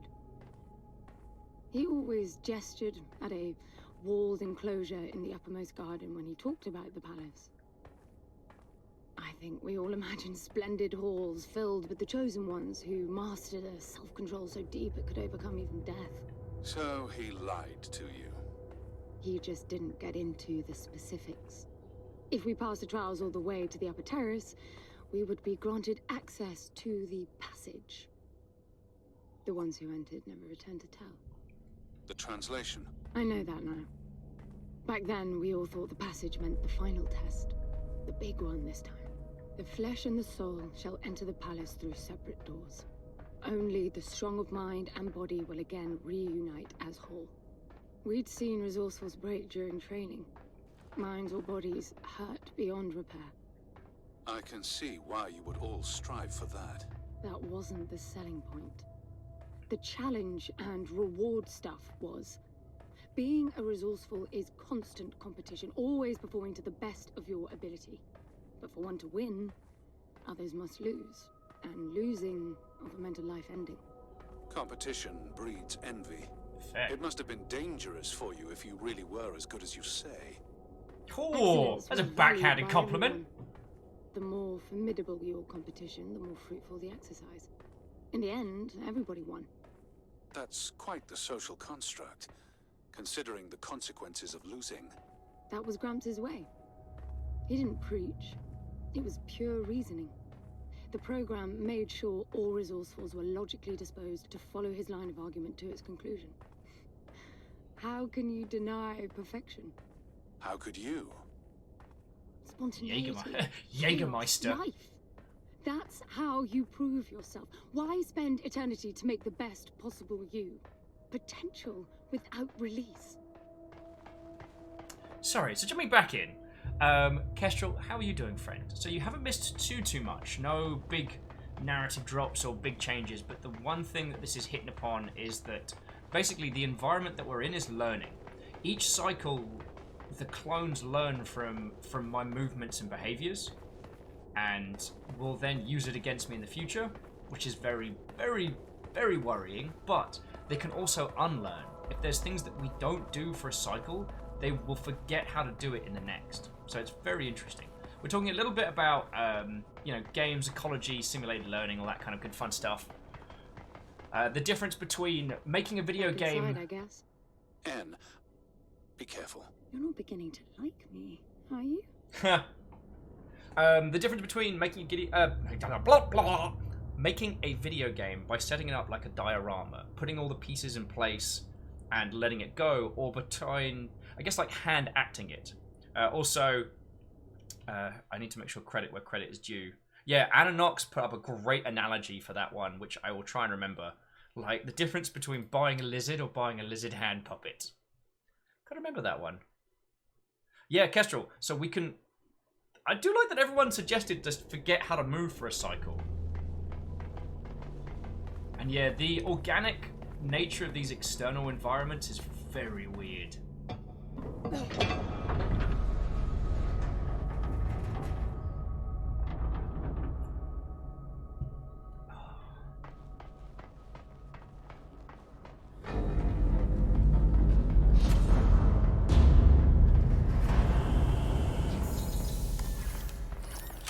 And we're back in a sinister-looking palace. How are you?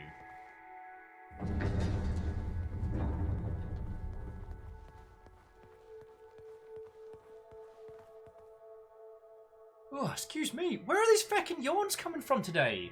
That is my third cuppa.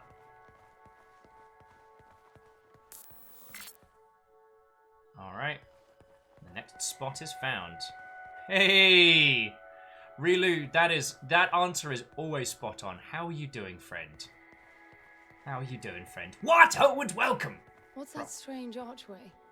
It's a suspended Y field. Never seen a vertical one before. It looks like you're supposed to pass through. What does it do? Shouldn't do anything. It's self-contained.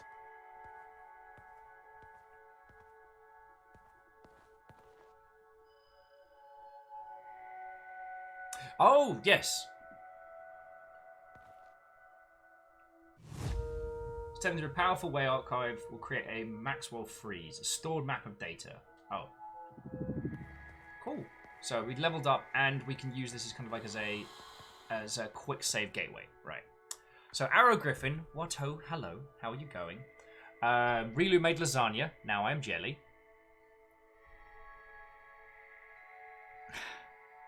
Well, to MDH, this is one of the things I love. It's one of the things that's so great about being able to do this full time is that I can just stop. We can observe environment. We can talk about the stuff that we enjoy and like about this. We can talk about video games as a whole. We talk about whatever the bloody hell we want. Like, the things that I enjoy most about doing this is chatting with all of you lot, sharing these thoughts and opinions and feels, and just getting into digital mischief together, you know what I mean?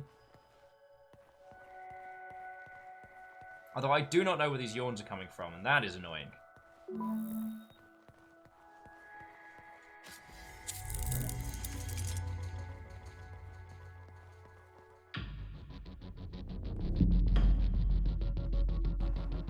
See, the thing is, they can see me right now. Damn, that's a hell of a fall. Right now, if I leap over the banister now, they'll all learn from my maneuver, right? But if I do it now, well, they're still learning.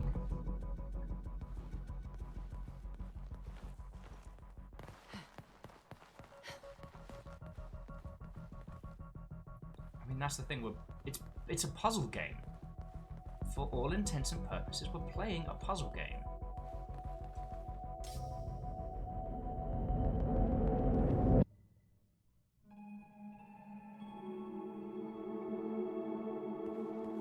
And if I take my time... Okay, that's not a door. That's full of spikes. If I take my time and don't rush... then we're on to a winner. Job's a good one. But it does also mean that we're mostly moving around in the dark. Kestrel, let's talk about yarn. I fucking love yarn. I'm always down for that. It's one of the skills that... it's a skill I genuinely envy in others. I've got my little Gundam model I can put together at some point, which I don't know when I'm going to do. Because I'm... yeah. Yeah, I definitely want to do it with you all. Oh, Dustin, I apologise if I missed your joke earlier of Echo, aka Resident Meeville. Like, eh?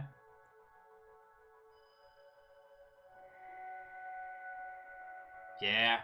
Huzzah for Gundam indeed, dear Arrow Griffin. It's literally in the box behind me. I've got all the tools. I don't have the pens yet. And I don't know if those are a thing that is mission critical for one's Gundaming. Gundaman? Gundaman? I'll get back to you on that one.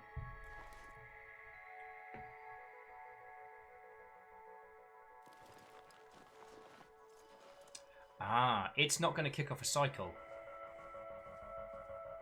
Because I haven't done anything yet for it to learn from.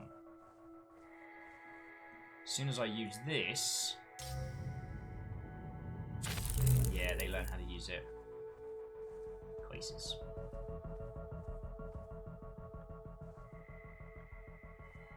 Oh well, like I said, gives me a chance to chat to you lot. And I do like doing that. It's a bit good, really.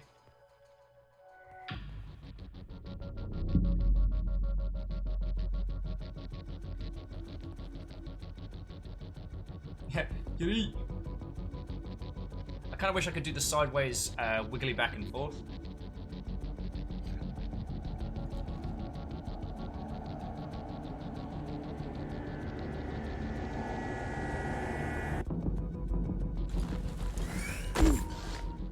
So, Arrow was asking, technically, if I made a thing, not a Gundam, would it go in Creation Celebration? Ideally. But just because I wouldn't want to lose it, if you know what I mean.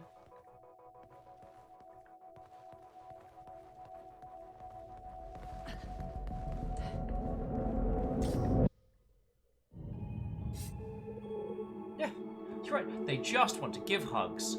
Violent, stabby, upsetting hugs. Oh, okay, so I've got to go up one level, take that elevator, and get the hecking heck out of there. Yeah, then go for it. I'm playing it careful.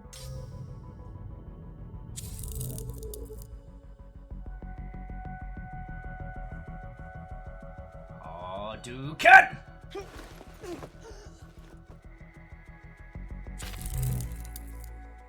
But it's also interesting that when we started doing this earlier, the clones were like these globule monsters, and now they are like perfect copies.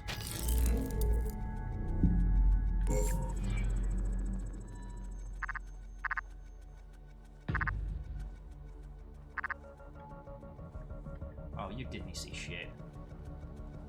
Don't pretend like you did. No, freaking way! And now you've taught them to snap necks, Will.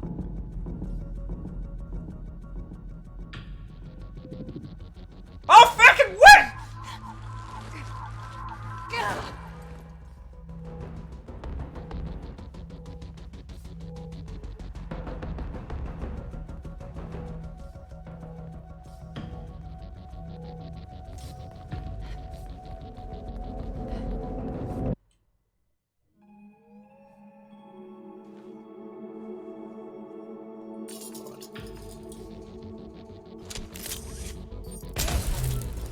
Double kill. Monster kill. Yatality.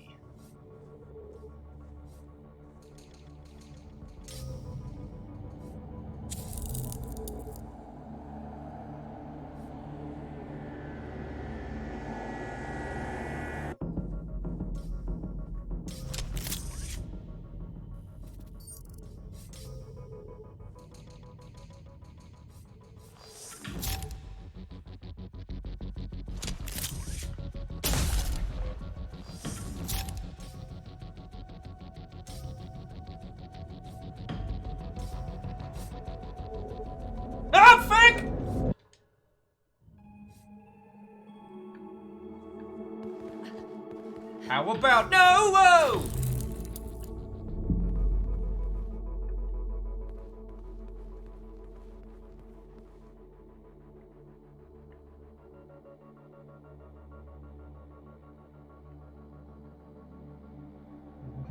What? Over here. Hey. Over here. Hey. Over here. Over here. Over here. Over here. Hey. Hey. Hey. Hey. Hey. Over here. I'm trying to teach them to say hey. Hey. Over here. Hey. We must become as gods! Hey. Over here. Hey, over here. Hey, over here. Over here. Over here. Hey, over here. No, it's... Okay, so we're just gonna... Hey, hey, over here. Hey, over here! Okay, so, laws of physics. Not today, friends. Not today. Teaching them to break necks was a really bad idea. Because basically, it went for a neck snap at the same time.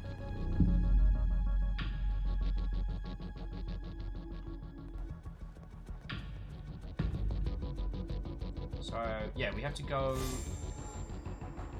down one and then go from there. Okay.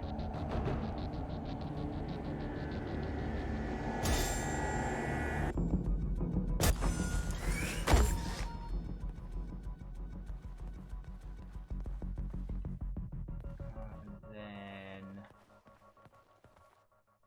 down an elevator, and then we have to go up that one. This is the Sir Vanillian ice problem, where one must actually get up to get down. It's not very frequently talked about.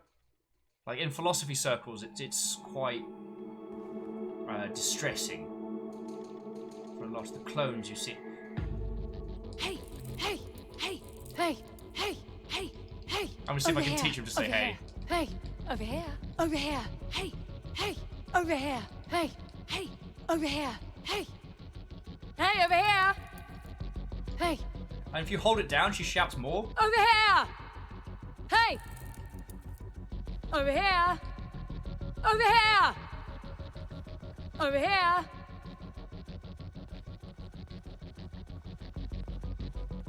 Over here! Hey! Over here. If they all start yelling their heads off in the next run, this is going to be exceptional. Hey, over here!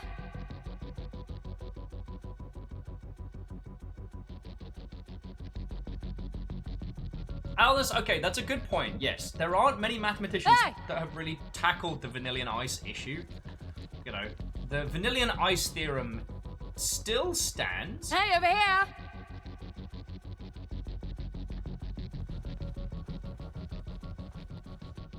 Alan! Alan! Alan! Over here! Dan! Dan! Dan!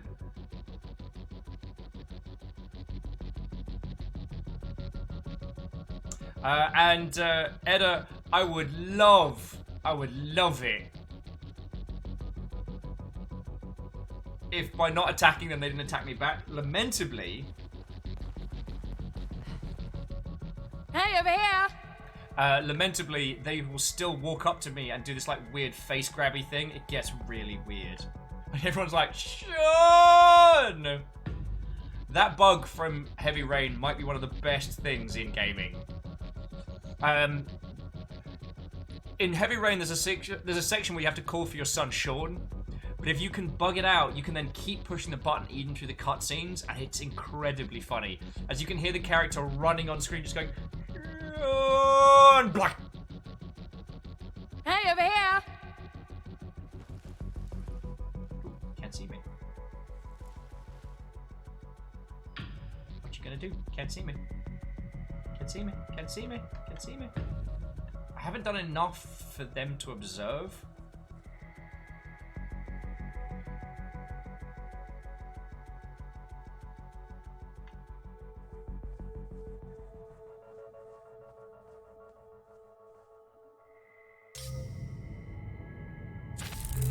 Crap.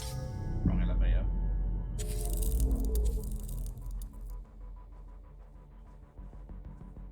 The thing I don't want them to do is to be able to jump off the banisters.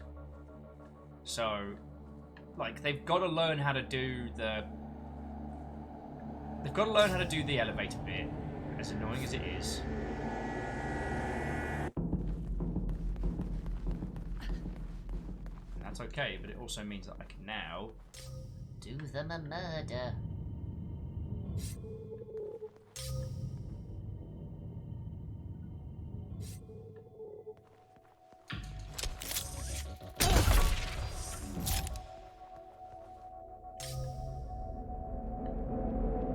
Oh, Tomb Raider, no worry. We'll see you in a little bit, friend. We'll see you in a little bit.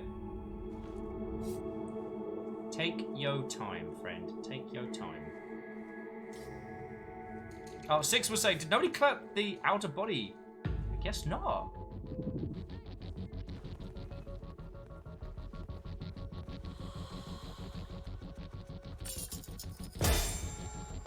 No!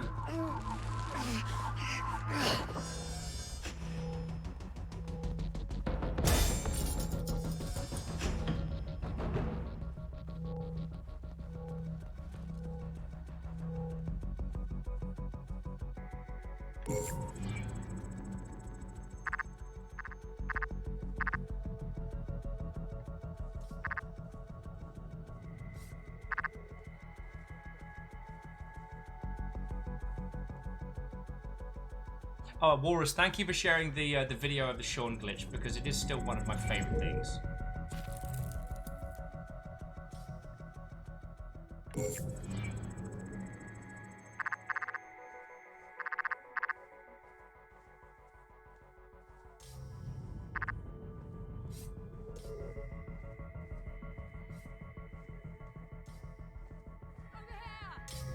See, they're doing it!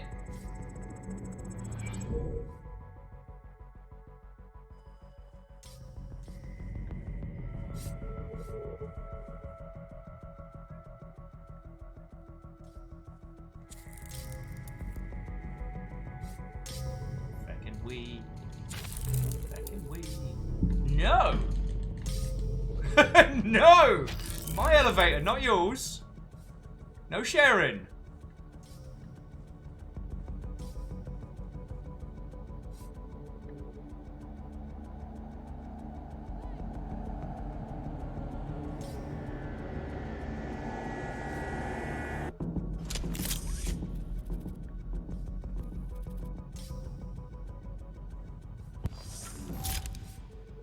Also, being able to tag enemies is very powerful.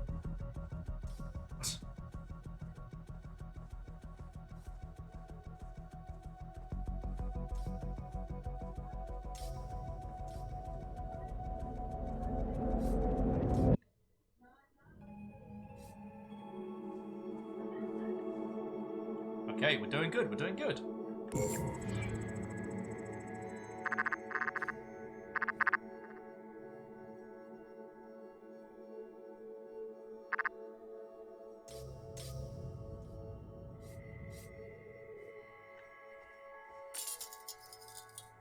I mean, Telenor, they might learn how to scam me back, which would be very worrying.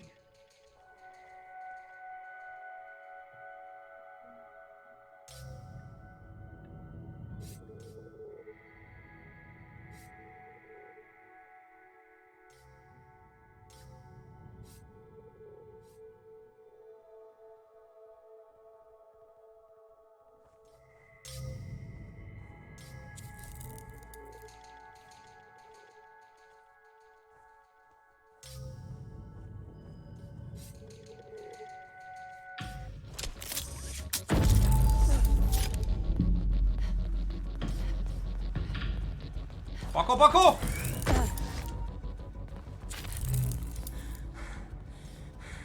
Get some grapes in ye. Get some grapes in ye's. Do it. Run, run, run, run, run, run, run, run, run, run, run, run! Sorry. Sorry. Very sorry about that. Okay. Okay. I can't be calm because if they learn how to, call those elevators back as well. The game just gave me an achievement called Paranoid.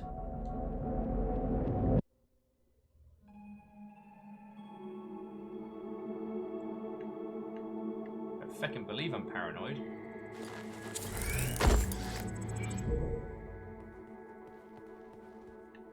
Oh, that seems incredibly bad. We're just going to take a moment. Okay.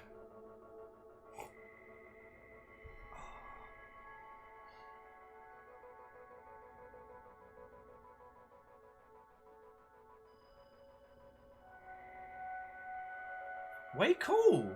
Fluffy Adorable, I didn't realise you'd done speedrunning stuff. Because I believe we met you from Whoopo, right? That was where you found our little band of miscreants. I'm sure I've showed you this before, but I still have a cabal of WOMs on my desk. There are a lot of WOMs. There are a lot of good WOMs. But I didn't realise you'd speedrun. Manifest corruption. That seems very bad. Oh! It triggered an instant blackout. Probably to correct the anomaly. It didn't fix it. It just moved.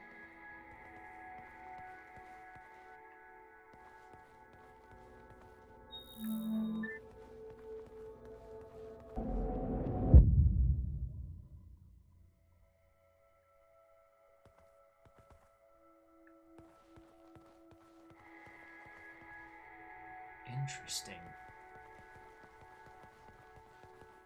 Oh yeah, also, Arrow Griffin, this game is incredibly pretty. I'm currently, oh, advanced tips. Pick up or put down by pressing X. Bludgeoning, distraction, quick throw. When holding a crystal ball, pressing B will not push an enemy, but bludgeon instead. This strike is lethal.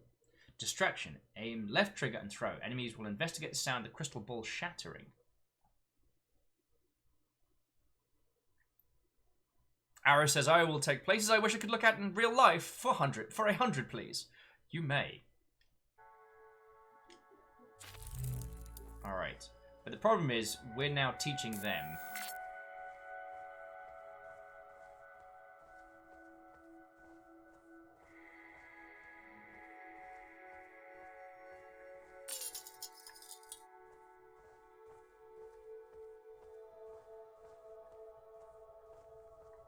Yep. In traditional, ooh. Let's club some people to death. Why not? Jeff in Time's like, I still remember meeting you at a party and drunkenly shouting about how great Samurai Gun is. And it is great.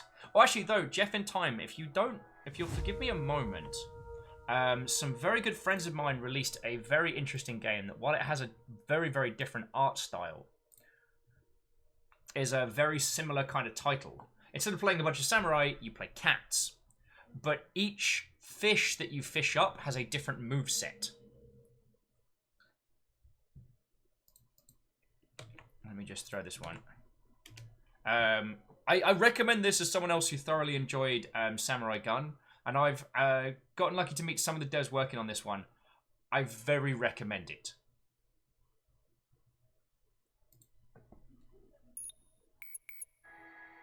Alright.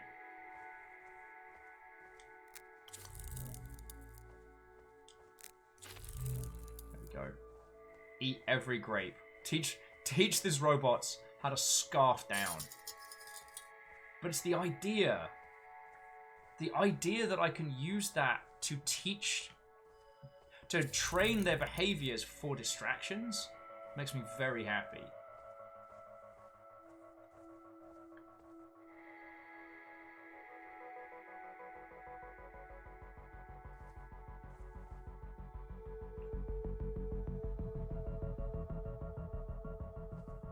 Arrow's like, that game sounds amazing, but now also I want fish. I always want fish, Cat. That's my secret. While not the best, some of the supermarket level sushi that you can get over here, well, maybe it's a Seattle thing or maybe it's a US thing, I don't know. But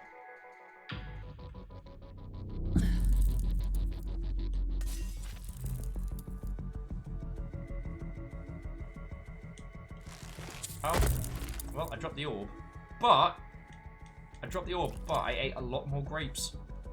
So in theory, for the next run, while they may be able to run around some, they're going to be eating a lot of grapes.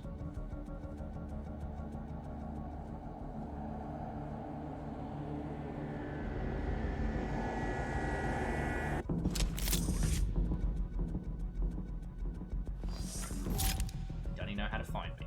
I'm okay with that. Feck it. Let's jump into the unknown. What's the worst that could happen, right?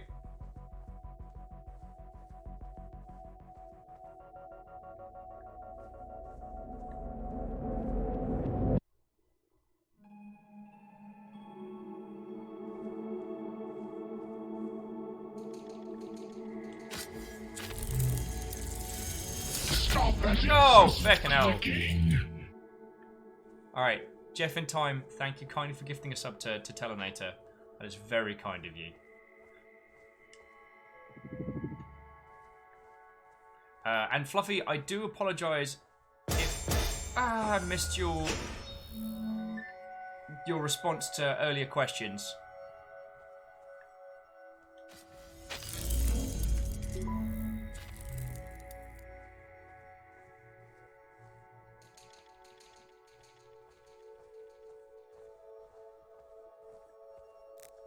Yeah, see?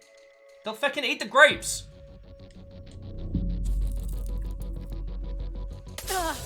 Oh! Yeah, no, that was a fatality.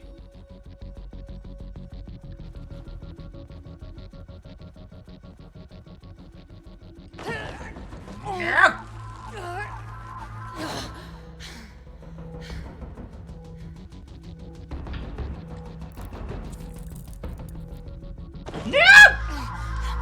Darn it.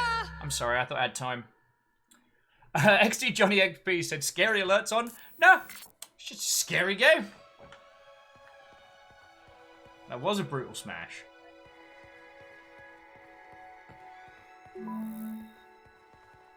So it turns out grapes don't save me.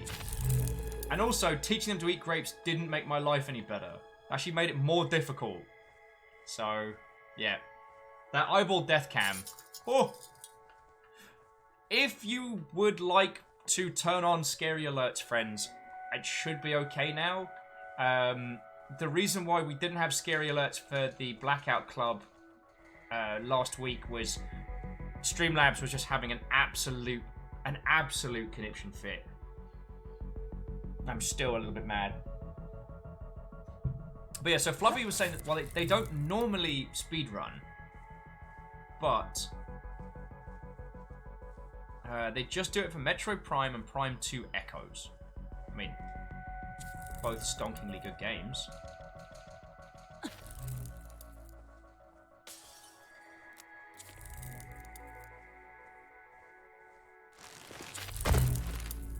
God, it is just being careful, remembering what you use each run.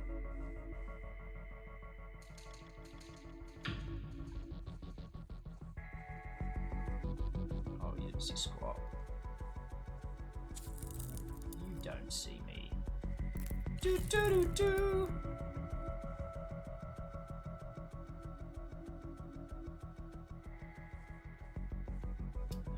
The orbs are just little glass balls we find around, but there are throwing brick. They're both our distraction item and our one-shot takedown.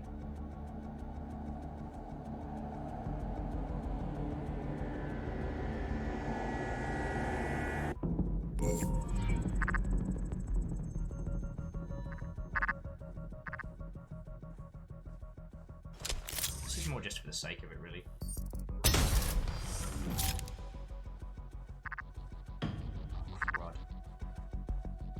wasn't smart.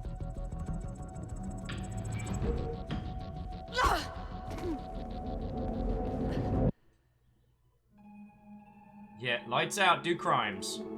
It's our new catchphrase.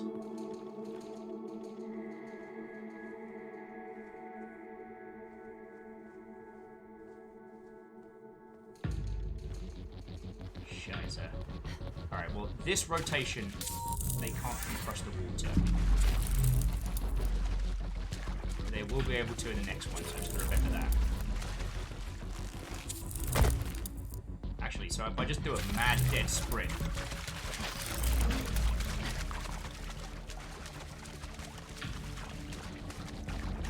Do some murders, get the feck out of Dodge.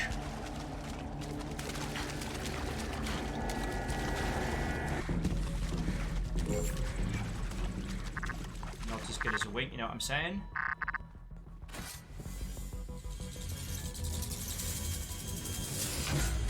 Oh shit, they know how to sneak as well.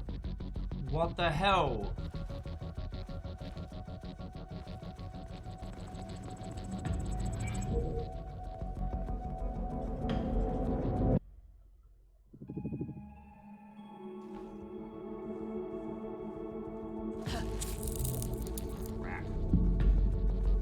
Every kind of bin. And they're not afraid of water anymore. She took the feckin'... You saw that, right? Feck!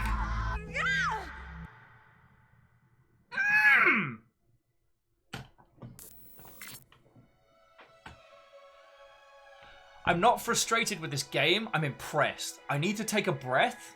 I need to take a breath. I'm genuinely impressed. When was the last time we encountered a title where one of the enemies took the key item because they learnt it? Yeah, we basically have to ration the abilities we use so it forgets others and learns some.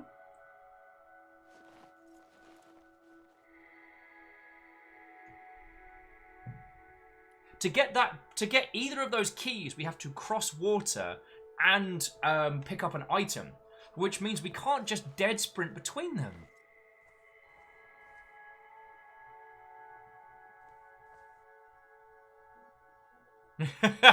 Oh, and Ed, I missed the second part of your joke earlier, so I do apologize. But Ed was like, well, if you need to take a break, you take a break. That way, the echoes will learn from you.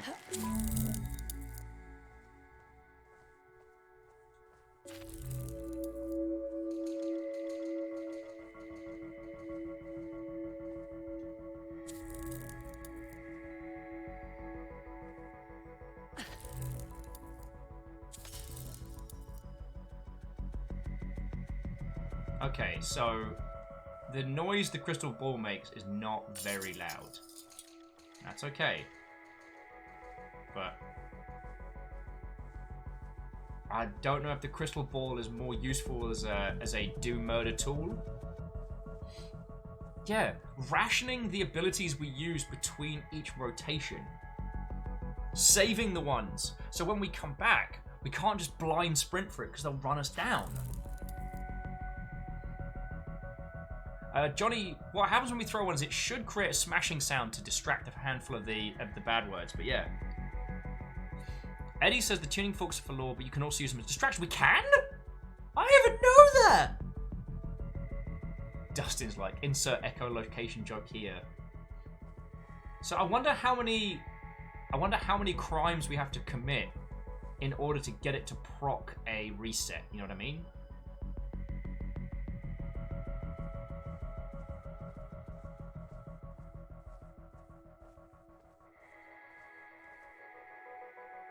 Because we definitely need lights out crime time.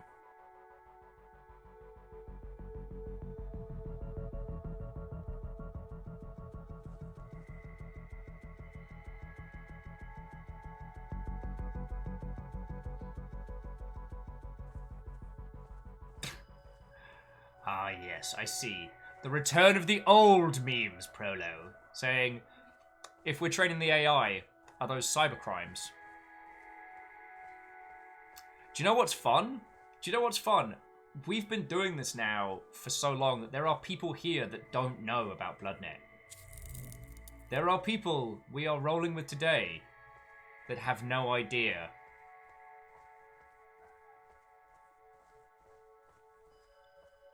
Also, we can give ourselves some nice clear space by throwing that over there. There we go. So that's what we wanted.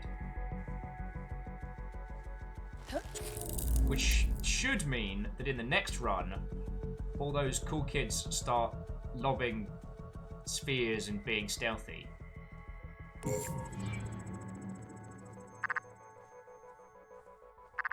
It is interesting that one of the few abilities they can't learn from us is echolocation.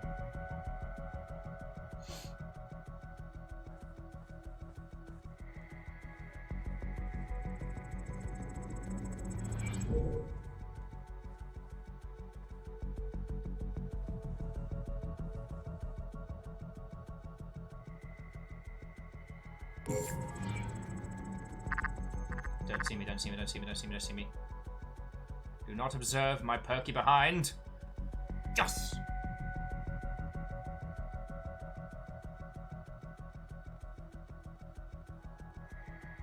Well, Shackle, I'm not above talking about them, if you know what I mean. It's just more a case of like, I don't even want to give them the clicks.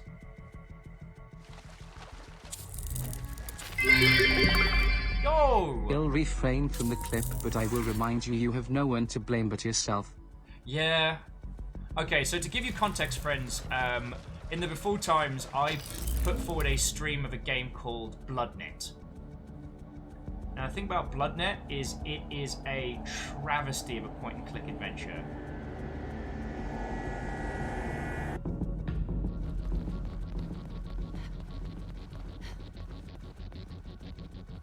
Impressive, certainly, but it's absolutely ridiculous. Their liberal use of the term cyber will haunt me till much later days.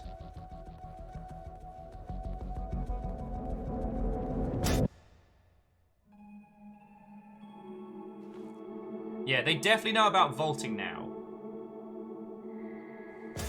Ooh. I wonder what that noise was. Yeah, so they can vault. If we keep an ear out, they might throw some glass orbs if we leave any lying around.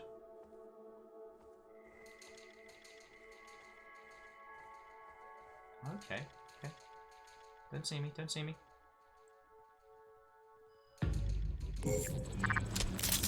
Oh, piss off!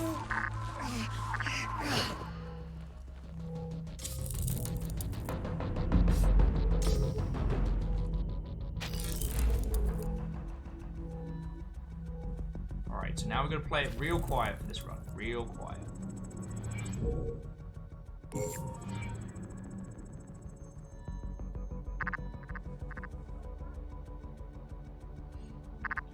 Yeah, and Fearless, they are starting to look more and more like accurate representations. Some of them are sneaking.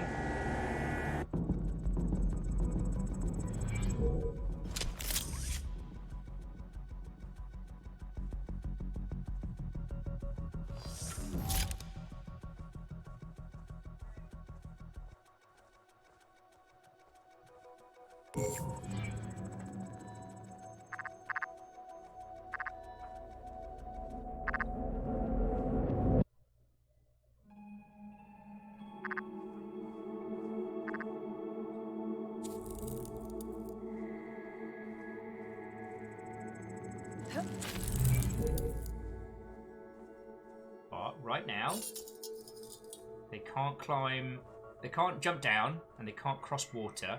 And in theory, they can't steal the item that I need. In theory. But the reason why we're doing it like this is we're teaching them how to open doors and stuff like that, so that when we go and get the other item, we can commit enough crimes between now and then that they should forget how to do the stuff we don't want them doing. You know what I mean? Actually, I just put a sentence to you that made no sense, and Shackled Akonis, I apologize, I derailed. But yeah, sorry. So last year, year before, I played a game for everyone called Bloodnet. And Bloodnet is... Ooh, cheeky bad word.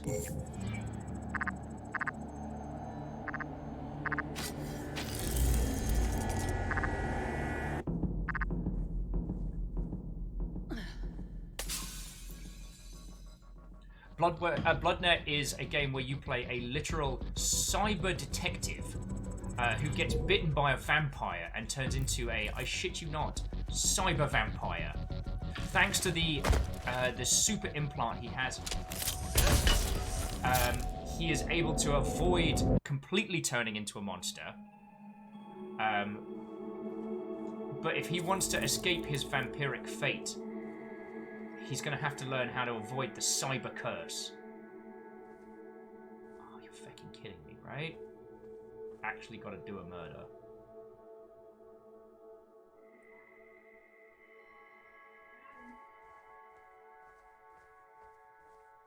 Alright.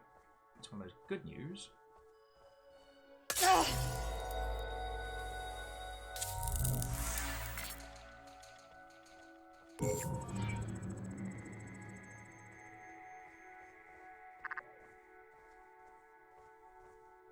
It's me holding my breath. Now, my intention was to play it for that. Was to play it for everybody to do them a damage. Like, that game has terrible voice acting, terrible plot, the cyber poetry alone. But as with a lot of my plans, it went sideways fast. As most of you lovely folks realised that it would do me more damage than you. On account of the fact that you can't just call everything cyber.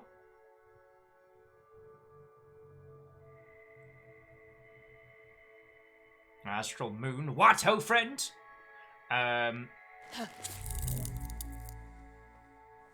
This is going very well. It is very intense, but I feckin' like it. So I'm just sneaking past everybody, learning how to feckin' do this. This game is called Echo, and it is feckin' genius.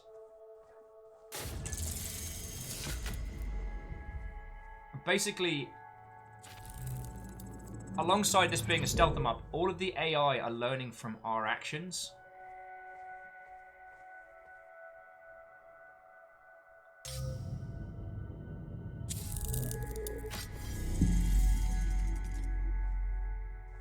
And as Shackle pointed out, it turns out you can actually just call literally everything cyber, and Drive will absolutely loopy. Be cyber, do crimes. Thank you, Global!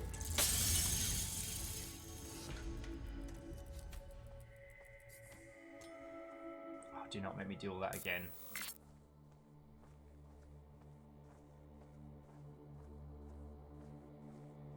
That one's just there looking at me. Oh wait, it doesn't know how to jump down. Nah, we good.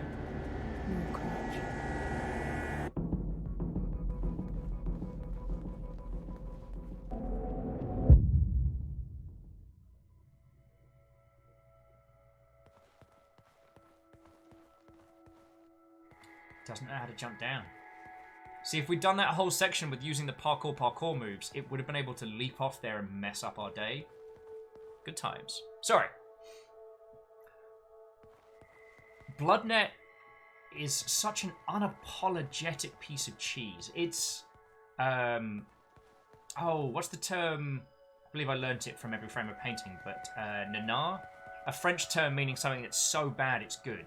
Something that comes from a genuine place of intent, but ends up being feckin' cheesy. Well, that's one of those few good examples of that. The voice acting is terrible, the design of it is ridiculous, and yet it comes together to form something very genuine. It's still terrible, like, it's absolutely terrible. Hey, Deus, what, oh friend? How goes it?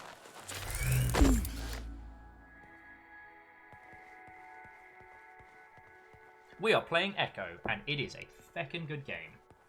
Although, I will admit, from this, getting to this part, I can see why it might have struggled. It's a stealth puzzle game that kind of, you wouldn't know in its I'm gonna get 21? Fuck off.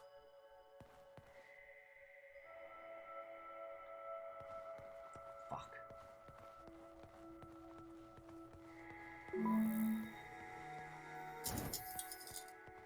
Just gonna eat all the grapes. Just teach all these numpties to just eat grapes. Be cyber, eat grape.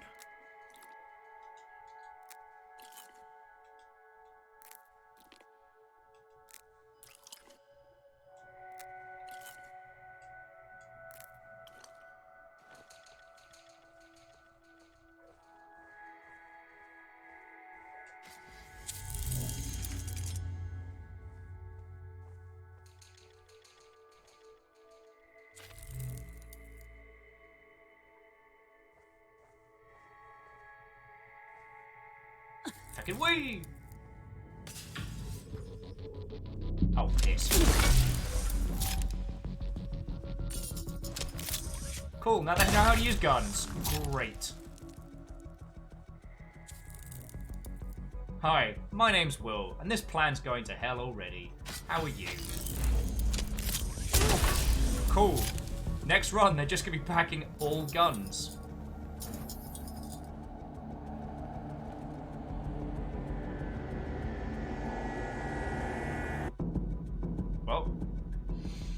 Remember me as I was? Kesh was like, wait, there's a plan? Okay, there was the semblance of a plan. There was some conceptualization of a plan. There was a space in which a plan might have been formed. Like a flower bed, specifically for the growing of a plan. Yeah, and 6 pairs of feet, only 1 cell recharges. So the question is, did I shoot more, or did I eat grapes more?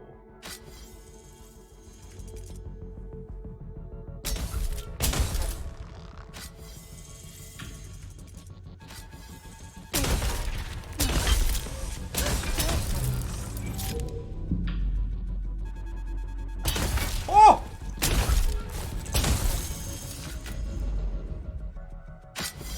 And they already stole the feckin'...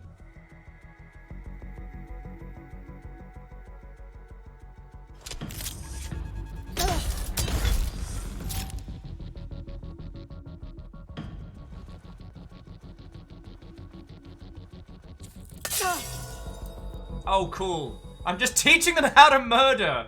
I am so stuffed.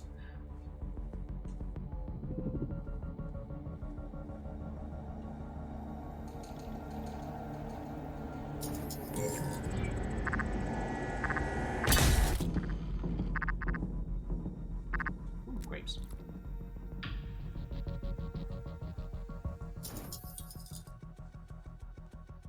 Oh, so, XD Johnny XP says, what happens if you kill them all? Nothing left to learn, right? No, because then they come back and they all learn how to super murder.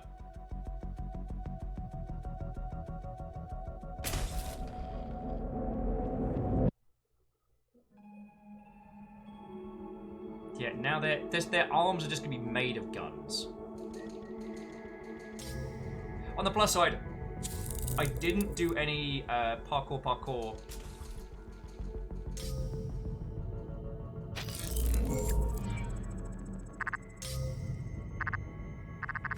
And they still don't know how to do echolocation, so I'm doing okay. I just...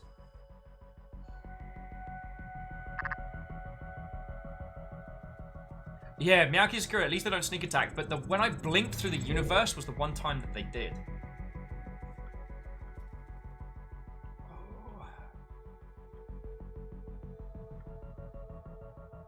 It's like, I don't want to hit the water until blackout.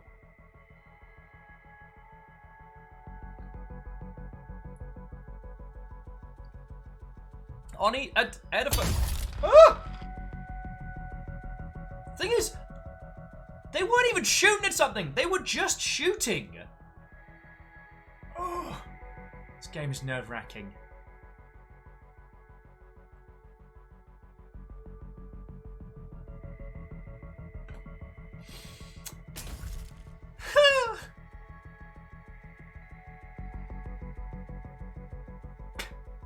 Dashkal, I'll have you know that the times where I've had to use proper firearms, I have used them carefully and correctly. It's actually very, very, very nerve-wracking.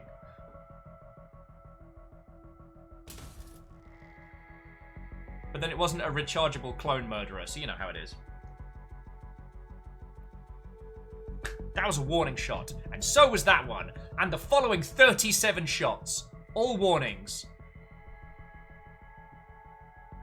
Astral says, if you have unlimited ammo, you could play as a shooter and it will stealth. Yes, but the recharge between each shot is lengthy, and if they know how to run you down, the way that they get you is they kind of Zerg wave you. Oh, and Jaralan is heading for bed. Jaralan, thank you for coming on this weird Art Deco adventure into hot feckery. Hope everything's going well with yourself.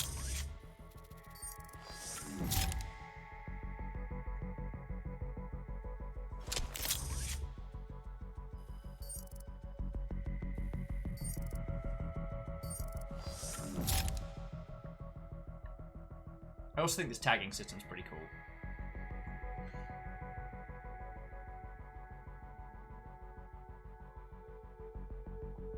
XCJ Speed says, have we tried walking backwards? We joked about it earlier, but we haven't given it a shot yet. I did, like, I need to do something else. Because this rotation's not going to trigger until I do more. Oh, I'm in trouble, G.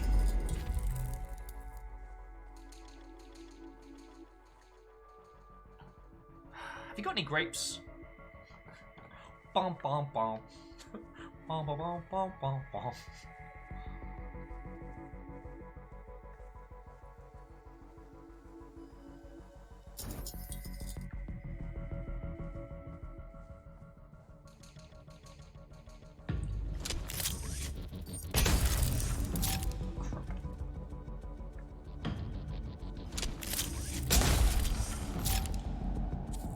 Well, at least we got their orb.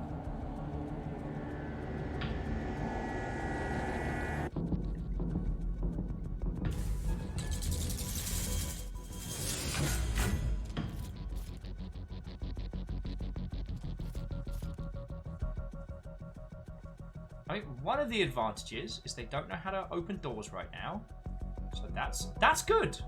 That's good.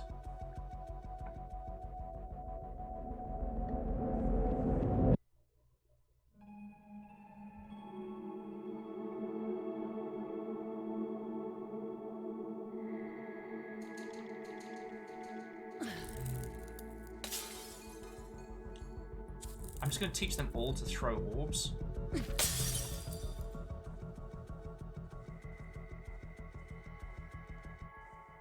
And again, it's learning when to use your specific standard abilities. You stop thinking about your powers like, these are my movement. And you start thinking about, like, this is how I solve this puzzle. See, the thing is, I don't want them to learn how to cross water. Once they learn how to do that, I'm having a bad time. And I prefer to not have a bad time.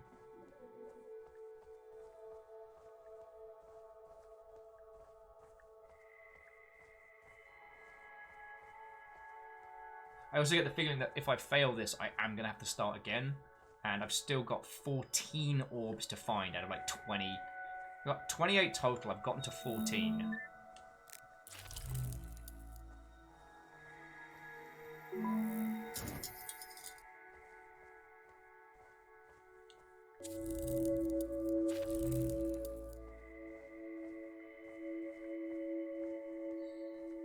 I'm going to risk the parkour.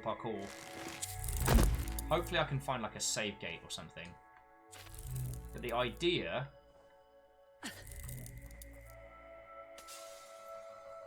is to teach them all to start throwing orbs.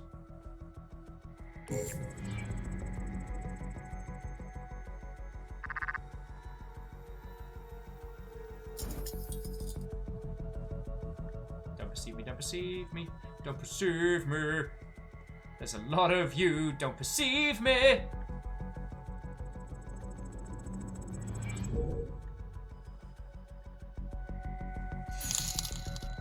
Yo! Which of you lovely Mother Hubbards was that? Some lovely mother One of you lovely folks just grabbed something from the humble store. Sincerely, thank you. Rilu, yeah, Duck walks up to a lemonade stand. Bom, bom, bom. Me, literally every time I leave an American breakfast place. And he waddled away, waddle, waddle. I mean, maybe after this run, they'll stop shooting me in the face.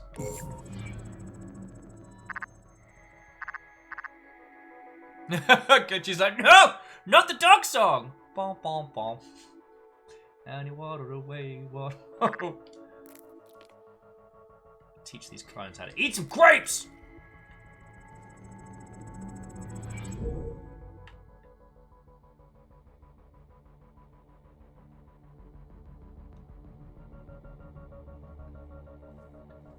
Yeah, I wish I could teach them to honk.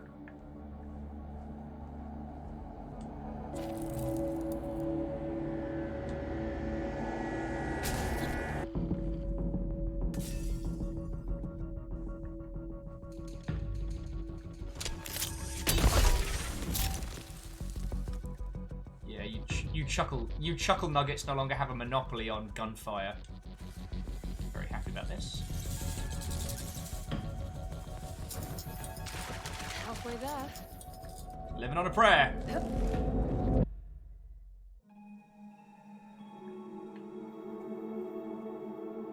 Haysif says, what ho? Will, did you tell everyone that Valve said all Half-Life games are free to play until it comes out? Oh no, I didn't get a chance to mention that. Yes, so friends, if you need a ton of free video games, Valve got you. Specifically, they got you all the Half-Lives. Oh fuck.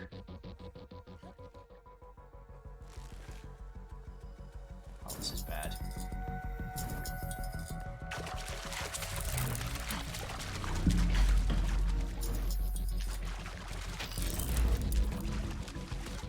Alright, so I'm just not going to teach him how to open doors. I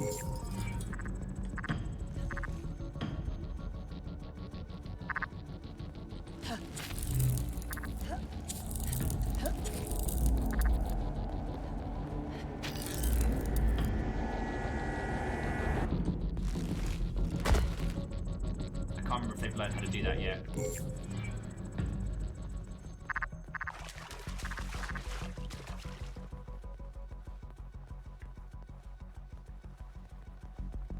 You're still following me, or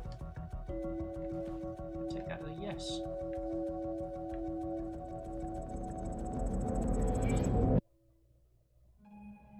Telenor says, so this next cycle's gonna be fun.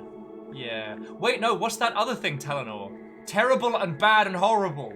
And the thing is, you can't just wait out the clock. It's not about how long it takes. You can't beat this with patience. I now have to do enough things that aren't going across water. I have to open a lot of doors, eat a lot of grapes. Like a lot of grapes.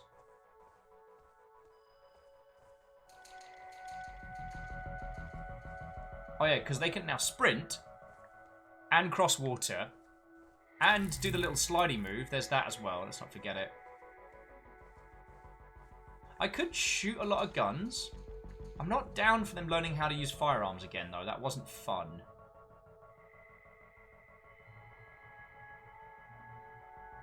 And then he waddled away, waddle, waddle. Oh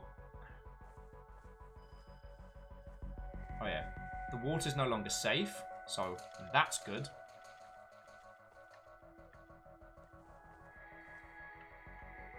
Austin says, so this is a game about being a bad teacher.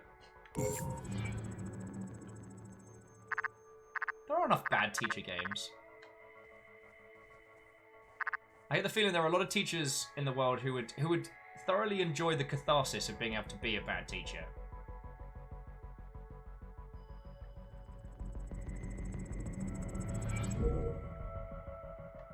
Kindergarten, more like Kildergarten, am I right? So Arden says, what happens if you never hit anything? Do they just randomly shoot bullets for a cycle? I don't know.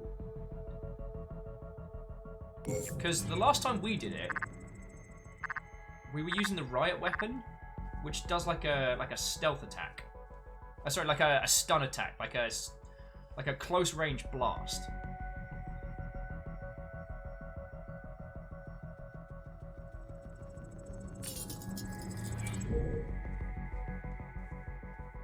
And so that were interesting. Well, actually, we can teach him how to use lifts on this one. Lifts and doors. Lifts and doors.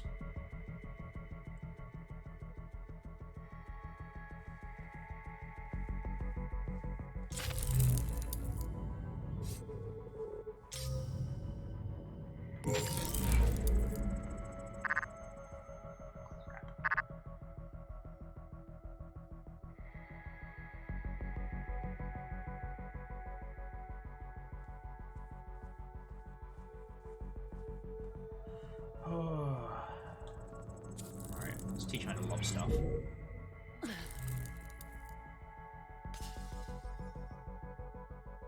Oh, come on, that was glass smashing. It's bloody quiet in here. You all should be like, cool, that's the most interesting thing that's happened during my life cycle, which is only about 30 minutes.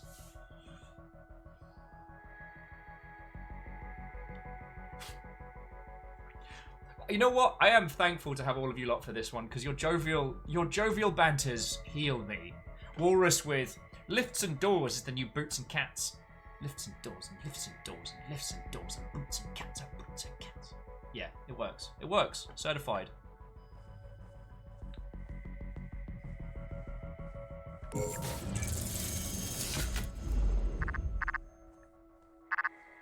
Come on.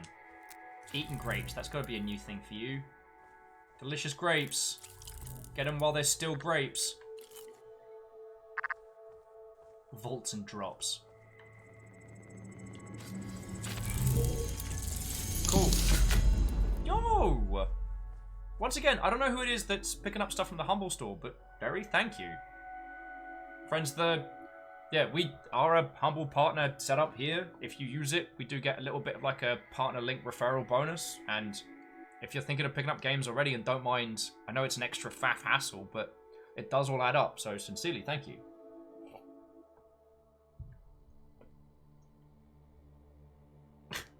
Oh, Austin said they meant more in terms of Will teaching them silly things, like, okay students, part 2 of your gun training course consists entirely of eating grapes. And they're like, I don't understand.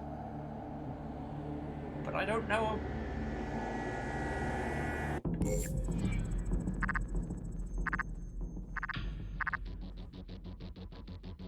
Shit bed.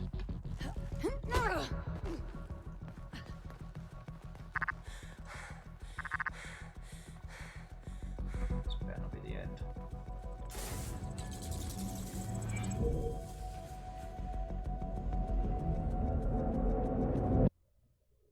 Yeah, not terrifying at all. On the plus side, they don't know how to sprint anymore, so that's good. And in theory, we could lure them away from the places where they were being the biggest pains. And then, you don't see me, it's fine. Wait, why doesn't my little orb tell me where they are? Have you noticed that?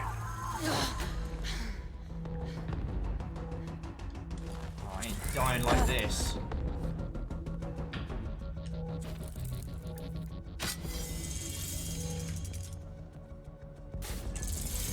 Oh crap, I'm running. That was a bad move. Alright, we've got to use one of our super moves. Crap. Now they know how to water. Alright, see, one there, one there. Little bastards. God darn it, other me.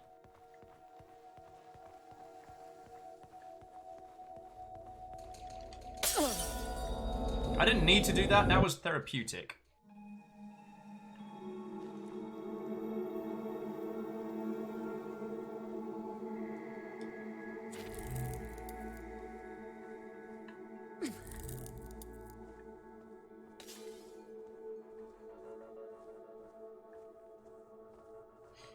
Shackle, I will jump to your comment in just a second. Fluffy, thank you for the teeny tiny moment of chaos.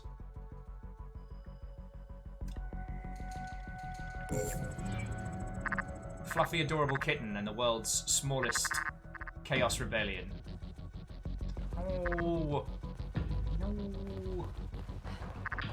Bako! Save good. I can see all the orbs from here.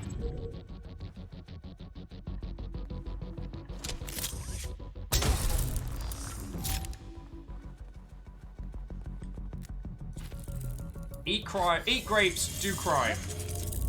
That is our new team motto. That person was gonna beat me with that.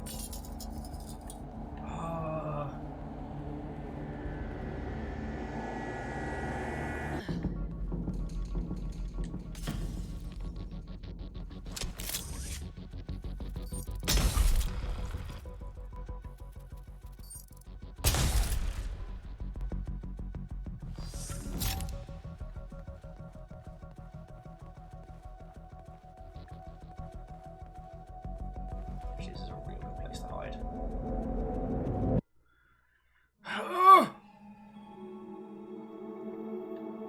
So, what Shaq was saying, genuinely tempted to pick up several things on sale on Humble, but I'm already 28 games behind. I'm farming Steam cards. The thought of adding a new dozen.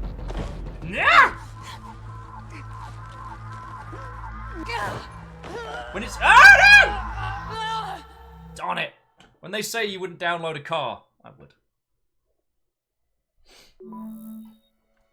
Okay, on the plus side, we did manage to save it.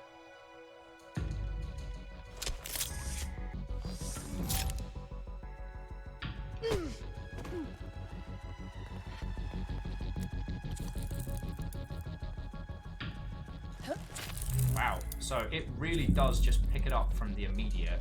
Come on, come on. Whoop-a-cha!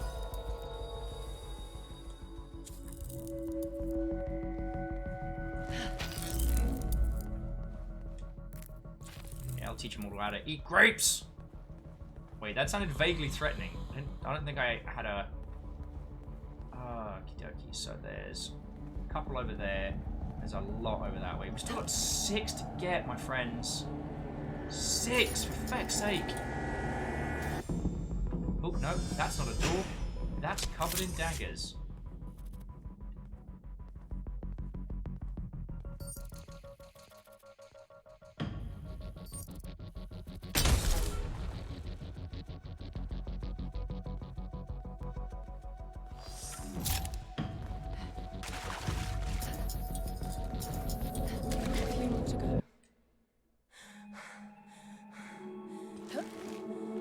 That's not a door, that's death!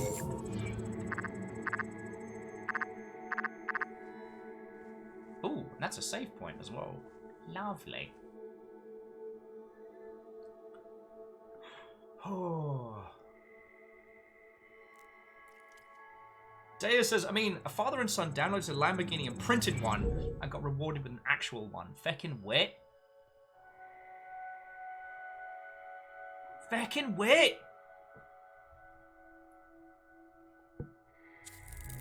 Sean's like, not the expensive vase! Oh, please. That's not even the good vase, and you know it. Sean, I know your vase collection. Oh, piss. Shove. Eat grape.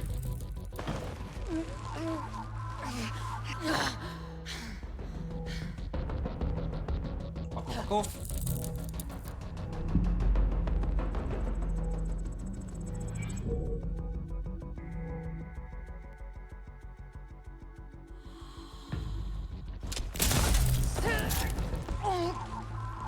Is it me? Are they starting to get squigglier?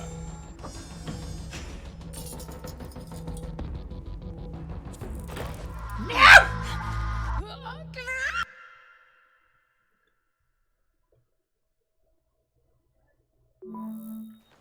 Sean's like, my expensive vase will make your heart skip.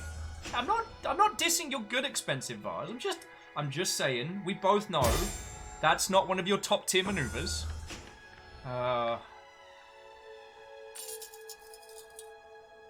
Also, Sean, I'm just gonna float an idea. What if we just cancelled GDC forever? I'm slowly starting to get into the, oh good, I guess we're gonna have to do this now, part of the GDC prep. And I'm like, but what if we just don't? Still gotta get my bloody ticket. My bloody plane ticket. The rest I have. Kestrel's like, so, but what if you walked into a door with spikes on it over and over and over again? I don't know. I won't lie, a little bit afraid of the idea, but... Alright, so we got 4 left. There's 2.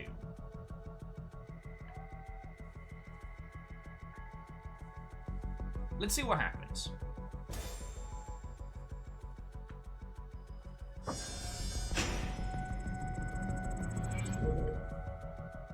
Yeah, Telenor, that one's an instant blackout, so that gives us like a cheeky reset. And Sean does make a good point. Sophia-Sun, it's very difficult to be on your own at GDC. It takes concerned effort. Yeah, it's a one-shot unlearn device. Like, if you could time it just right, you could basically get these Mother Hubbards to unlearn all of the things.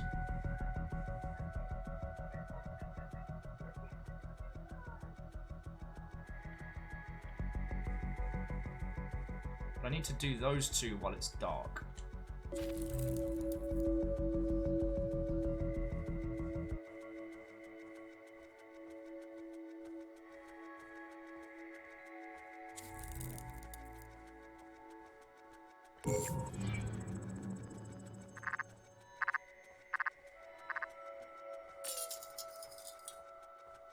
Yeah, the thing is, they're definitely learning how to creep around like I do.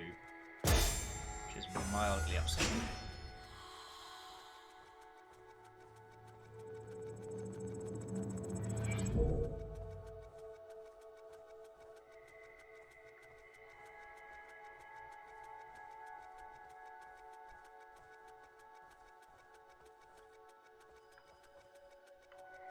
And I'll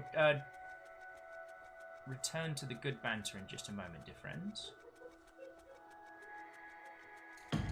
Oh.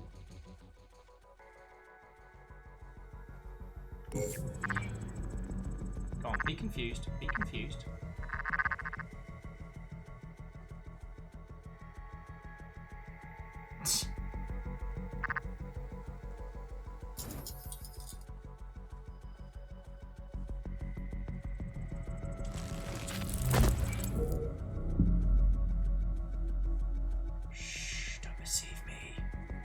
Invisible, like a ninja, like an invisible ninja.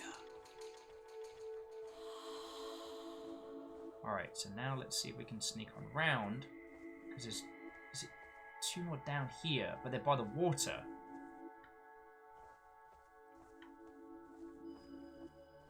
Oh yeah, so Sean, what's been really interesting is I actually did my first few GDCs as, like, you know, company rep, so, you know, most of the people that I've worked for at some point or another have had like a contract with a particular hotel or site or what have you. So like, it's only since I went indie that I've done the whole like indie hostel living. Bolt, bolt, bolt, bolt, bolt! Yeah! Please tell me you didn't know how to do that beforehand. You did not. Lovely, lovely.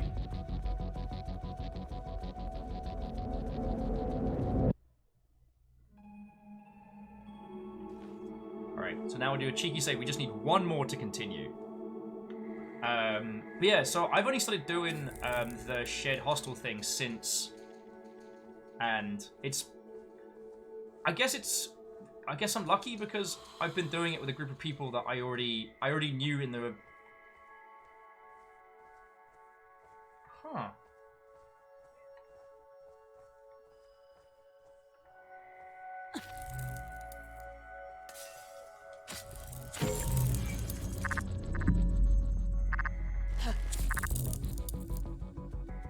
Crap.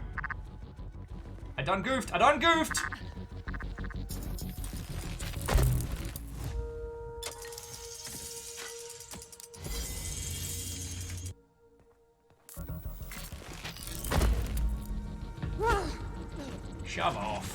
Aha! You don't know how to cross water! Who are you? Thank you! I will be your shenanigans stealth individual.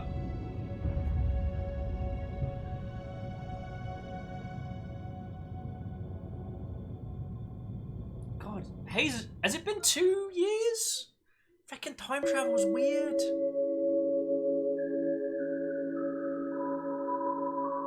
I'm not sure how I feel about the taint of time. We'll get back to that one. Sean, I met Will 35 years ago. Time travel is weird. Sean and I were actually at the first GDC, but we were at the first GDC. I want to say 6 years from now. On 90 kilometers, slowing down. It gets a bit confusing.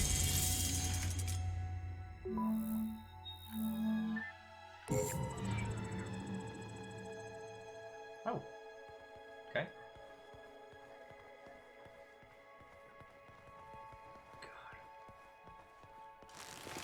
God. The pacing of this game is so surreal.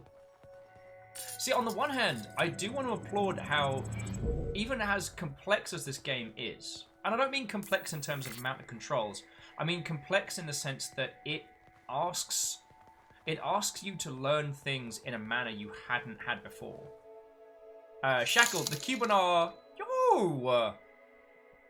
Friends, I don't know who is picking up all this good stuff from the Humble Store, but yo.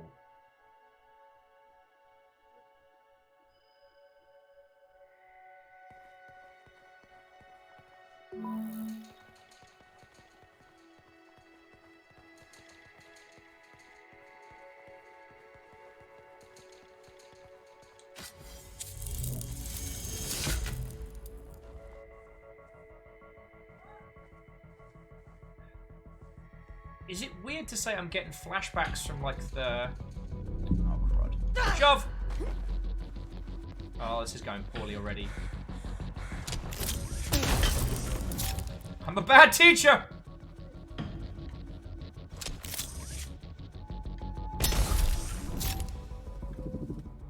Oh, good. Now they all have guns. Hooray.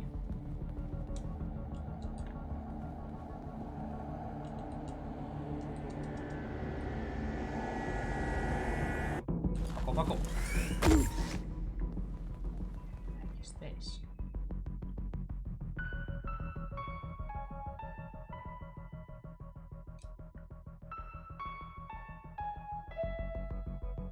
I can teach them to play the piano instead of shoot me in the face. I'll try and do that.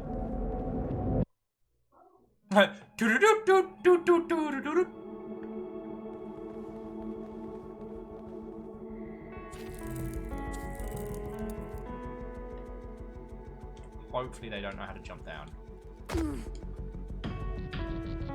They know how to jump down. They know how to jump down!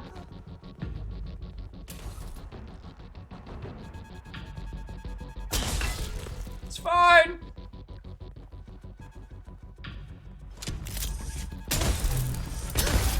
Thankfully they're really... Ow! Take it back! I take it back. They know how to shoot.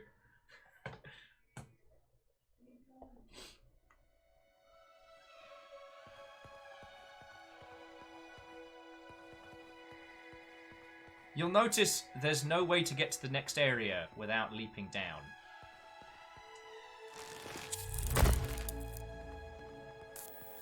So I have to teach them in some capacity.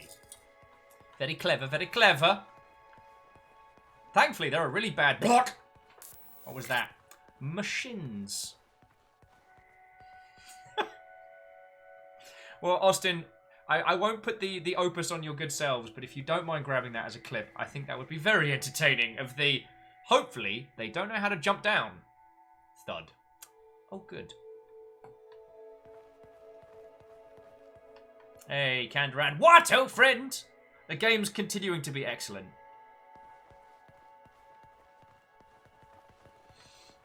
Oh.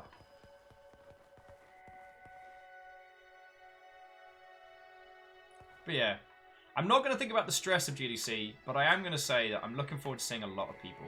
And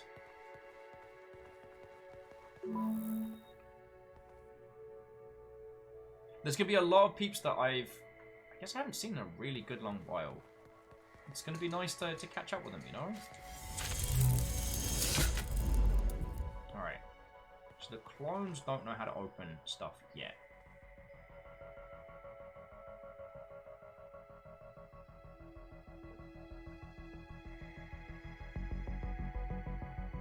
Oh, thick. Alright, fine. Shove! Sparse this a little bit.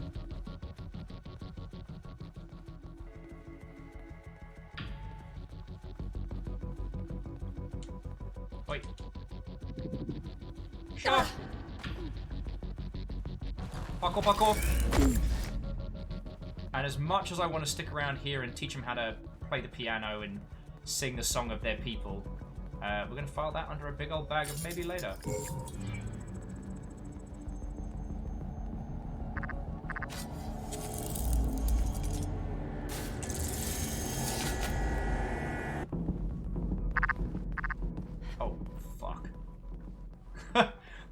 That bit when everything just lights up and you're like, oh, good. Okay.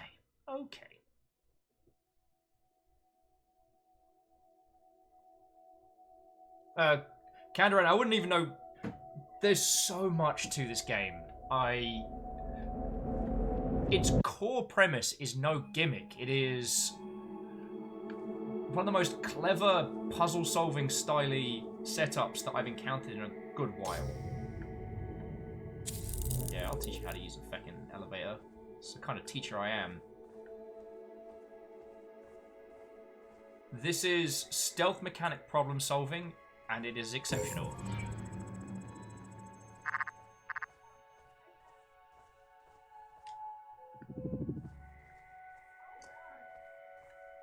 I do want to try and teach him how to play the piano, though.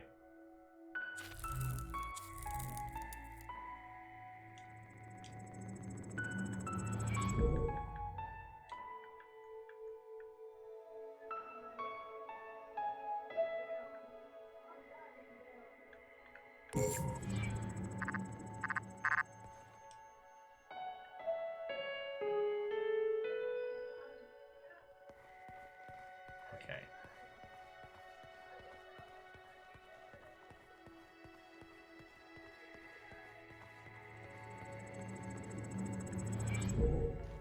Oh, they definitely are going to know how to use the elevator after this one.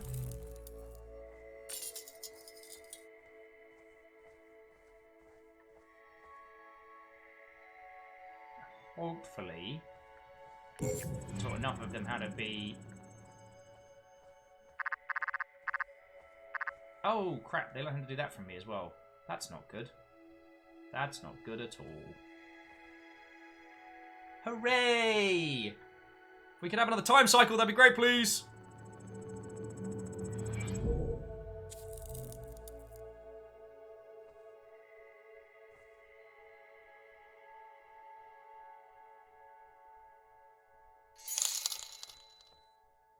Yo! Whoever that was that picked up the Sweet Farm bundle. Enjoy that. Because that's what Forager, Stardew Valley, and something else. Don't perceive me, don't perceive me. I am just a figment of your imagination. Even though you're probably antibodies fighting me off as if I was some kind of infection. After I stuffed a guy's soul into your big machine.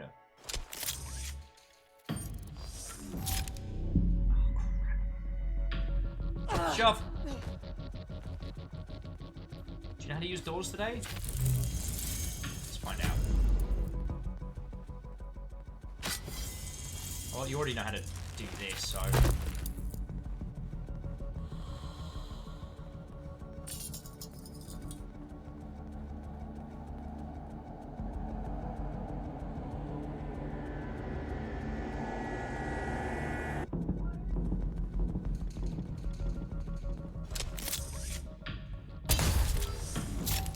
Honestly, that was just catharsis.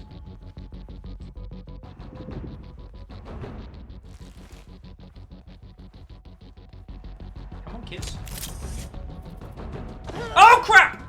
God, that made me jump.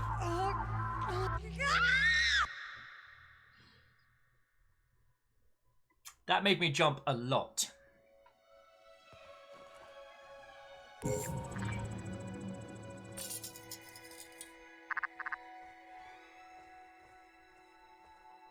Also, their vision doesn't go down when it gets dark, just as an FYI. Mine does, theirs doesn't.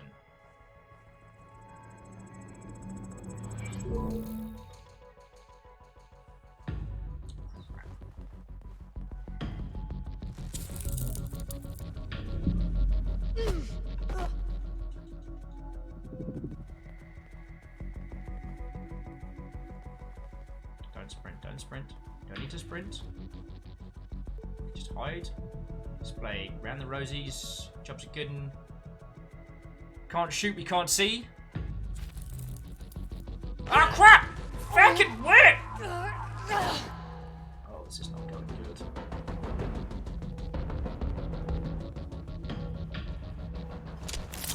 Back. Cool. Now they know how to do gun murder. Oh, good.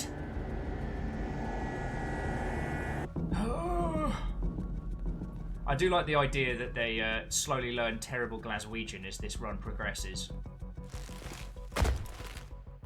So, we have the results back from our cloning program.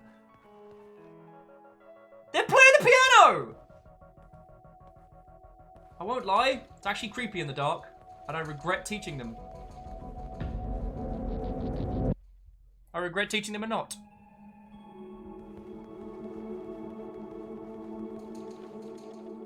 But some of them were distracted by going over and doing piano playing. Fucking hell, this game. And none of them played Megalovania.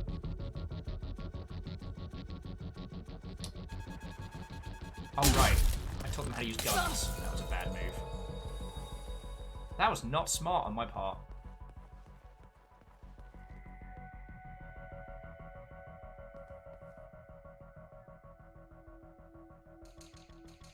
Oh, good. There's so many of them.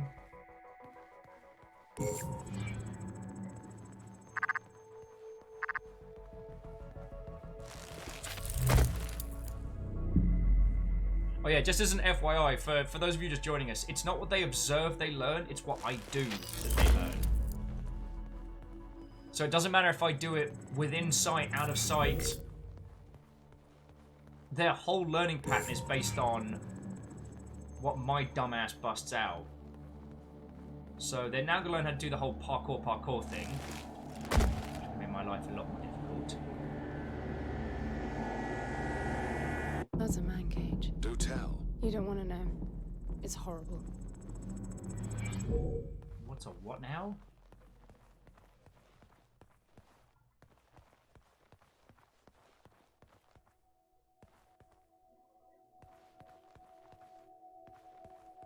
Oh god. Yeah, no. Yeah, no. We're gonna file that under a big old bag of Yenna. Well, Jax, while I can't help solve the ills of the world, the game is fascinating.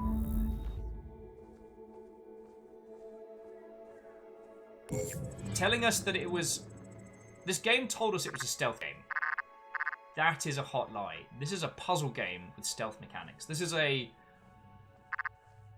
faux machine learning by way of hard sci-fi feckery. It is intriguing and mildly terrifying. Piss. Shove!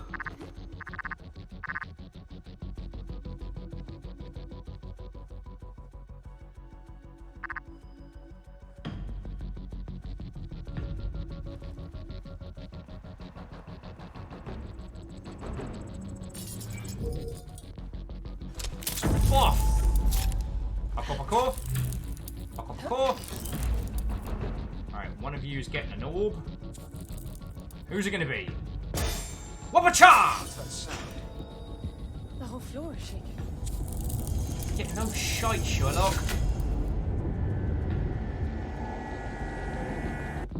Right, at least now it's gun time. Although in the next run they will be able to chase me over these, so there's that. Parkour, parkour! No! Get off my face! I need that face!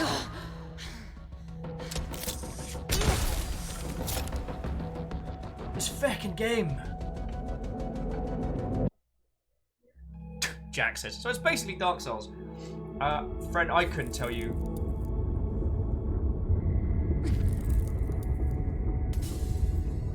Oh wow, the whole floor moves up and down. Oh, good.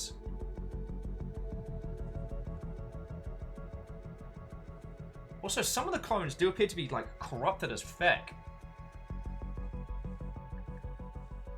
So again, we're still not entirely sure what's going on narratively in this game, Jax. We came in here with essentially the soul of our friend, which we'd put through a machine that did a bunch of weird stuff.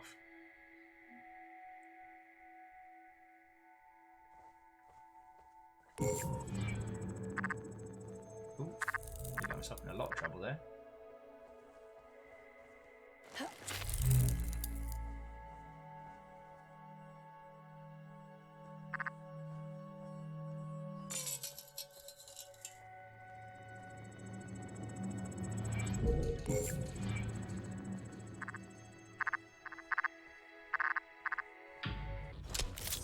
The floor is gone. No, the floor is not gone, and I fecked up majorly there. Why am I like this? Piss! Alright. Well, this is a good moment to take a nice little breather. How are you all doing, friends? This game, while exceptional, is very intricate. And so, what's fascinating is that, at first perception, this would seem to be like basic Babu, like My First Hitman. You know what I mean? This would appear to be a small team trying to make a Hitman-like game with stealth mechanics and using hard sci-fi and challenges to overlap that. But it really is a puzzle game. It's not about using the optimal method to kill every person or to slide past them. It's about trying to use the tools that you have in a varied manner. You can't use the same tool repeatedly because they learn it. Can't get me up here, jerks!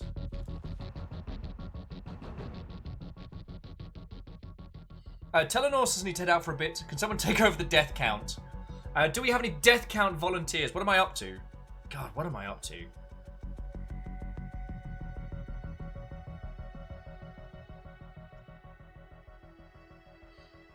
But it's fucking game, yo.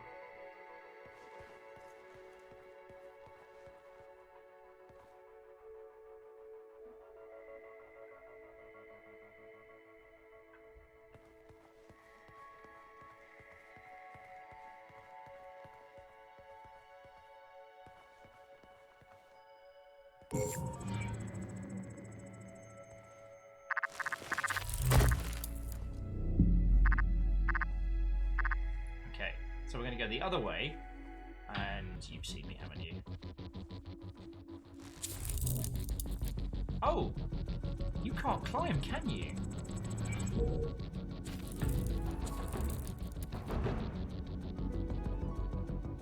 What's that sound? The whole floor is shaking.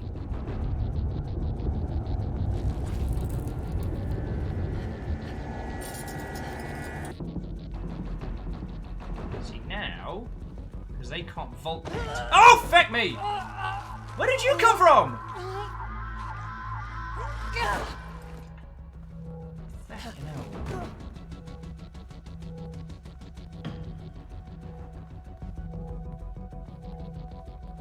So everybody, I've got an idea. Now, they will now be compelled to play the harp, right?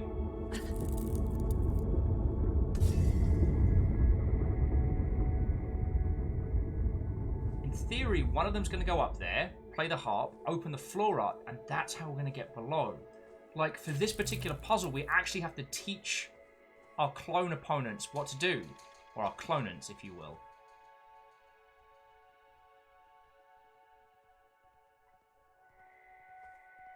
Pop jar.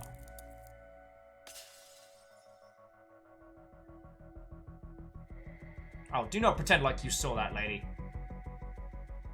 Someone please play me some harp bangers! No one's playing the harp right now.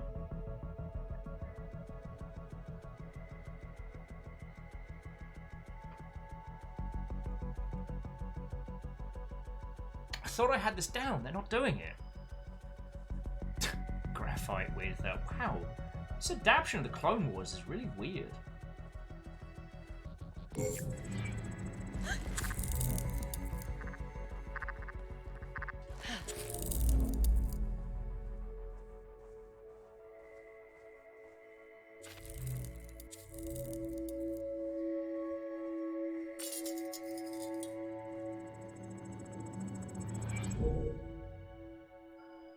Perhaps it's a specific run.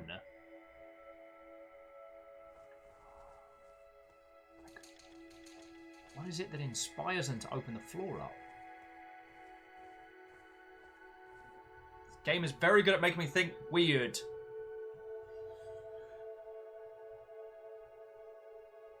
I guess this is something that's worth talking about. See, friends, we're at like, what, 5 and a bit hours? We kind of hit upon the crux of this game probably after about 2 or 3 hours. Like, the intro was slow and well-paced, but initially it teaches us combat, it teaches us survival, and then it makes us deal with the effects of the main mechanic, the learning clones, before it's really explained to us. And as a video gamey person, my natural instinct is that they learn and then remember. The idea that it was happening in cycles, that was something that I didn't expect.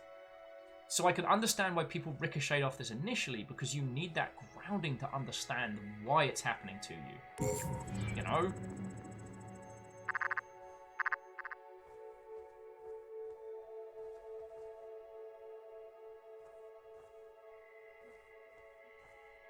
You need that scepter. There's no way to get into the center.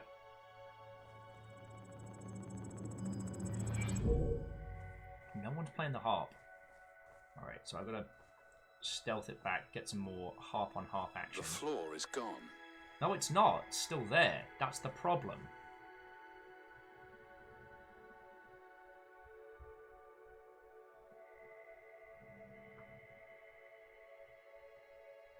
Well, yeah, Walrus, I can't teach him to vault anymore.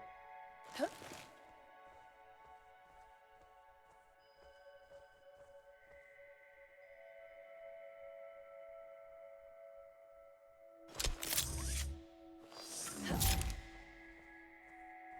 I probably could have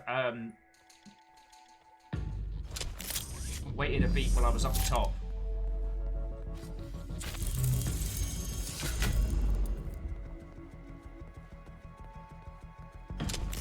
You're a pain in the ass. I'm not coming out this run alive. So. Oh, that is interesting.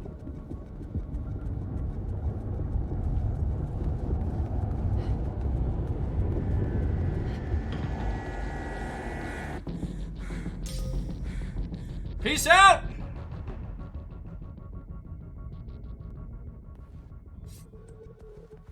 Not today! Oh, I affect this badly, haven't I? Let me guess. Need to put a scepter in a place with a thing. There is no scepter. I don't have the thing. Oh, good!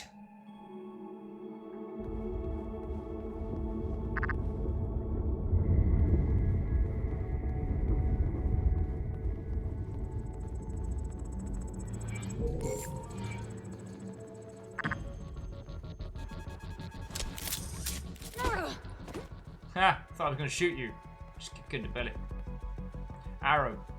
Griffin, what a welcome back. You got fish? I'm feckin' jelly. Astral says, it'd be great if the bots would try and mimic what you said. God, that would be fun. Like, I know how hard it is to create titles where the game also reacts to, like, microphone and what people are saying. Especially ones where you don't actively tell the player.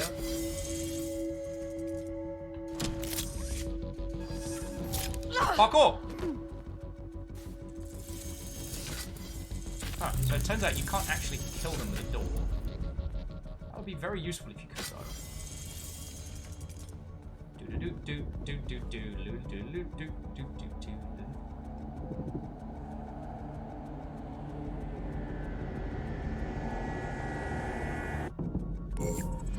That's very worrying. Walrus is like, really? 1,000 bots just yelling back, "Feckin' wee!" Oh, I hate the way they have the reflective cat eyes. Buckle, buckle! On the plus side, I didn't teach him how to descend in this run, so... How I'm still alive here, I don't know. Oh! That might have actually given me a bit of breathing room.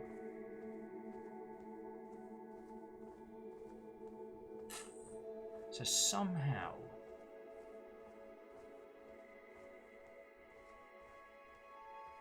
Sorry, one of the things that I was pondering was a suggestion that we really wanted for the last Alien vs Predator game, which was the idea that it would let you record things on your mic and say them back. Now, it was one of those things where we knew the TTP was awful, but we still kind of wanted it. You know what I mean? Like, sometimes you want to see terrible game ideas out in the world because, you know, for every time there's a chance of having a John Madden. I need you to play the harp.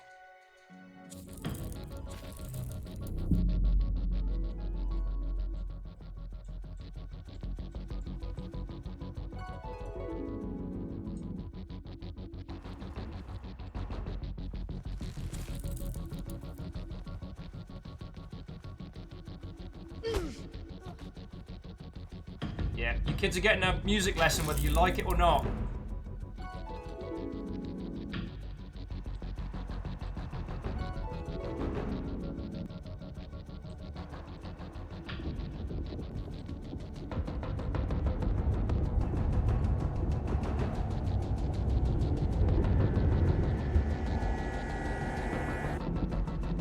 What's up, kids?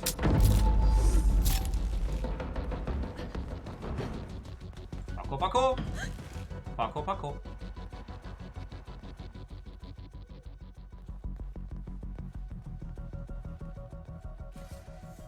Look at me getting mildly competent.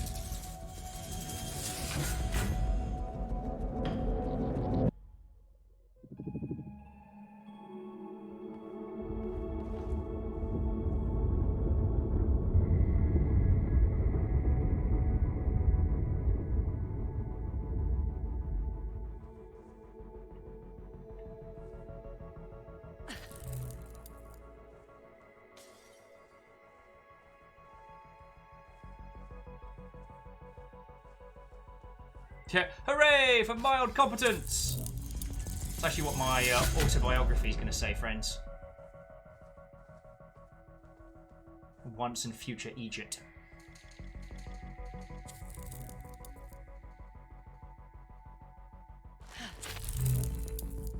Yeah, XD Johnny XP, I think you're right. I think it's the reset that makes the floor drop.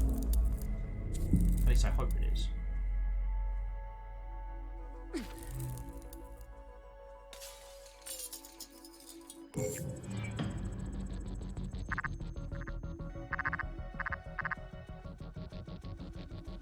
Ah, thick!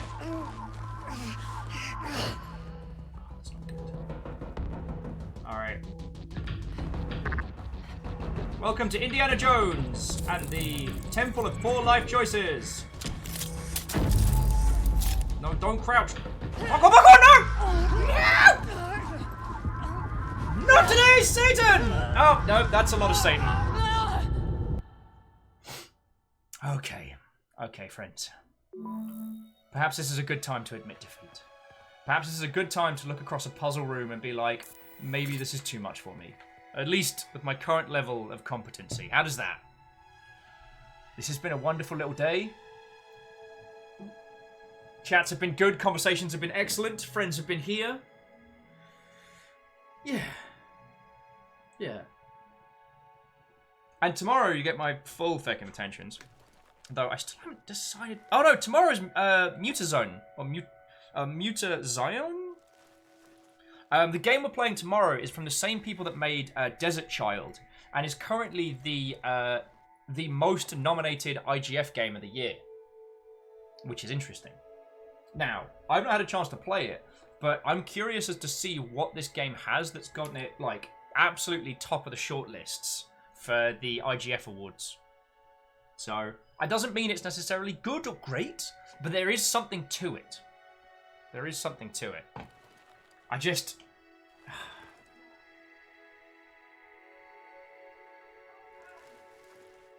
yeah. But this is a good little spot. So I tell you what, friends, thank you all for a feckin' wonderful day.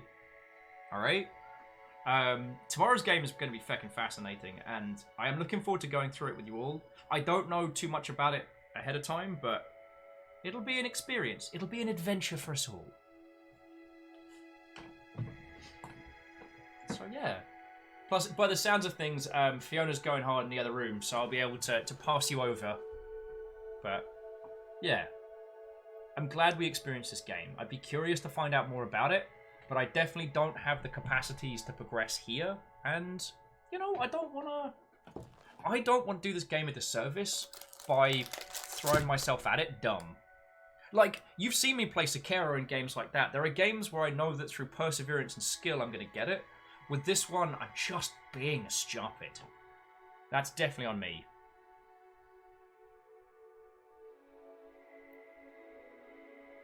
Hey, Fluffy, if your body is telling you to go to get sleep, go get some sleep, friend. If not, I mean, we're going to be rolling over to Fiona's stream in just a second, so you won't be completely without company. But if you can, go grab some sleep. I'm thinking of getting an early night myself. I kind of went a little... Anyway, yeah. You don't need to know about the problems of Will, but today was a feckin' splendid day. And Telenor, Austin, you're all entirely welcome. The fact that I get to do this is because of you lot. All of you that lurk and hang out and chat and yeet bits and rep the houses. It's thanks to all of you. Specifically though, I need to say thank you to Miyaki Sakura and myself from the future for donating cash monies, as that will go to food.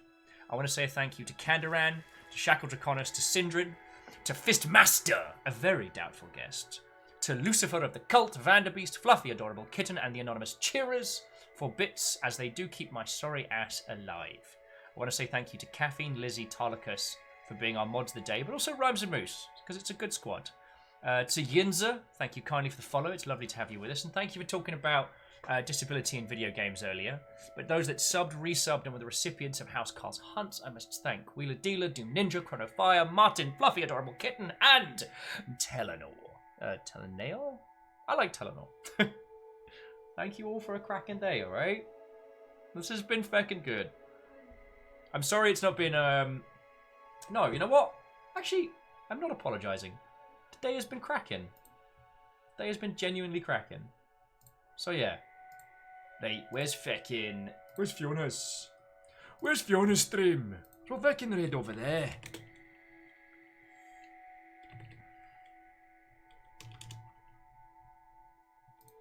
But you know what I want to do? Do you know what I want to do? I want to jump out, leave this going, and then have the raid auto-proc, and then show up over there, and then be like, oh, would you look at that? Oh, I guess it's just a pure coincidence. Oh, Friends, Fiona's doing a cooking stream tonight. So currently, Fiona is playing World War Z with some friends, but after that, is doing a cooking stream, which means 1, I'll hang out and help. 2, I'm going to get fed a lot, which makes me very, very, very happy. So yeah. Oh. But also, friends, if you have the time to blep on the Discords this evening, I'd really like that. Like, I don't have any specific requests, I'm not having a bad time, but I'd like to Discord blep at your good selves this evening. because I'm either going to be purely helping Fiona or I'm going to be leaping between email work, GDC work, stuff and things, and your company, albeit digitally, is always very welcome. And yes, I know I'm being super selfish. Imperios, you ran me out, you bastard!